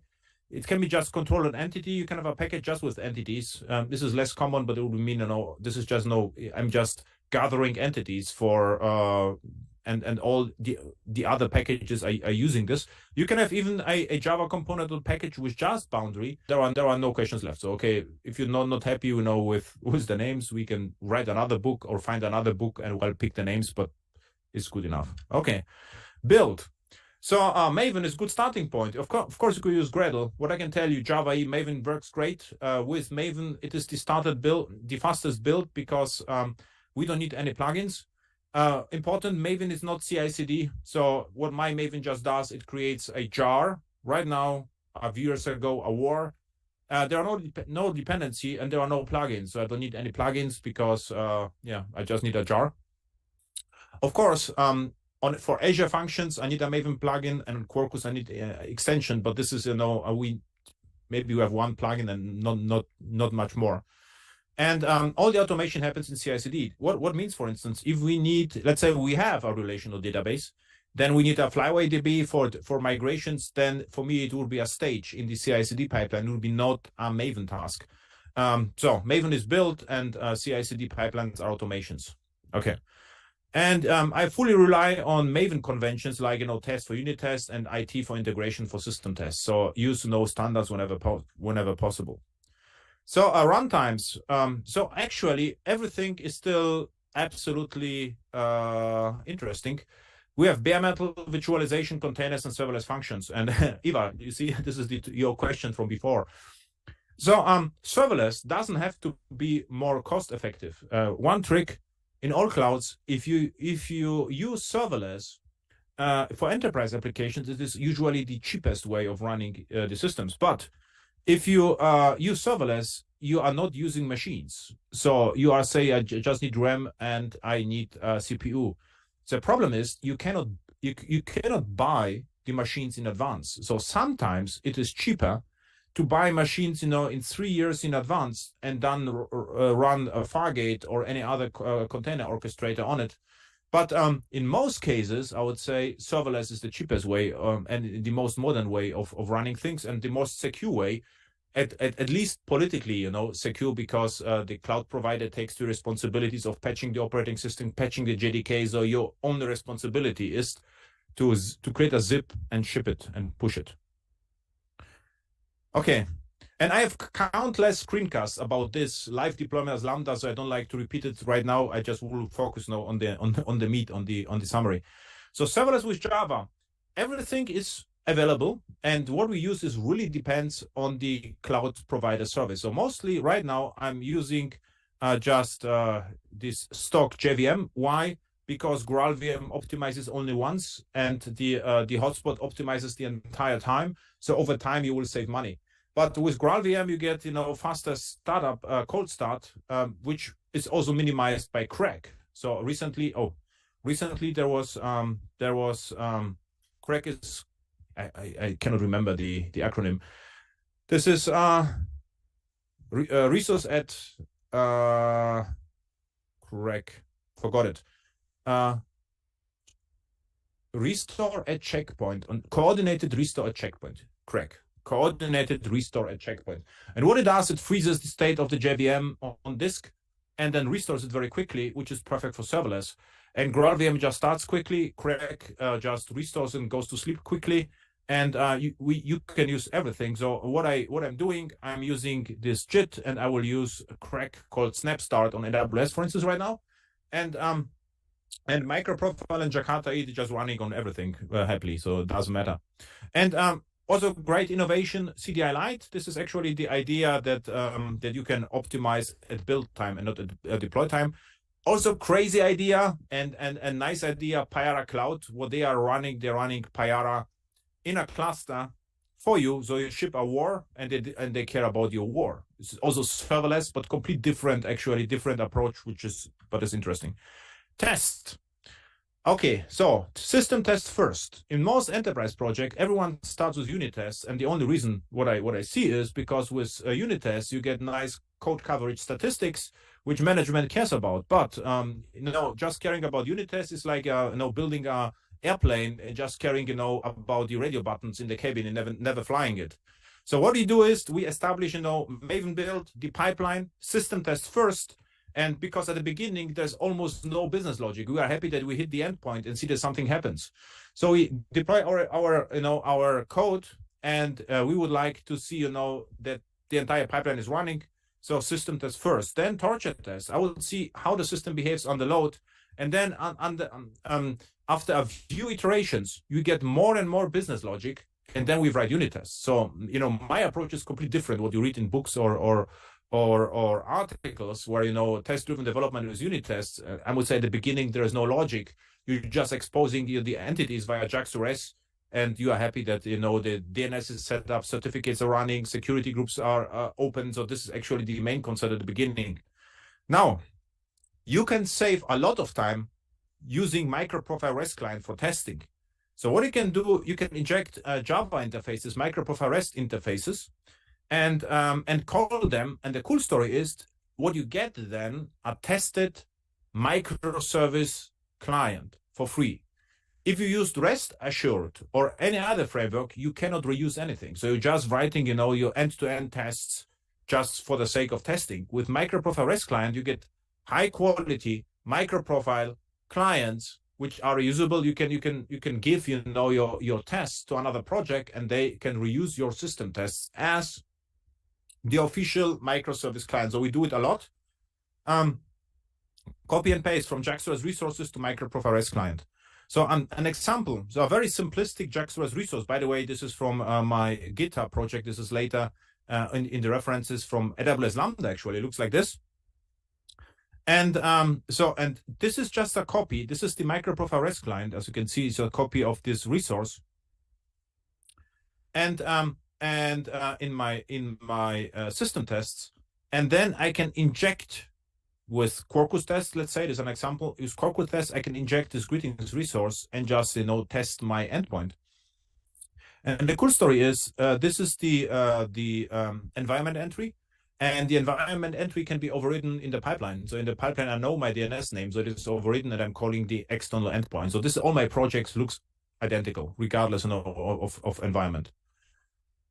So we can reuse the interfaces. And another trick is if you put this greetings resource, MicroProfile REST client, to source main Java, you can actually build Maven clean package or deploy the system tests, and you will create a jar with all your interfaces. And this is becomes your official MicroProfile REST client. And by the way, I use the same interfaces for stress tests as well.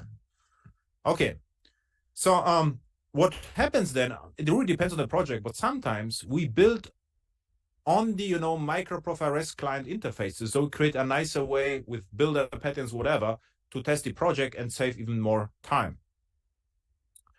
Exactly. So this is the sessions 10 years after from Java 8.6 to Quarkus, and they are the projects. And we have 5 minutes left. So you can ask me questions, or I'll show you my old project. So Ivar, if you have questions, now it's time to ask. Yeah, so I don't see any questions coming in right now. Do you have a question that they should ask you?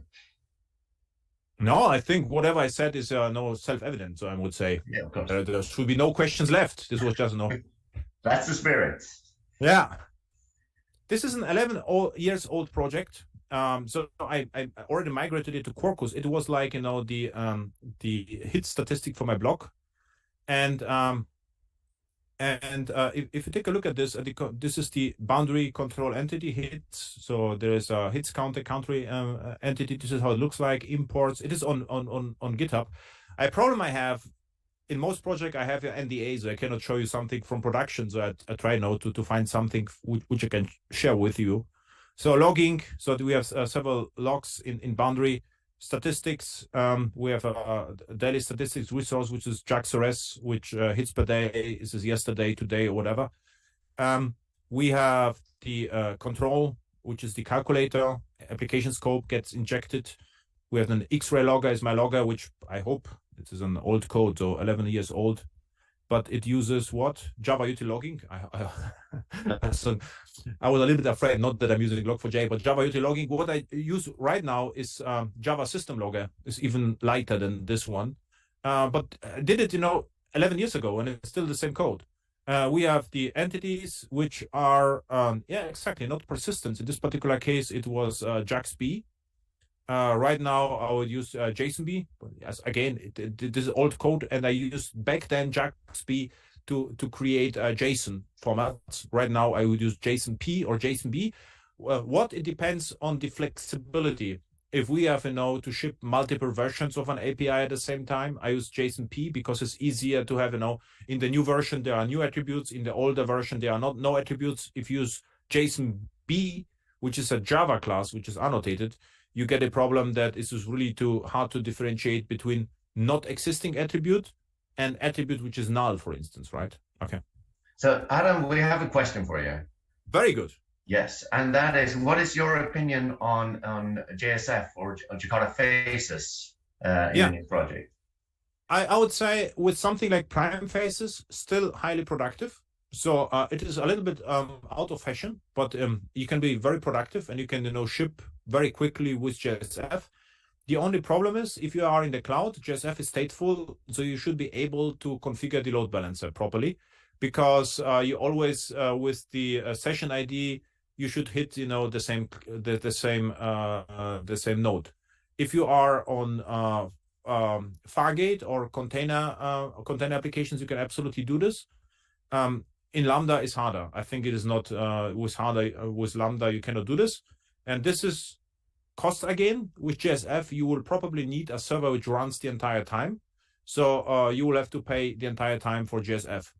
On premises, lesser problem, right? And but we had the discussion a lot because JSF is a server-centric framework. So what it means is with data binding. So it is really easy to have forms, complex forms with validation with JSF. JSF is less suited for offline apps, of course. And with web components, for instance, you can build offline apps, but if you have complex forms, you will have to validate twice in front end and in back end. So this is my opinion about JSF. So Arjan chimed in that Faces actually has a stateless mode as well. So you can of course, Arjan Times, I guess, right? Yeah. Yes. Yeah, of course. Hi, Arjan. And there is another thing. Have you ever brought in Jews rather than CDI, or what's your take on Jews versus CDI? I'm not sure Jews is ever even maintained anymore, but I used a Juice. I took a look at Juice at the beginning. I never liked that, and the reason is Juice didn't support convention over configuration. As I remember, with Juice, you always had to do like interface bind to impl, and this is what I say. Okay, I'm too lazy for it. If you use Weld or whatever we had, you only had to say add inject an interface, and there's one single impl, it worked. With Juice, I have to explicitly say API bind impl, and I lost interest if I saw this. Okay. Life is too short. Configuration. Other questions, because I'm running out of time, I think. Yeah, you are. So there are some other questions, but I think they are probably better suited to one of the sessions that are coming later. Okay, but this is my only session, hopefully. Yes, it's your own. Okay, I was sweating already, so know that I have more sessions. You're online in 15 minutes with the next sessions. Yeah. Okay. No, don't worry. This is your final sessions. It is. Okay, very good. So my policy is going down. So I really enjoyed. So it is always a nice way to end the year. This is JakartaOne live stream, and it was well attended.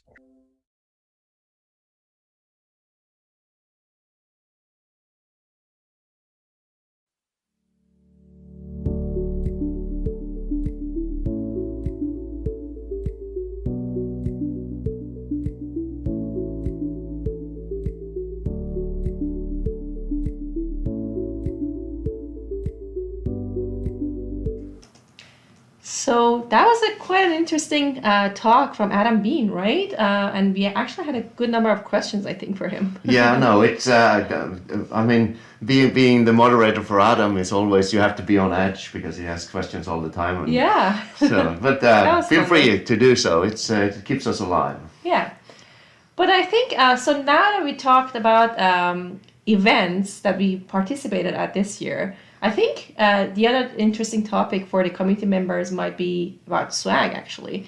Yeah. And I think the question that we get asked most of the time is how can they receive a swag, right? I think the answer is pretty simple. They can just, the simple way to answer that is actually participation and getting involved, right? So we talked about, we need more contributors. We need the community members to get involved. So one of the ways that you can actually receive swag is through contributing to Jakarta EE. The other way is to participate at face-to-face events because there we usually have a booth or we're at presence at a member booth and we do a lot of giveaways there. And the other way is participate at organizing a virtual JakartaOne live stream, which is the regional ones, right? So yeah, if you get involved, for sure you can win a swag or receive a swag. But my other question is that what is your favorite swag? And we have that in the poll. So please check that out and let us know what type of swag is your favorite one. But I want to hear from Ivar because obviously Ivar goes to a lot of conferences and he meets with the community members at a regular basis. So what do you think, Ivar? What is your favorite one? Yeah, I mean, I love all kinds of swag and especially swags that I can use and kind of makes my life easier because when you travel a lot, you don't want to bring so much clothing and stuff. So I can go to a conference and be fully dressed by just wearing swag. So if they only would give me underwear and swimsuits and socks and everything, then I wouldn't have to pack a bag to go to the conference. I can just go and get stuff there. That's true. Yeah. Okay. But we also have created a little video. Yeah, exactly. For showing some of this stuff. Yes, sharing some of our swag items. I think that'll be interesting. Let's watch that. Yeah, I'll start this one.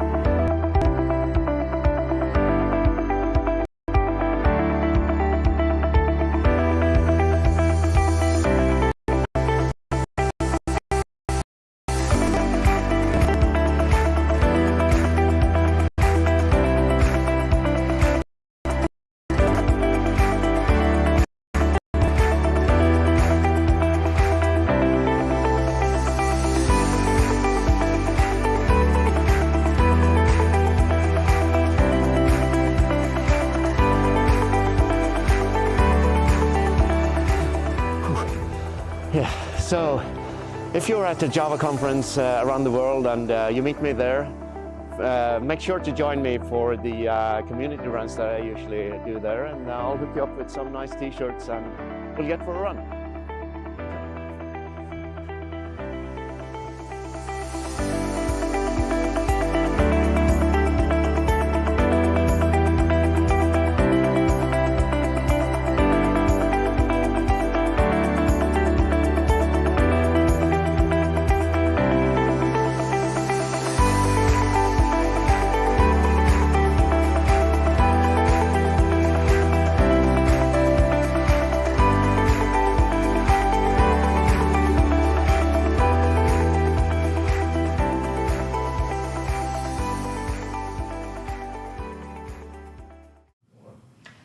So that was a nice footage from you. You were running, and I believe you run a lot with community members at these events, right? Yeah, we do.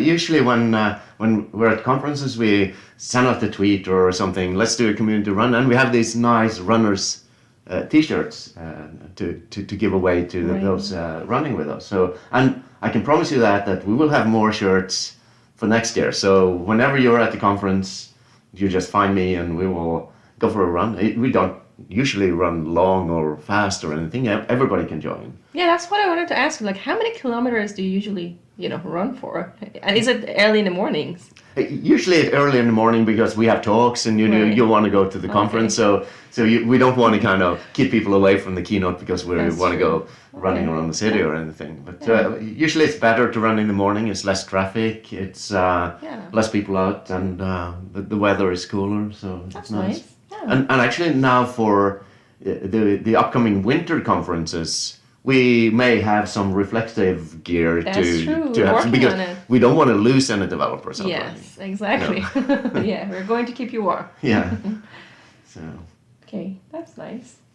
Yeah, and so we talked about favorite swag and stuff, and it's about things that you use and use again, because there are so many things that you pick up at a conference and you just throw it in the trash can at the hotel or something. So or you bring it home or just use it at the conference. But things that we see come again and again, like the screen vibes for glasses and stuff. That's probably useful. the one I'm using the most. Okay, actually, I wanted to ask you this question: what is your least favorite swag item? Yeah, I know your favorite is the mouse pads, but no way. Yeah, so I think we learned from that one that we should rethink those. First of all, they were heavy. Yeah. So I brought a stack of them home, and I either had to pay overweight baggage or take them as hand luggage. So I boarded a plane here in Canada with like 50 mouse pads under my arm. Yeah. And that's not a fun thing. Exactly, but we learned and now we know better. So we're just trying to get stuff that are used the best, and that's why we're asking the question in the poll. We want to hear from you. What is your favorite swag item, right? Yeah. Okay, sounds good. So I guess the next session will start at 11, but we're going to go through a break for us to be able to change our Crowdcast sessions, right? Yeah, because Crowdcast has a limitation on how long a single session can go. So we're going to do some switching in the back room here. And if you just stay in the session you are right now, you will be pulled over in the next one. Yeah, automatically. And I think those listening on Twitter, YouTube, Facebook, I don't think you will notice anything. It just will be a break in the feed and then it will start up again. Yes, yeah. So I guess we'll see you all at 11 with the next speaker session, right? Which is... Yeah, the next one would be Andro from Omnifish. Okay, perfect. Yeah, and he will be talking about Piranha Cloud. And we really have a lot of fishes in the ecosystem there. Yeah, and it's growing, right? It is. Yeah. So he will talk about Piranha Cloud, from Eclipse Glassfish to Superfast Cloud and serverless Jakarta EE. Mm-hmm. So we're looking forward to that at 11, so that's in 5 minutes. So now is the time to take a break, maybe check the score on the World Cup matches. I don't know if maybe I shouldn't mention that because we want to keep you here. Yeah, exactly. So, you should not anymore. No. But keep watching. Keep watching. So we'll be back soon. Yeah.